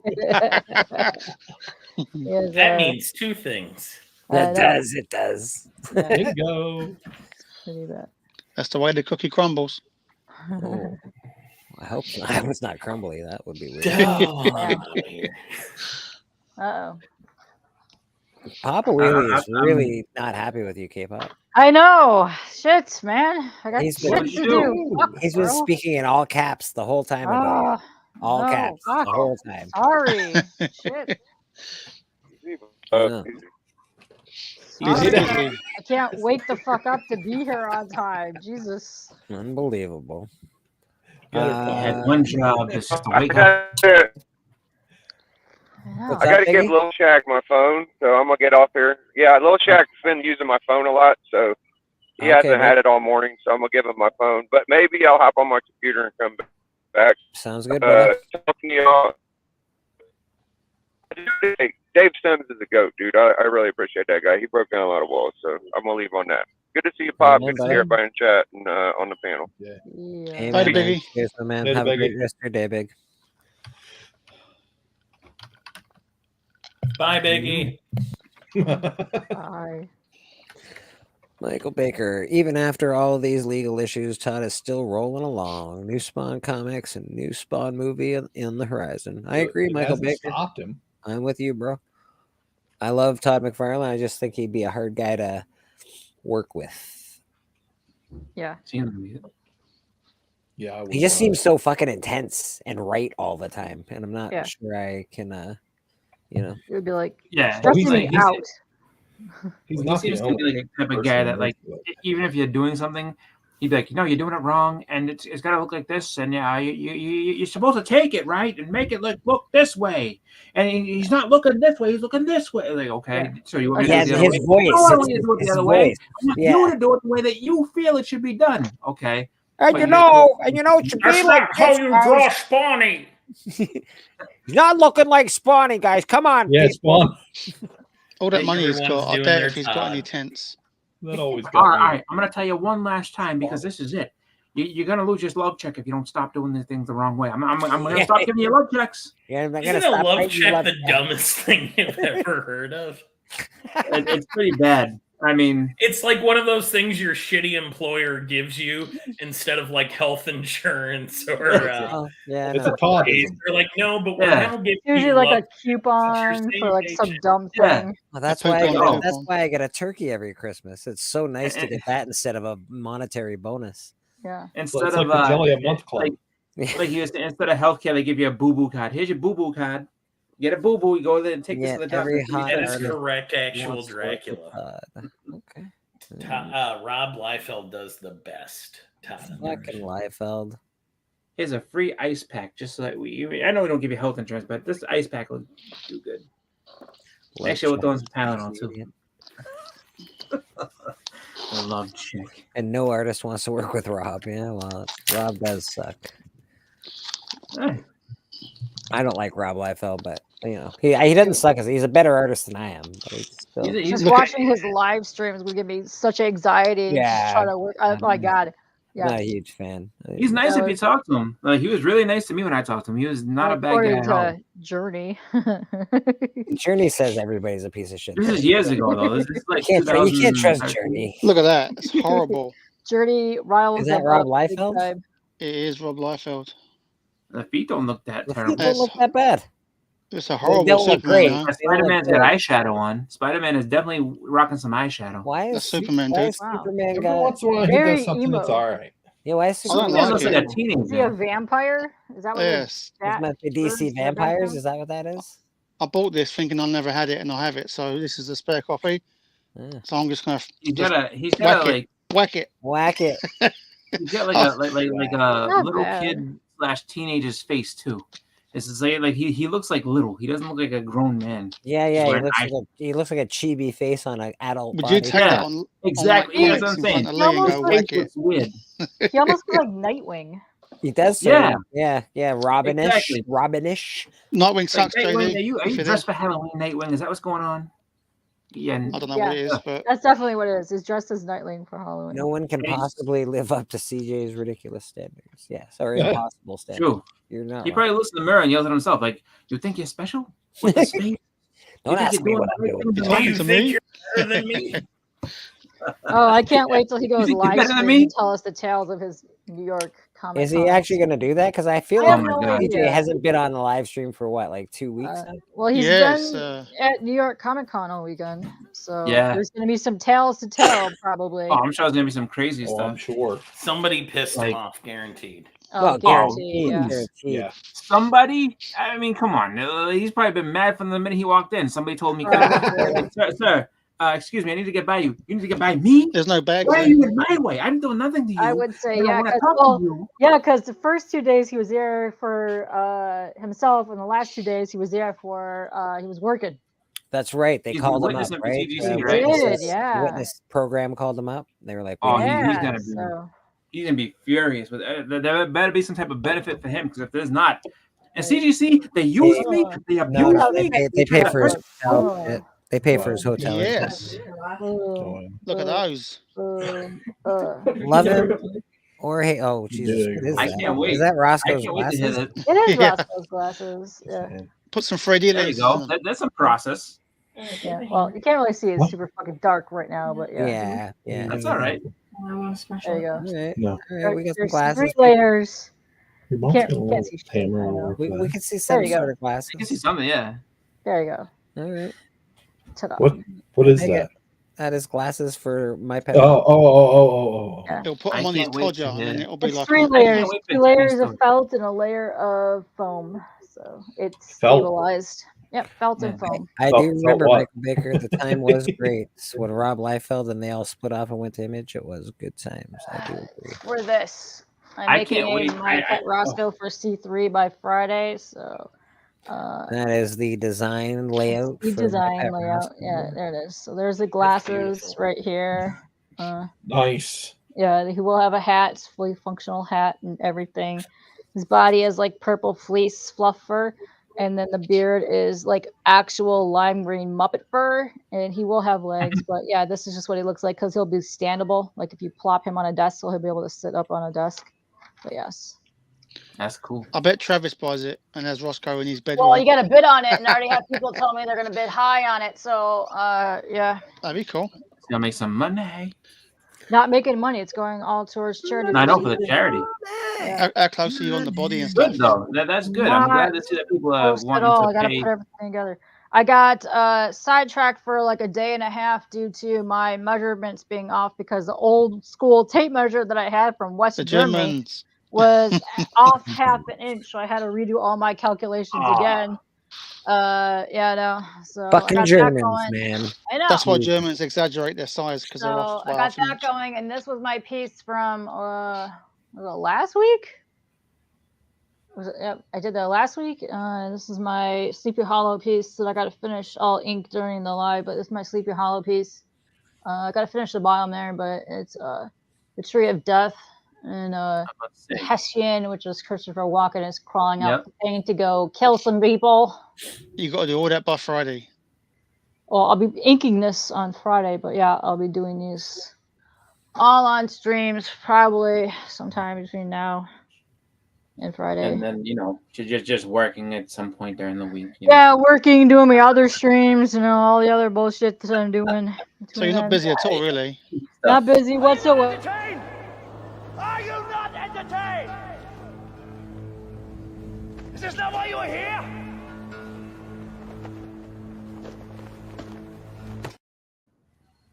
Yeah, you know, just a couple of things to do this week. Nothing. Just a few fucking things. Not many. Just a few. Just a couple errands, you know. Just a couple. Just knock them out real quick. Yeah. Yeah, ass cake.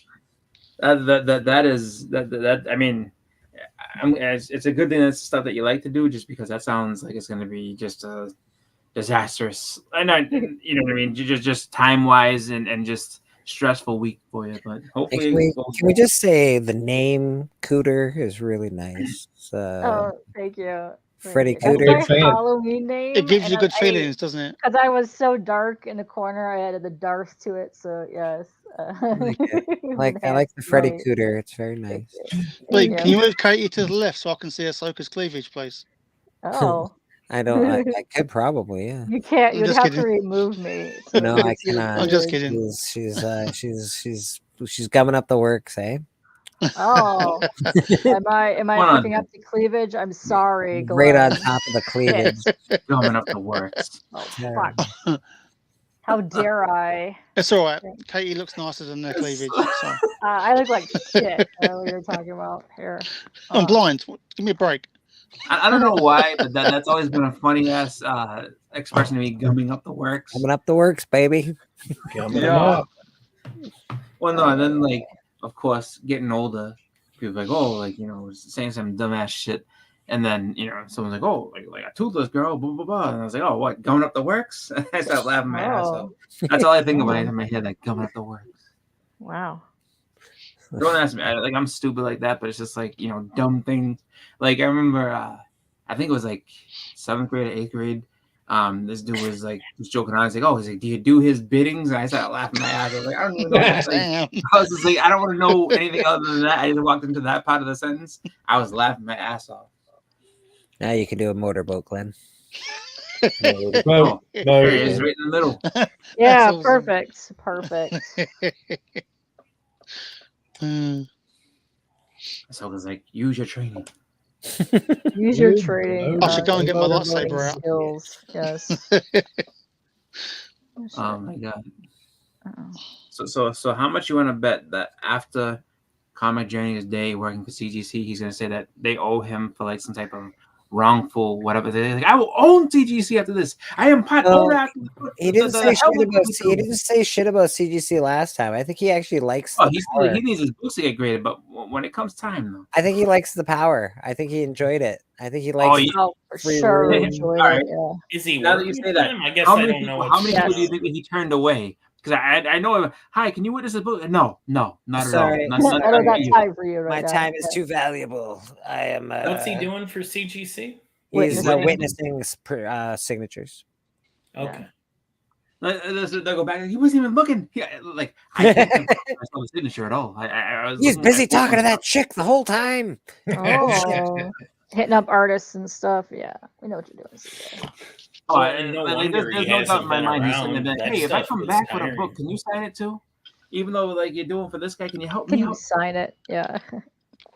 I watched him walk right out. As a Terrificon. He walked right by security like there were nobody. Like, sir, you can't go that way. He's like, you see this shirt says, "Watch me," and he just kept walking. They didn't stop him at all.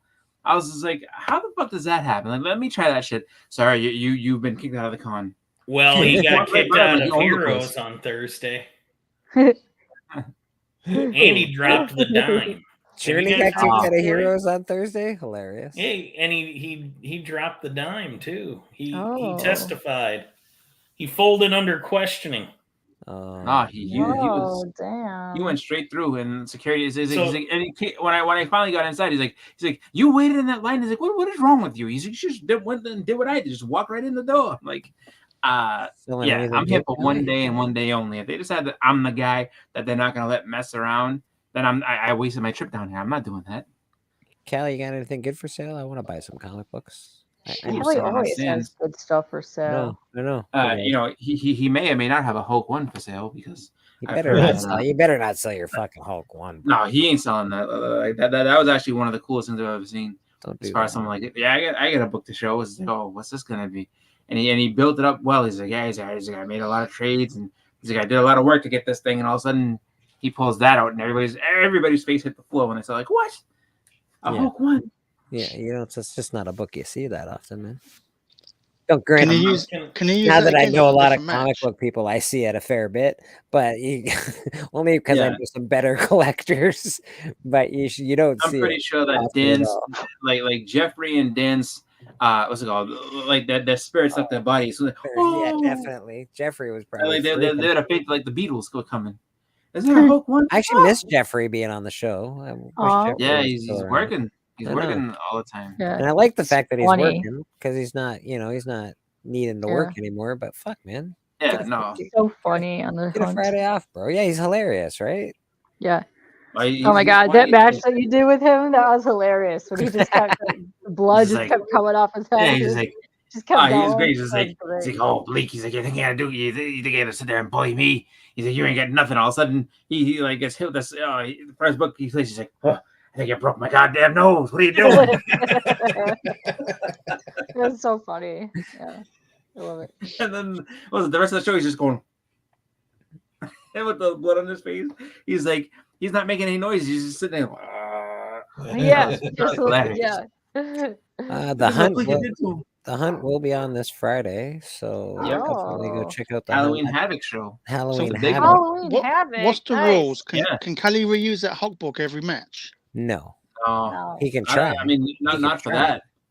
that. I mean, but the thing is, I mean that if he's the champion again, so I don't think he can use that again specifically. But if he goes for a different belt, like that Hulk book will come out at another time. You can I reuse guarantee. books, but you just have to do I it. want to do them right You away. just don't want to do it right after, like you just used Yeah. it. Save it for a year. Fucking Tony's used his Crow book like fucking 300 times. Butthole, I know. Whatchamacallit. Well, he does that just to make you sad. He's like, oh, and Yeah, I happen to have this Crow signed by James I O'Barr, know, he's a and big it got a remark on it, It's And like, whatchamacallit, the Hoodats used his Turtles 1 at least fucking 10 times. It's been a minute he's though. used He hasn't used it in a while. yeah, no, he's used it to win Hustlemania twice. Yes, I know. He uses it every Hustlemania. He's like, oh, I'm gonna pull out the Turtles. Like motherfuckers. I mean, you gotta do what you gotta do. Like just because he had to, just because of Roscoe was unstoppable, just beating people with all kinds of books.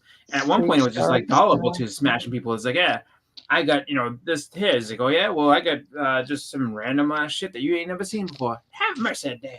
And then like people are just like, yeah, Roscoe, I'm voting for him. It's like shit. This guy's eliminated. That guy's eliminated. And Hoodats like, nope. You know what? Turtles. I'm gonna stop this right now. Turtles. Michael Baker. I don't know if his name was Jeffrey in the show, but I know nobody's afraid of a Jeffrey. Oh, Isn't that Blake, you're gonna love these He two was, books. and Michael Baker. Get That him to was the his name. Greek I was like, yeah. Jeffrey was his name. He's like, Jeffrey, you're crazy. Yep. He's like, no, I'm not. We're just smoking a Jeffrey. It's all right. Yeah, that's it. It's a You're joint doing venture. a reference to get him to the Greek. I sure am. I really didn't want to use this book twice ever. That's fair, Kylie. I have used a book. I've used probably 4 books twice now. It's hard not to. Actually, it's hard not to. You gotta What win. we got, Glenn? You got a couple of books you want to show? I've got lots of books here, but I'm not going to show them. We're not doing lots. We're doing 2. Okay, you ready, Blake? This is for you. Ready? I'm ready. Ooh, Mickey Mouse. See, this is what I Whitman. thought. This is what I Mickey thought. Mouse. Get the fuck out of here. Whitman. But it's Whitman, dude. It's Whitman. Whitman garbage. Get the fuck out of here. I don't even know who Whitman is, but I bought them. Trash. Wow. Trash panda. That's what you are. I almost bought that. Whitman. Wow. If that Battle of the Planets was Whitman wasn't as in rough condition, like it's not in terrible condition, but if it wasn't as in rough condition in the price, I would have bought that just so I could say to them, hey Bleak, guess what? I don't even have one of those books. I got a Whitman Star Wars Oh, #1, but I also That's have cool. the real thing, obviously, as well. Now, thanks to Doc, but I have, several of the Whitman Star Wars. yeah, 1, 2, and 3, I think I have, but I also have the real versions of it as well. Oh, the real versions. Yeah, the Whitmans are. I have. Yeah, I have. know. Bullshit. Some bullshit is what it is. Bullshit. I had wow. Shit. I had 2 number 2s, and then I remember I sold one, and it was signed by Roy Thomas, and it was right as the Obi-Wan Kenobi show got announced. So I was able to move that and make a little People money on don't it. understand. Number 2 is the better book. It's got way more first appearances in it, and everybody always goes for number 1, and it's the more expensive book. But number 2 has way more first appearances. Another thing about number 2, it leaves you on the toilet longer. Oh, you're not Number wrong. 2. Turlet.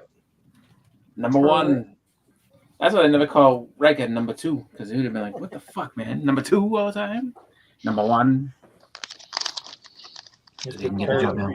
Where's my number 2? Actually, he was. I think that guy Jonathan Frakes. I think he was at Terrificon. I don't know if he had a huge line though. I figured he would have a decent sized line because people like the Next Generation. Yeah, Factor 50.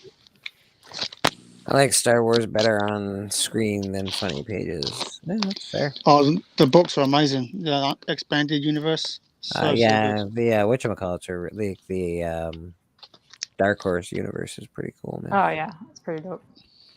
Yeah.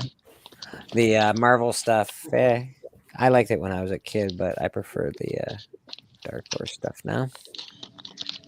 It's way darker. Oh, what is this, Mr. Beckerman? What do you got there that you're showing? What was that? Showing us some pages. Showing us some pages. Bend it like Beckham. So over here. here's Darkhawk versus Darkhawk during. Whoa there, Thrones. bud. Dark, light, medium, dark cock. It can be any kind of Dark cock. cock. Yeah. Dark Hawk Oh, Dark Hawk. versus the Fraternity of Raptors. Oh, okay. And then we have this is New Warriors Volume 3. For some reason, these books heated up after the artist named Scotty Young. I think he did stuff after. Oh, that shitty Scotty Young guy. Oh shit. Yeah, he's rubbish. Yeah, he's good stuff. Actually, I don't really like Scotty Young, but I do. But I don't like He's his. another one that people hate or love. His kids' art. I like when he does his other kind of art. It's pretty cool. Yes, Then we the have stuff he New did for Wizard of Warriors. Oz was great. One of the later volumes 4. And that's the thing. It's not that I don't like. I don't think he's a bad. He's a great artist. I just don't like that style that he does. Yeah. He's getting electrocuted. When he Night does his Thrasher issue oh, 14. sweet. When he does his non-chibi style, his art style is amazing. Yeah, like he can Yeah. really draw, man. Like he's a fucking good artist. Yeah, I've seen some of that. Nova Volume 3 with Nova, Darkhawk, and Quasar. Oh, Yeah, is that Dick Rider? who did that? Is it Sean? Muhammad Assar, maybe? Oh, okay. I know Sean. I've got did some this. of his signatures. Wellington Alves. Okay. Wow. Nice. You got some cool art, man. You do. And have then some we've cool got Nova Volume 2, guest starring the New Warriors. Nice. Nice. Signed by my buddy Mark Stegbauer, who was the inker on that. Wow. Very nice. Very cool. Beckerman's flexing over there. He is. Flexerman. Not at all. What are you redoing? Your whole back wall? I'm putting some art away and new stuff's going up. Nice. I'll show I 3 mean, more books here. Nice. I'm in the middle of redoing my back wall here because my mom wants me to take my titty ladies off my wall. So I know it's terrible. So I may be putting more horror stuff up soon. So yeah, I know it's terrible. You tell Kate is her. doing a lot this one. Can't go wrong Tell with her horror like, stuff. look, What do we I got? won this on Whatnot. What is it? I can't Tell her that you'll tastefully cover them up. That's about it. Wildcats Annual. Wildcats. This is a 90s series, I think, isn't it?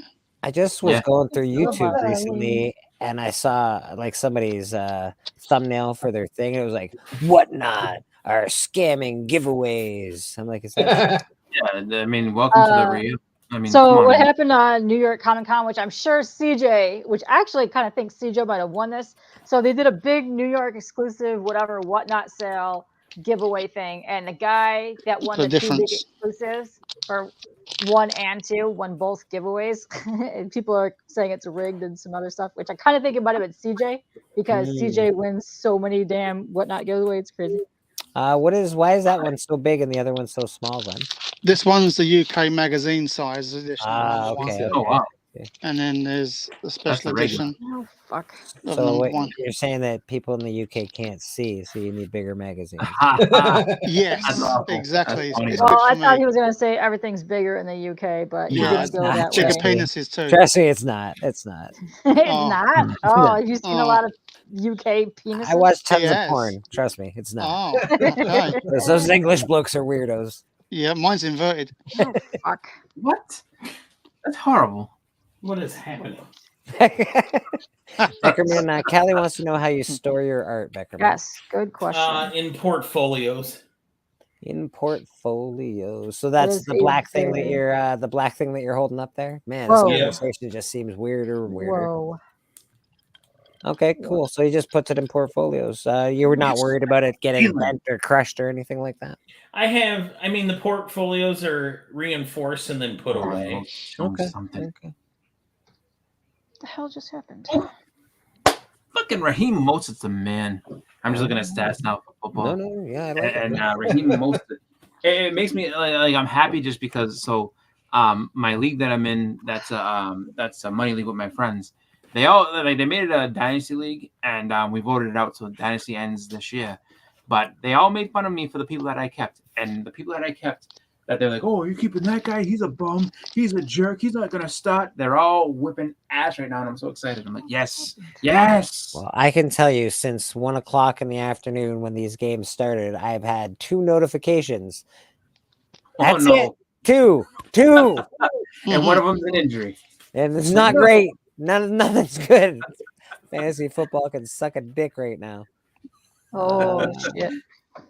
What do you got, Supergirl? Let me see. This is an Australian version. Oh, that's cool. Australian. Whoa, she's not wearing pants? I don't think she's wearing Might pants. not be. I don't think she's You wearing got some pants. type of widow skirt. She was, but I took them Hold off. on. I got to put my super face somewhere. Your super face. Wow. Yeah, here's the cookie. Poor girl needs a spot to sit down. Oh Yep. shit. I thought that was pretty neat. That's funny. You know. Oh. Drax Yeah. says the farts are bigger in the UK. I can believe that. Oh, wow, really? Well, they eat fucked up food, right? Like it's all This is true. bangers, mash, fish and chips. Todgers and no One wonder fart can fill up a hot air balloon. Yeah, man. No wonder they fart all so much. terrible. Yeah. They what was it? Bleeker's moment just reminded me of the Joker on the Harley Quinn series. Like, where's my goddamn electric car, Bruce? Where's my goddamn touchdowns, NFL? Where is my goddamn touchdowns? This is some He's like, bullshit. two notifications? It's been 2 hours and 47 minutes. 2 notifications? God damn it. No. No one's doing anything at all? Nobody's done shit. Like fucking bullshit. Did someone complete a pass? Did somebody run? Nothing. I got nothing, bro. Like nothing. I've got You're all just my sitting guys around, are huh? got like other dudes got like 1.6 Yeah. fucking. I'm like, get the fuck out of here. It's like, Wow. This guy's doing everything. Your team's just hot trash this year, is what you're saying. Players. Sounds Straight Yeah, up fucking- a couple of my guys got I could really sign hurt, into so. 10 I've got to show you this one. and let it. Oh my god, no. Show us your boobs, Glenn. Yeah, it's basically torture for me to watch. I'm like, oh, that's wonderful. I just lost $50 this year. Oh, damn. Great. Yeah, no, Callie's thing is hot. So he signs up for 10 fantasy football leagues. Let's go to Auto Manager and just monitor and laugh at the comments. That's hilarious. You like this one? Yeah, no, I'm just here to. I'm not even here for the draft. Kelly, I don't like any of Kelly is straight up a menace. Oh, All right, that's, I that's don't hate that one. That was pretty cool.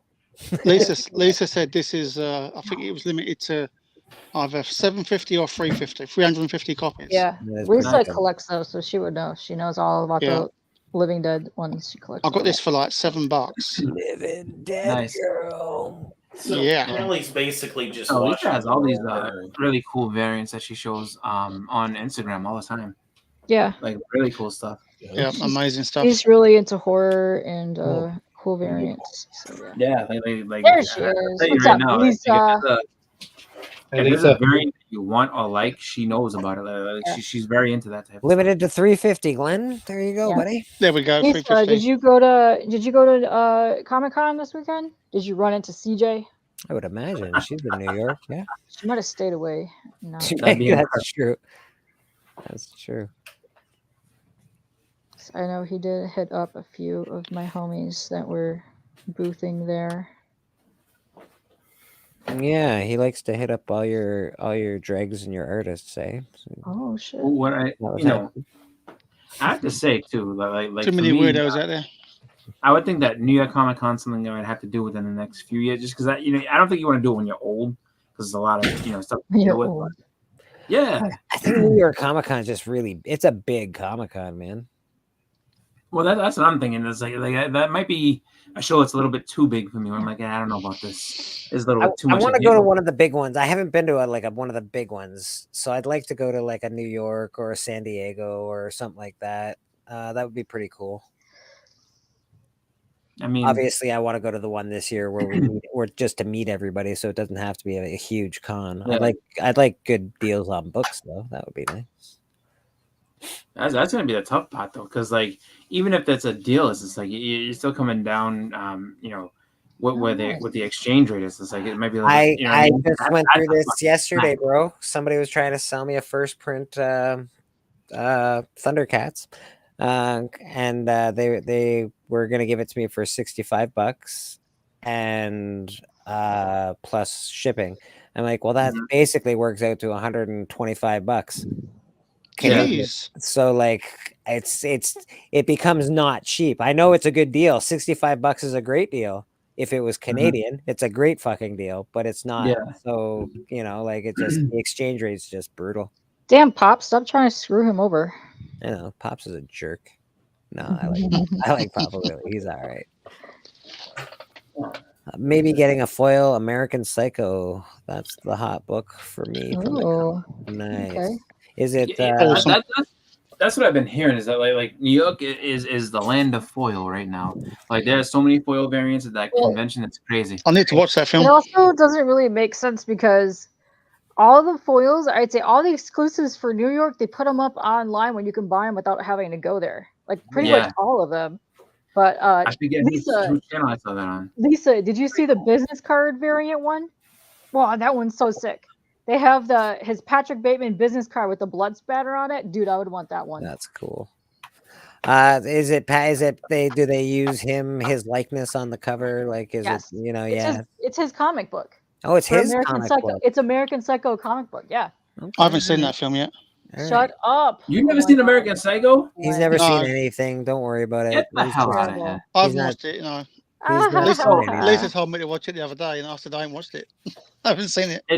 Like, I don't know how I describe it. You want the card, it's not yeah. a fantastic movie in my mind. It's not a fantastic movie, but it's a very fun movie to watch. It's pretty. I mean, it's a very what was it like? It was like late '90s type movie. It's a very late can't be '90s worse type than the movie, but it's Voyage pretty of good. Demeter. Lisa got 3 of those bloody card variants. Way to go, Lisa. Yeah, Wow. if anybody was going to get those, I knew you would get them because I saw a couple of people got those. But Do you know? What was it? They had the what was it? Not the bloody card, but they had what the fuck was it? They have. God damn it! I'm trying to think of what it was with a variant the other day. It was pretty cool though, and I forget which one it was. It was like limit. Oh, the what was it? The Todd McFarlane so it's like some sampler, which I don't know if it's like him just showing some art that's coming out or whatever. But like I guess like if you were going to this panel or whatever it was going to be, it was limited to like the first 250 people got it for nothing. They got it for free, and it's signed by Todd McFarlane, which I thought was pretty cool. But cool. A lot of people are up in arms because like no real collectors ended up getting this. They are all up on eBay right now, and they're very expensive on eBay. They're like $6. Yeah, it's you can watch them run through the show, get all their signatures, and get all the free shit they can. I'd buy that for $1. I was just like, I didn't know what it was, but it's just like, it's so weird though. It's like I feel like that's the type of thing that you have to know ahead of time. It's like, yeah, we got to wait in line for this because it is crazy because it's most real fans don't get that stuff. It's mostly like when I was at the con in Niagara Falls, all the people that had the rush passes for signatures, it was all dealers. They were just, I got 300 books I need you to sign, and I got these Funko Pops, and Like, fuck off. You're a fucking douchebag. I literally want to smash him in the fucking face with a baseball bat. Go fuck yourself. I remember This guy's the definition of douchebag. Yeah, fuck. When I met George Perez for the first time, there's a guy. He was like 3 or 4 people ahead of me, and he had an entire like long box full of shit for George. And George signed every single thing. Then he like pull out this like short box, and it was just full of like just random shit like posters and shit like that. And the guys, and then even George Perez, like, and George Perez was like one of the nicest people in the world. So he would be like, all right, yeah, I'll sign your stuff. Don't worry about it. And then when he pulled out the shop, he's like, now you're kind of abusing the privilege, but I'll sign your thing. Everybody gets their time. And then like other people getting nervous because like I get to see George and like, well, if you have a number, you're all set. But like it was just like, I mean, you see people do that all the time. Just bring up like here's my entire George Perez collection. It's like, seriously, dude, every last thing you ever learned from. It's just all the other dealers trying to get $100 more for their book. Like, I fucking, good thing we brought our George Perez books. Let's go get them all signed. And they already I have know. a ton of stuff signed by George, but I got it over a career. Thankfully, I have one signature, George Perez signature. I'm very happy. I have a few things that I got signed by him, but I mean, just in general, like for me, the really best part about seeing him was actually getting to talk to him and everything, because he's such a nice guy. It's like, dude, he's an amazing guy. He signed my left moob. You got moobs? Fucking moobs. Yeah. And when you meet George Perez, you've got to get art from him. And of course, you go to characters he's known for, like Sleepwalker, Speedball. You suck, Beckerman. Actually, that was my present. Sleepwalker from 2012, baby. Love you, I've dude. been ridiculous for I years. fucking love you, man. You're the best. Yeah. My present to my best man at my wedding was I got him a Robin sketch. Like growing up, he was always a huge fan of Robin, so I got him a Robin sketch from George. I was like, and he's like, oh, you're a big Robin guy. I was like, actually, my best friend is, but I'm getting married. I said, and so I wanted to give him, this is, for my best man. He's like, oh, that's awesome, man. He's like, I'm so like happy that you're giving him this as the present. I was like, yeah. I was just happy that I get to meet you and do this, because it's like you're coming around the perfect time. Just because it was, I want to say like 2 months before my wedding. I was like, yeah, man. I was like, this is for you. He's just like, and then his brother Jamie was like, oh, you know how big of a thing that is? Because my friend Agata was like, oh, this is cool, yeah. And he's like, no, you have no idea. This is original art, man. You got to really treasure this. And he's like, okay. And then Jamie's just sitting there just going off like, no, you don't understand. And I was like, that's when I was I think you're infringing on K-pop's Muppet voice. That's I don't know what's going on That's over how there, Jamie Chris. talks. That's how he talks. Hey, K-pop's got a patent on that. I think. My friend Jamie talks just like that, so he's just like, all the time when he gets excited, he's like, hey, let me tell you something about this. I'm like, oh my god, all right, Jamie, relax. Immortal But Biggie he's Shank is funny. congratulating Callie on his Hulk #1. Oh. Yeah. It's a big fucking book, bro. It's a big fucking book. I'd crack that open and draw a number 2 where number 1 is and use it next week. Oh, smart. Fucking smart. I mean, that's a book that literally, like, you get that, and You've done collecting. I think you have to be in awe of it before you can show anybody. I think you have to be in awe of it for at least about 3 days. Like, Callie, I'm pretty sure you're done collecting now, right? After Hulk 1, you're pretty much that's it. I know. Where do you go from No, there? now he's gonna go get first penance. Oh, just to piss me off. Yeah, He would do that. That's He something would. he would do. He would do that. Ooh. If it's gonna piss you off, he would definitely do it. Yeah, that's definitely something that he would do. The first speedball. Isn't Penance Speedball's other fucking character? Yeah. or whatever? All right. That's why you got the apocalypse. But I hate penance. So I know you do. I know. what Callie's talking about is I did the 10 whack questions or whatever. Yes, you did. I watched your 10 one. And my favorite character is also my least favorite character, Penance and Speedball, which is funny because I'll probably come off as a hypocrite right now. I actually have a page with Penance because I've got pages all throughout Speedball's career. Okay. I have examples of Speedball from all sorts of stuff, including a Ditko page from his Oh, cool. 10-issue limited series. But this is from Nova, and this is where Nova comes back to Earth because he was gone when the New Warriors died. So he comes back and has a crossover with the Thunderbolts, meets Penance, and is like, "What the hell happened to you, Robbie?" And this is actually the scene where they meet. Okay, let's And check there's her out. Penance. Like, how could you? And the news reporters show up.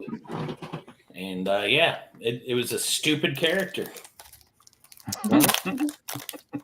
It sounds like it was a pretty stupid character, but not the character you needed, but the character you got. I mean, that's the way it works. Callie already has it. Never mind. Yeah, he's already got the first appearance. Bitch, man.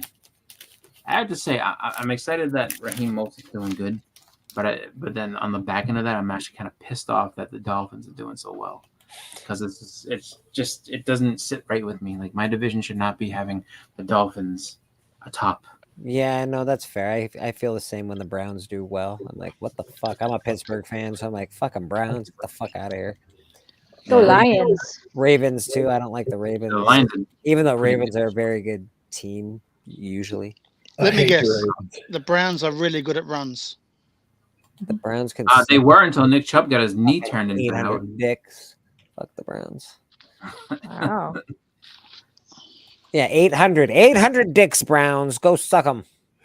Put them in your mouth and suck 'em. That's how I feel about the Steelers, but I'm kind of. You're a Browns fan, aren't you? You're a fucking Browns fan. Yeah. You and I are obligated to hate each other. It's true. It's a fact, bro. It's a fact. I'm sorry. Damn, harsh. Okay, maybe my wife has a point because I don't remember this page. So she's telling you might collect too much art? Yeah. Yeah. Tell your wife. I don't remember buying it. I don't remember owning right. it. She's right. Get in your car right now and say, we're getting a divorce. What? So it's Nova, which is why I bought it, but it's from Black Order. It's nice. Yeah. That's cool. That's It's the Ebony black Maw. one of the guys from Black Order, right? Yeah, Ebony Maw. Yeah, that's it. Well, you could always do like they used to do in the 40s and go drink. I'm going to get a pack of cigarettes and just never come back. That's Leave it. with clothes in your back. So I've got a quick. Get the milk, Beckerman. Go get the milk. I've got a question for Beckerman. So you're a big Nova fan, right? Obviously. Yes. Why do they call him Dick Ryder? Dick They don't. It's Richard. Richard Ryder. His mama named him Richard. I'm gonna call him Richard. That's why they call him that. Well, you name your poor kid Richard Dick. That's just mean. Dick. Had he Just been name him Ricardo, Dick, Mom. I am Ricardo Ryder. I saw a guy's name. His name was Dick Long a little while ago. It's like, Oh, please. Jesus. Dude, you have no idea. So, all right. I don't know if I'm going to get in. Funny names make me laugh. Nobody watching is going to sit there and be like, how dare you give my information up? But, like, I used to work for an insurance claiming company. And I used to sit there and I used to keep a thing of just, like, the funny names that would come around and shit. So there was the one lady, I'll never forget her. She was hilarious. When she said her name, she was an older lady. She's like, my name is Dolores Balls. I was like, Balls? I was like, how you spell it? She's like, B-A-L-S, Balls. Dolores Balls. I was laughing my ass off. I think you have to. I think you have to say it loud after a certain point in your life. My name is Balls. All right, Balls. I said Balls. You've heard it all at that point. Right? Yeah. You've heard every stupid comment somebody has for it. Oh yeah. Another guy, his name was called Rich Lichter. L-I-C-H-T. Rich Lichter. I laughed at that.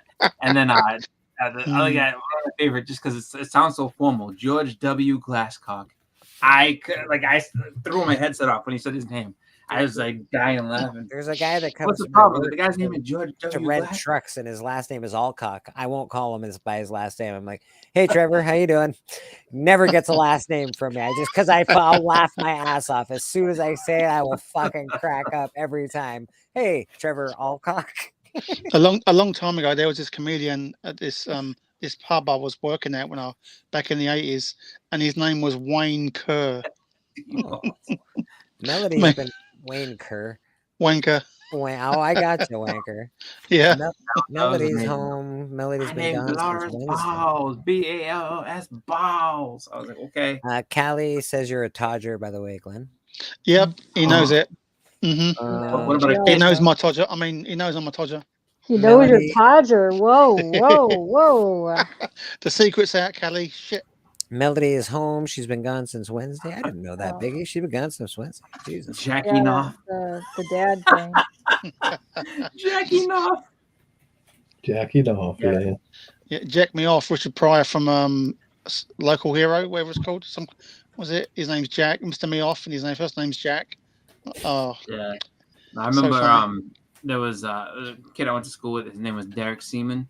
That shit was funny. He said his name, and then this dude Andrew was talking shit one day. He's like, "I am the demon, and I eat semen." And so of course, there's I know a chick with the last name Seaman, and I'm like, and I first she was like, "My name is," and I'm like, "Did you say Seaman?" She's like, "Yep." I'm like, "Okay." I didn't say anything after that. It was hard not to. It's hard not to say. You have more to come up with things. something. There was a soccer player. His name was Paul Dickoff. Well, you see, you got to fucking dick off. It's not your fault if His you brother laugh was at called something like Suckma. that. Jesus. Bend over. Yeah. I remember. No, this is not a dirty name, but there's a girl. There was an actual girl. Her name was, Candace, and her last name. Better we call her Candy Cane. Hi, this is Candy Cane. I'm like, oh my god. So they were I just do not trying to want make people her to a call you stripper. Candace after hearing Candy Cane over again. And Yeah. then, of course, that movie Her comes parents out. named her Right, Candy. Her parents called her Candy Cane as well. Everybody. Jeez, they weren't trying too hard. They were definitely trying to make her a stripper, Beckerman. Yeah. It's just, I mean, but you think, and then that movie comes out. What's it called? What's it called? The truck movie. And Candy Cane. That's all. That poor girl got tormented because, it's Candy Cane. Michael Baker, you got all of these, eh? Hey, would you blow me?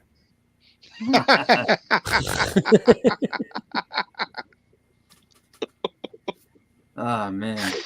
I don't come across as many funny names now. Angus Mikota. That's the first time I've heard the "Hey, would you blow me" one. That was. Oh, you never heard that before? Really? That's an old one. Oh, yeah. How about Angus Mikota? That's a good one. All right. Angus. It doesn't matter what you put after Angus. Angus is just a funny ass name. I knew something. That was MacGyver's first name was Angus.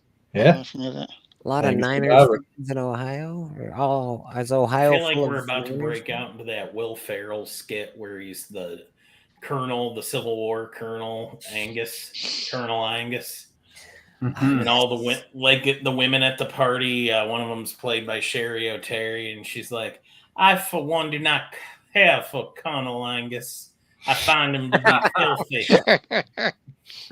I think someone said Colonel Angus. And then I think it's Walken. Is it Wolf? No, it's Walken. It's Christopher Walken plays. Christopher and he's Walken. like, "I'm not in the military anymore. I'm just Anil Angus." Licking McCracken. Phil McCracken. Yeah, Phil McCracken. Mike Uh, Hunt. Gerald Fitzpatrick and Patrick Fitzgerald. Two. Oh, Two I was peas at a in the wedding. pod. I'll never forget this. My friend's wedding, my friend Mark's wedding. Who were there, and they had the people's names on the. It was on my old phone. I don't have the picture of it anymore, but there was what's it called? All the people's names that were in the congregation, and one of the guys' name was Dick Fitz, Fitts. Ooh, Dick Fitz. I said, look, and I'm sitting there like an idiot pointing out to everyone. Look at this guy's name, Dick Fitz. Dick Fitz. And he's like, guys, get the Fitz boys, Dick and Dougie Fitz. I was like, Cunning Dick linguist. Fitz. Cunning That's it. linguist When is I a was good in high group. school, the Another funny popular thing is places, names of places. Like Dildo Canada. Yes, exactly. That's a place. That is a place. Yes, Yeah. Dildo That's Ontario, hilarious. and Dildo. What about Nutley, New Jersey? Nutley? Nice. Nice. I remember When I was in like, high school, there was a grocery store called Dick's in Oh, Wisconsin. Don Katie, that one. Dick's And we Sporting would Goods. ride over to Wisconsin from Iowa. When you turned 18, you could sign up for their rewards member card, which was called the Dick's Insider card.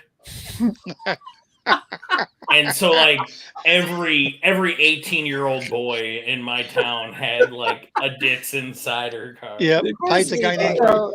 I want one now, and I'm not 18. I'm They 21. just and I have one. continued the program, and they raised the age on it shortly after I got Wow. mine. They're like, all right, we know what's going on.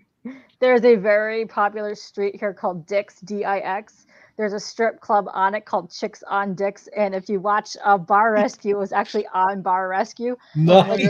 But down the street from the strip club, there is a trailer park, and I will never forget this because they had since changed the name on it, but it was this name for like decades. It was called Dick's Forest. Oh, Dick's Forest. Dick's Forest. Yeah. Oh my god. Yeah. Fucking That's so dicks. funny, man. Yeah. Yeah, people don't think when they're naming some of this stuff, I'm like, uh-oh. And they find out way too. It was like that. Was it? Remember those corners that used to have that commercial bust a nut with corners? Like, yeah, you can't be putting that on. People gonna take this wrong every time you put it on, man. Bust a nut. It's same with the people don't look at their logos very much either, because like you'll see it and be like, dude, that's a cock and balls. I don't care. Yeah. Like those are two boobs. Like I don't know what you're trying What are to you talking about? here. Cock and balls. There's an ice cream scoop and there's an ice cream in the middle. Like, no, it's not. Like, nope. That's a dick. Cock and balls. That's a dick, bro. That's a dick. Totes a dick. Totes a dick. That's a dick scoop.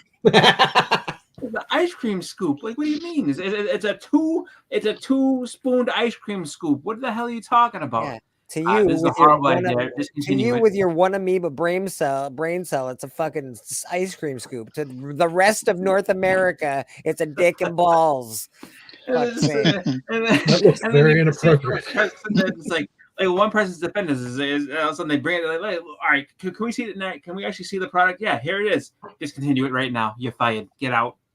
Like, you cannot do that. I get shocked that certain things actually make the stores. Like there's some last year, a couple years ago, they kept getting fucking taken out of stores because your kid's sucking dick. Why is no? This is a bad toy. This is a bad toy. Oh yeah, what was it? Remember there was that I think it was either floaties or something like that, and it's Wolverine. And then the fucking blowhole is his dick, and it's just like, dude, what are you doing? Yeah, you can't be having that. A Spider-Man balloon, yeah. Yep, the Spider-Man balloon. Jar Jar Binks lollipop thing where it's his tongue. You like have to make out with Jar Jar Binks, yeah. Yeah, like Spider-Man said, trust me, he's smiling under that mask. He's just sitting there, oh yeah. You know what I mean? It's so terrible. And it's like this, what was it? The other one, Mr. Bucket, put your balls on my top. I was like, get the fuck. You can't be having Mr. Bucket.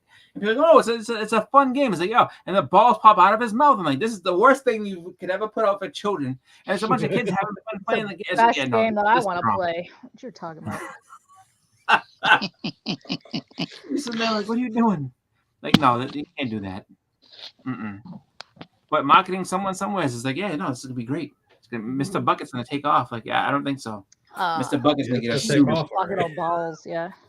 Yeah, Mr. Bucket's gonna get all sued and fired. Can you get this off the? No more. Pull that commercial. Like, what are you doing? Oh my god.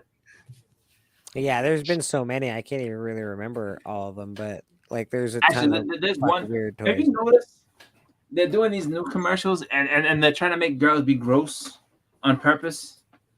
Like, there's this one where like the announcer's like saying like yeah, it helps women go number 2, and then they're like, you can say and like they keep censoring out poop. Like, no, girls do that, and they're like you really be hearing that shit.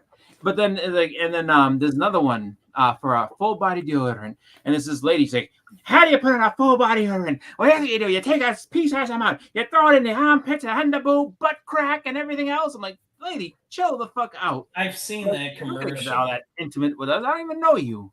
Talking about put all this shit there and everything else.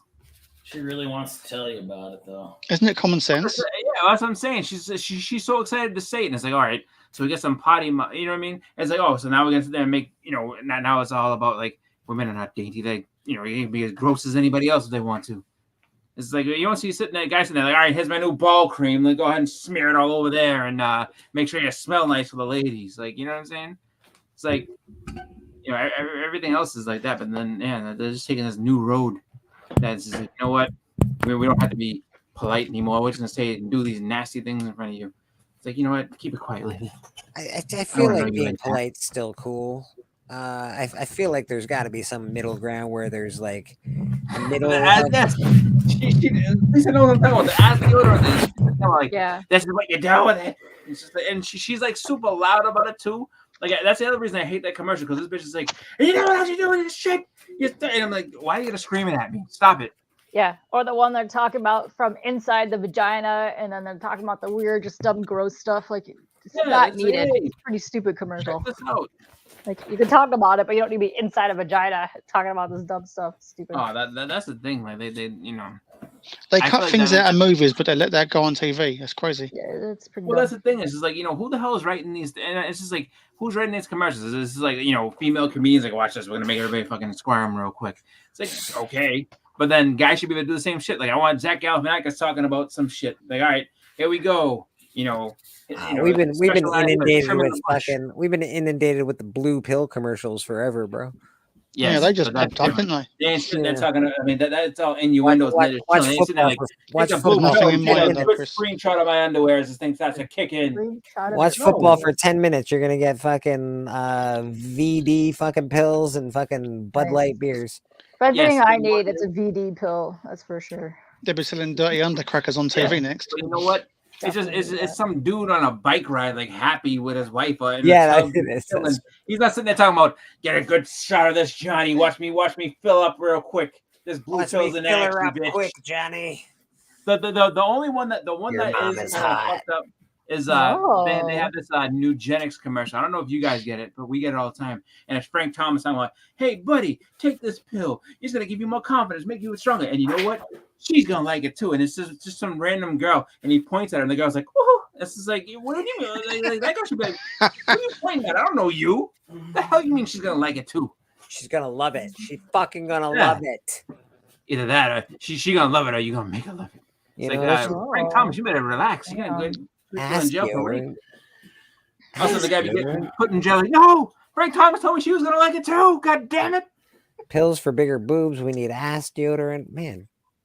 All right. Pills for bigger boobs. The last thing I need is pills for bigger boobs. Yeah, I don't think I'll tell you right K-pop now. needs I that. do not need pills for I already bigger told boobs. Papa Wheelie this morning that you can't do jumping jacks. I'm like, she can't do that. Papa. Yeah, no. That's Last fucking one I do nuts. is box myself. I'm sorry. Yeah, that's just It's just funny. Like, he was saying it, and I don't know if he's saying to be bad and like that. He was just saying, you know, oh, wake yourself up, whatever, and then like, and then Yeah, he goes, probably didn't mean she's anything jumping by jack, it. she's gonna knock herself out. I'm like, Yeah, fucking. I don't know if you noticed. But there's some I'll say this right now though. If there was pills to sit there and try to make girls' boobs bigger, I would not trust that for a second. That's got to be laced with some type of cancerous ingredient. trust that. You Like, can't you trust can't do that. that. You can't trust that. any pills that make a certain spot bigger. Yeah, no, you can't trust those things, man. Well, that's like there's a pill that's supposed to like help you out with depression. No, not depression. It's a pill that's supposed to help you out with plaque psoriasis. And the part of the side effects is that you can start feeling depressed and have suicidal thoughts. It might give you a fucking heart attack. I'm like, I'll just itch for a little bit. God damn. You know, I mean, I want to kill myself. My skin's clearing up, but I just can't go on. I'm all done. It's like, what? No, I'm good. They make them, Lisa. They make pills for women's boobs to get bigger. That's fucking. That ain't insane. good. That's insane. Well, that makes sense. It does make sense because they make pills that they give to trans people. That help group. Yeah, wouldn't that just be hormones though? Like, Well, it would probably be the same type of pills. hormones and hormone blockers because you got to stop Yeah. the. Well, that would gotta be stop the probably one. essentially the same type of thing. I need belly shrinkers then. Yeah, Everybody could use you give me that. some belly shrink pills. They probably put you in the ground within 15 minutes, but still, it's like, oh, Hey, he got it. Bleeker, Yeah. to prove I can be normal, there's a George. There you Floyd go. fan. There's something that we all know. Look, it's not all. I can be normal. It's not all just Night Thrasher. Who wants to be normal? That's boring. That's awesome, dude. That is awesome. It has to And be honestly, or Beckman, be I'm just bugging you about that stuff. Oh, I know. I love the way you collect, bro. Yeah, you got cool weird shit. You're like me. You I like can't. it. You can't. What would you call it? You can't call me a fad chaser or whatever. No, you're definitely not a fad chaser. Bandwagon? A clout collector. Bandwagon. That's the a word I was looking bandwagon for. guy. Yeah. Definitely not one of those. Yeah. You collect what you love, and that's important, man. That's all that matters. It is. It really is. All Until like someday somehow the new Warriors will get a movie. Yeah. And somebody will be like, "Oh, you just like them because they're getting a movie," and then I'm gonna go to jail. Yeah, I could see you throttling somebody for that. I could see that happening. That probably happened to Kelly, and when Magic became Or- popular in the movies. yeah.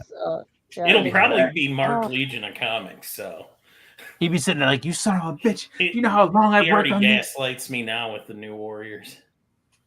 Like, you know how many times I've been made fun of for this shit, and this is what you're gonna do to me? Tell me how this like because they're popular." The funny part is, like, my little end of the community, I've been single-handedly selling like Thor 412s and New Warriors #1s because when they see them out in the wild, because they're everywhere, they're like, "Oh, I gotta buy this because Beckerman had, like." I've had at least 5 of those dudes show me like, I saw Speedball #1 in the dollar bin, so I picked it up. Oh my That's god. That's right. I'm slowly moving the numbers.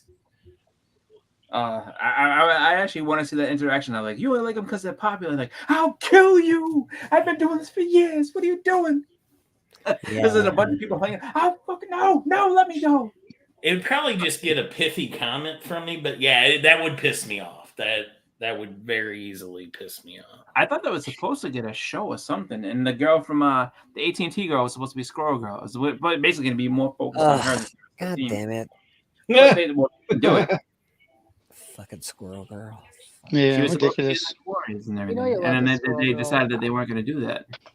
Good. I hope they. So, killed Callie, her. I do have some New Mutants art, mostly sketches, but I've got a few pages from like later New Mutants runs. Mm. Did I've you got the like Omnis. the recent run of New Mutants? They just wrapped up a limited series. My buddy Ballum was the artist on that, and I bought some of some pages from him. Enid Ballum from Mexico.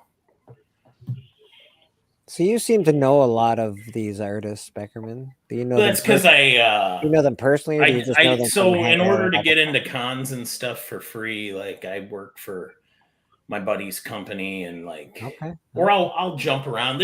There's a network of comic book art fans that like work with the artists. Like, if an artist if they need somebody to watch their booth for a few hours, there's like a forum page for that. Okay.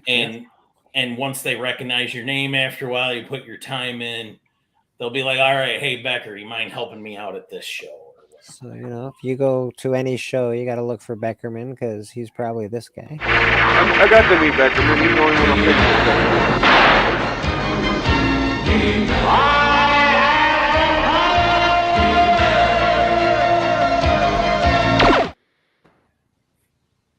That's Beckerman. He's got the power at all the shows. Not at all. Hey, man, huh? I'm just cheap. Just cheap.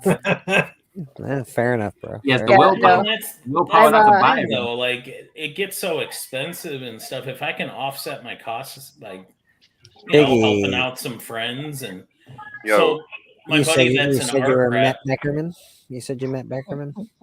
I did. I got to meet Beckerman. I saw him in Chicago. Nice. Yeah, no.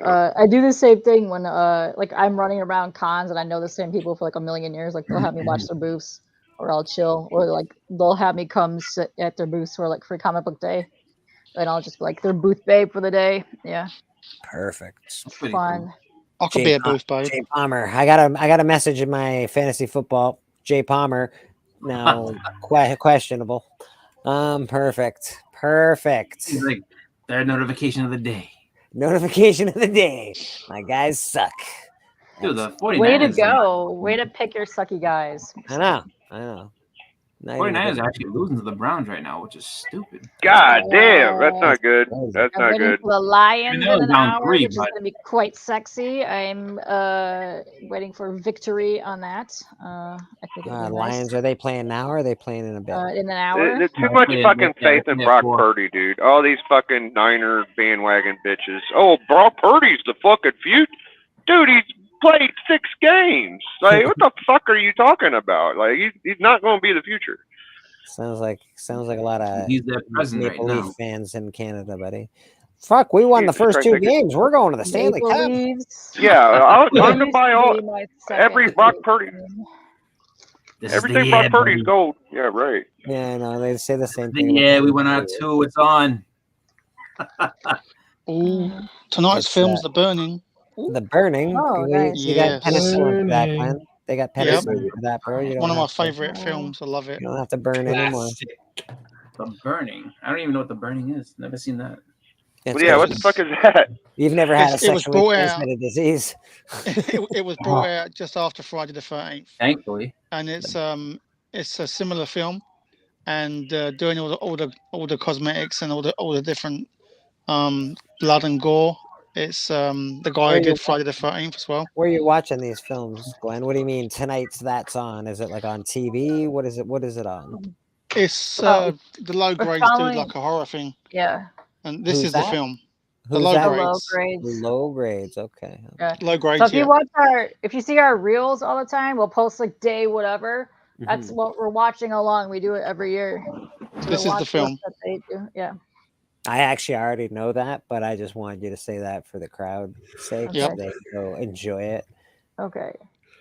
That's The Burning. Very nice. Hot. So very his name's sexy. Cropsy, and he got There's burned no- Yeah, as a Cropsy. prank. Cropsy There's is definitely going to need some penicillin. There's no Yeah, fucking you got- fire on the whole thing. He's got a pair of fucking goddamn scissors. What do you mean burning? Yep, Hold the garden fuck up. shears. Oh, he got burnt as a What? prank by the kids. This is the haircuts. And This is the he hair- goes and gets his revenge no. at a campsite. He's totally going to need some penicillin for that. After And then he- I'll watch- this is after another he one of my bones that favorites. babe in the lake. What is that Yeah. one?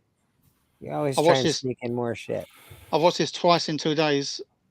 One's My Bloody a Valentine. theatrical. The Yeah, Is original. that the original? brilliant movie. That's the original. Yeah, My Bloody Valentine. I can watch this every day of the week. I love it. And the uncut version, because the theatrical release, they cut out every piece of gore. I watched the uncut version last night for the first time, and it was only 3 minutes, but it's 3 minutes of gore. It's awesome. Hey, gore's So bloody good. Gore's where it's at, man. You need the gore. Yeah. So yeah, I'm burning tonight. I can't wait. I watched it last week. I'm going to watch it again tonight. Yeah, fucking stupid dolphins. You're right. You're not wrong. You guys are so salty with your fantasy football. I love it. Yeah, just watch soccer. It's better. You know what? It's very nice to be able to be salty about nothing. Yes. That Facts. doesn't matter. That doesn't matter at all. It's when you get the pepper out. No, I like to watch you guys talk about this. It's fun because fantasy football is like one of the things like when you talk about that and like how to figure out like scores and shit. That is the one thing that I'm like, I have no idea what the fuck you guys are talking about. It makes is no sense to me. It is first world problems, is what it is. It's definite first world problems. Literally, like Yeah, big I time. know sports, but when you guys start talking about like the fantasy league stuff, that makes zero sense to me. Like I'm like, what? Mr. Pocan Joe and What's up, Pocan? All right, eyeglasses Wow. done. I know he said he was working on a belt for me. Oh, that's right. Pretty cool. Want Want to see some pops? I don't know. What kind of pops? Are we Yeah, talking where you Funko going? Pops? We talking Funko Pops? What are you talking your about? pops? What are we K-pops. talking about? K-pops pops? We ain't seen none of my pops, that's for sure. My pops are all in boxes in the wardrobe. Am I making you big now, Pop Willie? Yeah. You're making these people big every day. I don't know what you're talking about. Well, that's because they're all wonderful. What do we got there? Oh, nice. British Nice. Bulldog, nice. The Bulldog, love it.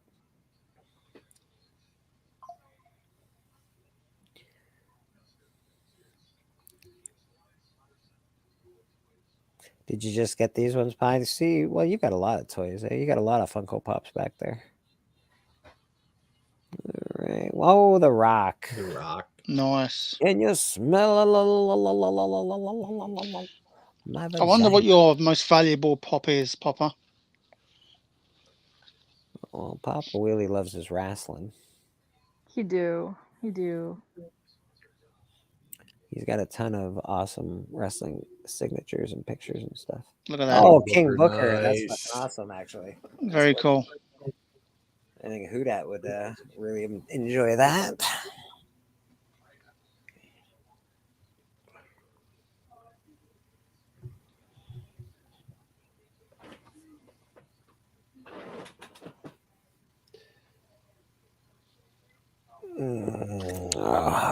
Ravishing Rick fucking Hell Rude. yeah. God. Awesome Rick Rude. Is Shawn Michaels coming out of retirement? Oh, no, that's not him. Shut the music. Is Shawn Michaels coming back? I would hope not. I saw a thing last night saying he's coming out of Please, Lord. retirement. Please, Lord, I hope not. I hope not. I don't think he's coming out of retirement. I think he's just like showing up to an event, probably. No, he runs NXT. Okay. He's yeah, the right. for NXT. So he runs. He ain't never left. He's in the back. I hope he ain't coming back to wrestle though. Wow, Vader. That's interesting. Whatever you would call it, the guy who sets the storylines or whatever. Some people call it a writer. The classic name for it is Booker, and he's the booker for NXT. So the storylines that are making NXT go from 300,000 viewers to 900,000 viewers is Shawn Michaels. Good to know, Michael Baker. Winning your fantasy league gets you laid. Good to know. I hope all of you get laid for winning your fantasy football league. Well, obviously. I heard someone talking about Rick Rude's gear, and they said you never see like Rick Rude tights and like collector's hands. I wonder. Can you see me now? Oh yeah. Cena, that's awesome. Love Cena. I bought one of his shirts from America years ago. It cost me $50. He's very popular. John Cena is like fucking uber popular. Yeah, I liked him a lot. Really nice guy too. That's what I hear.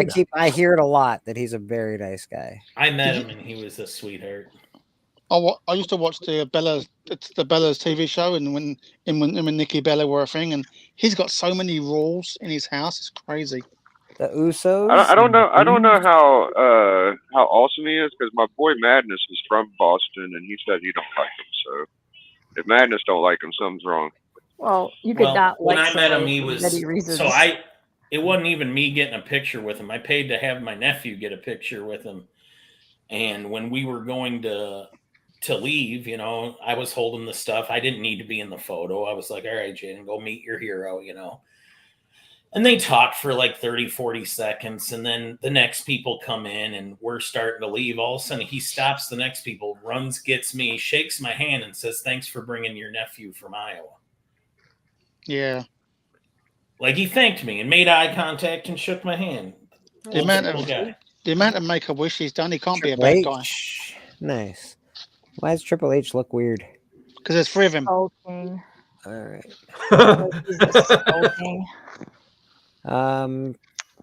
Yeah, I don't like. I met Lou Ferrigno, and I think he's a real dick. But other people, I would agree with that. And other people have met him and said he's a real nice guy. But I'm like, I don't know. He's a pretty big fucking dick when I met him. Don't look at his dick, Blake. Well, you can't help it. It's really tall. He's hulking out, and it just happens. I love the Lou Ferrigno Hulk show. Love that. I love Lou Ferrigno as the Hulk. I like him as an actor, but meeting him in person, sometimes you just don't want to meet your fucking heroes, bro. Yeah, a lot of people say that, don't they?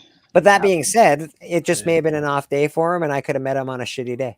Yeah, they've already met like 40,000 people in Bananas Limit already. Yeah, you're my hero. I've had Blake, multiple so when I meet negative you, interactions with him. I don't know.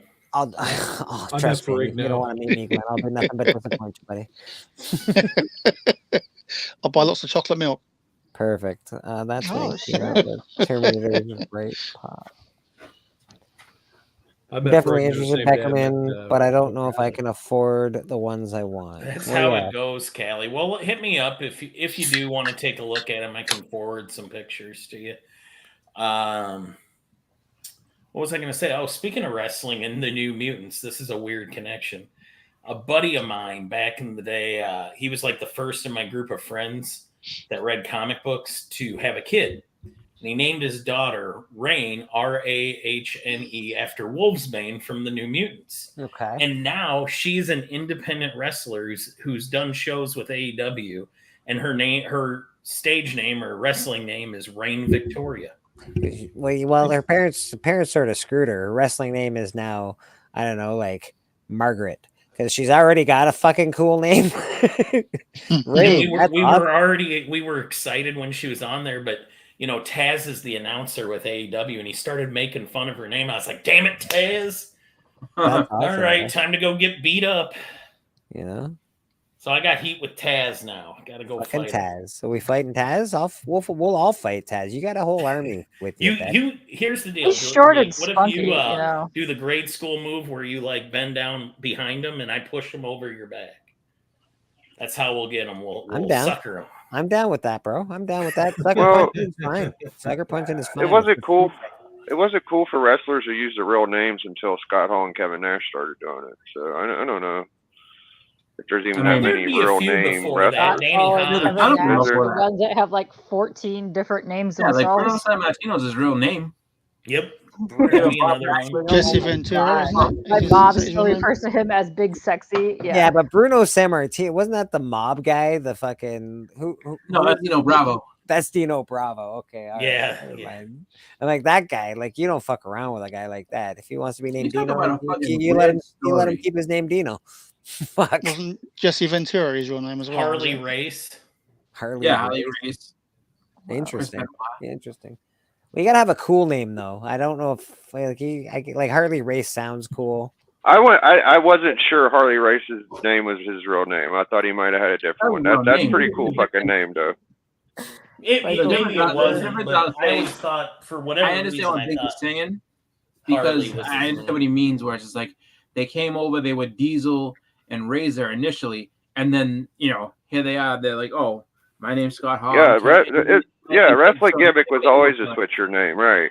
Yeah, they got the WCW and they was able to like reconfigure fucking. They was able to do that. That's why I love WCW in the '90s because no one knew it wasn't written up by a bunch of people in the back. They just did whatever the fuck they want mainly. Well, them doing what they did was big for a couple of different reasons, but so nobody knew them as Scott Hall and Kevin Nash. I mean, they knew them like if you're a really old WCW fan, you knew them as either Vinny Vegas and the Diamond Stud, or Oz, or whatever the hell Kevin Nash had a million different gimmicks under there. But the thing was that like they actually like the way they left and how it came to be, they kind of took the curtain down a little bit. So it was like, Big Daddy Cool is what you. It's like, thought is who's what this his guy? name Oh, is. this is Scott Hall. Big Daddy Because Cool. for the first like what was it, the first like 4 weeks, they never said their names. They were just like, oh, like these guys are here, like you know who they are, but then and they never said their names until after it came time where it's like, oh no, these are just the outsiders. And then they, I'm Kevin Nash, I'm Scott Hall, So it was like that was big. It was definitely a different way of doing storytelling that like really didn't exist outside of like Japan. Like Japan would do the little invasion angles, but they had never done one over here. So when they did it, it was so big. And then it's like, all right, then Hogan jumped ship, and it's like, holy shit, because you could have had a million different people be with them, but it was like Hulk Hogan did it, and then it just came out of nowhere. It's like, oh, well now this is a big deal. Like Hulk Hogan, who's always been, who for everybody that watched wrestling always saw him as a good guy. Now, depending on how long if you watch back in like the 70s when he was first coming up, he was kind of a bad guy too. But it's like, if you watch from Hulkamania years on, he's always been a squeaky clean good guy. What's this all about? You know what I mean? So that's what changed it all, and that's what made it. Them taking the curtain down kind of made it easier for people to leave companies and not have to be, some, I guess, caricature of who they were. Like Perfect went to Kurt Hennig. Perfect went to Kurt Hennig. There wasn't a ton of people that did it, first of all, but there was some after that. I can't remember all of them, but there was you look at it, right? Sexual Chocolate went to Mark Henry. So the Bushwhackers were first the Sheep Herders, and the Sheep Herders were ridiculously violent, and they would. But then they had to come back, and it's like, all right, well, they're not going to change their outfits. When they did the Bushwhacker gimmick? They were pretty old by that point. Yeah, they were. They've been around for a long time. Yeah, I got a cool little trivia question. Did y'all know that Harlem Heat's original tag team name wasn't Harlem Heat? Yeah, it was the Chain Gang. No, that's the gimmick they wanted to do. They were actually a different. I know the names were Kane and Cole when they first came in. Anybody else want to poke at it before I give you the answer? I don't know the answer to What that. was the question, Big? Sorry. What was Harlem Heat's original name? And they are Shoot brothers, by the way. Oh, I would. Right. You guys are way better at wrestling knowledge than I am. It's I know it's two words. I know one of them's Ebony. I think it's the Ebony Experience was their original name. So was that when they were down in Texas? Yep. Yeah, it's a little different. But and just because Pop asked about it, Pop, this is the title I won at a local wrestling show. It was a door prize for. So it's a replica of the NWA TV. That's title. amazing. That's Arn Anderson's belt. Yep, it's signed by Arn Anderson. He was at the show. Yep. And if you bought tickets to his Q&A, you got entered in automatically to win this title. And That's I bought awesome. tickets to the Q&A, and I won. They called my raffle number. So you I know won what? Arn Anderson, and this thing's heavy. And so it was pretty cool. He was like, "Do you want me to sign it?" I was like, "Hell yeah, I want you to sign it." And he goes, That's what you this think of is a when you pretty see good that one." belt. He's Yeah. like, "I've seen a lot of these, and this is a pretty good one." That is. Yeah. I love that you gave context to that story, just because, like, the way you said it at first, if you hadn't given context, I'd be like, "Whoa, what did he do to win that?" Because, like, I went to a local wrestling show and won this belt. That, like, oh, I won it off of Arn Anderson in a raffle. Like, You I just pinned have him to with say the the raffle fucking part. Free, baby. It's I just like, took yeah, this it's off like, Arn and the Anderson. mystery opponent for Arn Anderson tonight is Beckerman. Oh my god! It's like, yeah, I walked in and took it out. But that's really cool. That's really cool. I always thought if since my name's Mike Becker, I always thought if I was going to be a wrestler, I'd be like the littlest Samoan, like the shortest Samoan, and they could call me like Mike Kishi. Nice. Ooh. I'd be the man boob Muppet. How's everybody feeling? It's 3:40. I think it's about time to let these people get on with their day. What does everybody else think around? Yeah. I was just about ready to head Good off. idea. Katie's got a lot to do. Isn't she? I've So- been waiting for you to say something like that, Pop. Yeah, you're right. NXT beat them on Tuesday, and I was at Title Tuesday, and I have to say I was bored. Yeah, that's too bad. I was at the live show Tuesday, and it wasn't good. Chris, There was a banger of a match.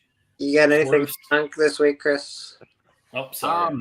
Nothing for I don't think I'm doing anything with my channel this week. I know me and Hudat are gonna do the graphic content. We'll be talking about Loki, and whatever else is happening as far as like movies, and then also just talking about comics and collecting and things like that. But that's gonna be on Wednesday, and then the hunt on Friday. Beautiful, beautiful, awesome. As always, that's my plans. Love you, brother. We appreciate you here. What do we got? Mastodon, you got anything going on? This week, no. Next week we'll be doing doing a stream with Metarog, Man Cave, and Comic Mag Musings for to celebrate Luis Dominguez. He would have been 100 years old on Tuesday, this coming Tuesday. And then we'll be doing cover to cover that weekend. So Nice. Papa, I know Beckerman was talking. I'm trying to get you guys can talk backstage. You'll be fine. What else we got going on here? Exit solo layout.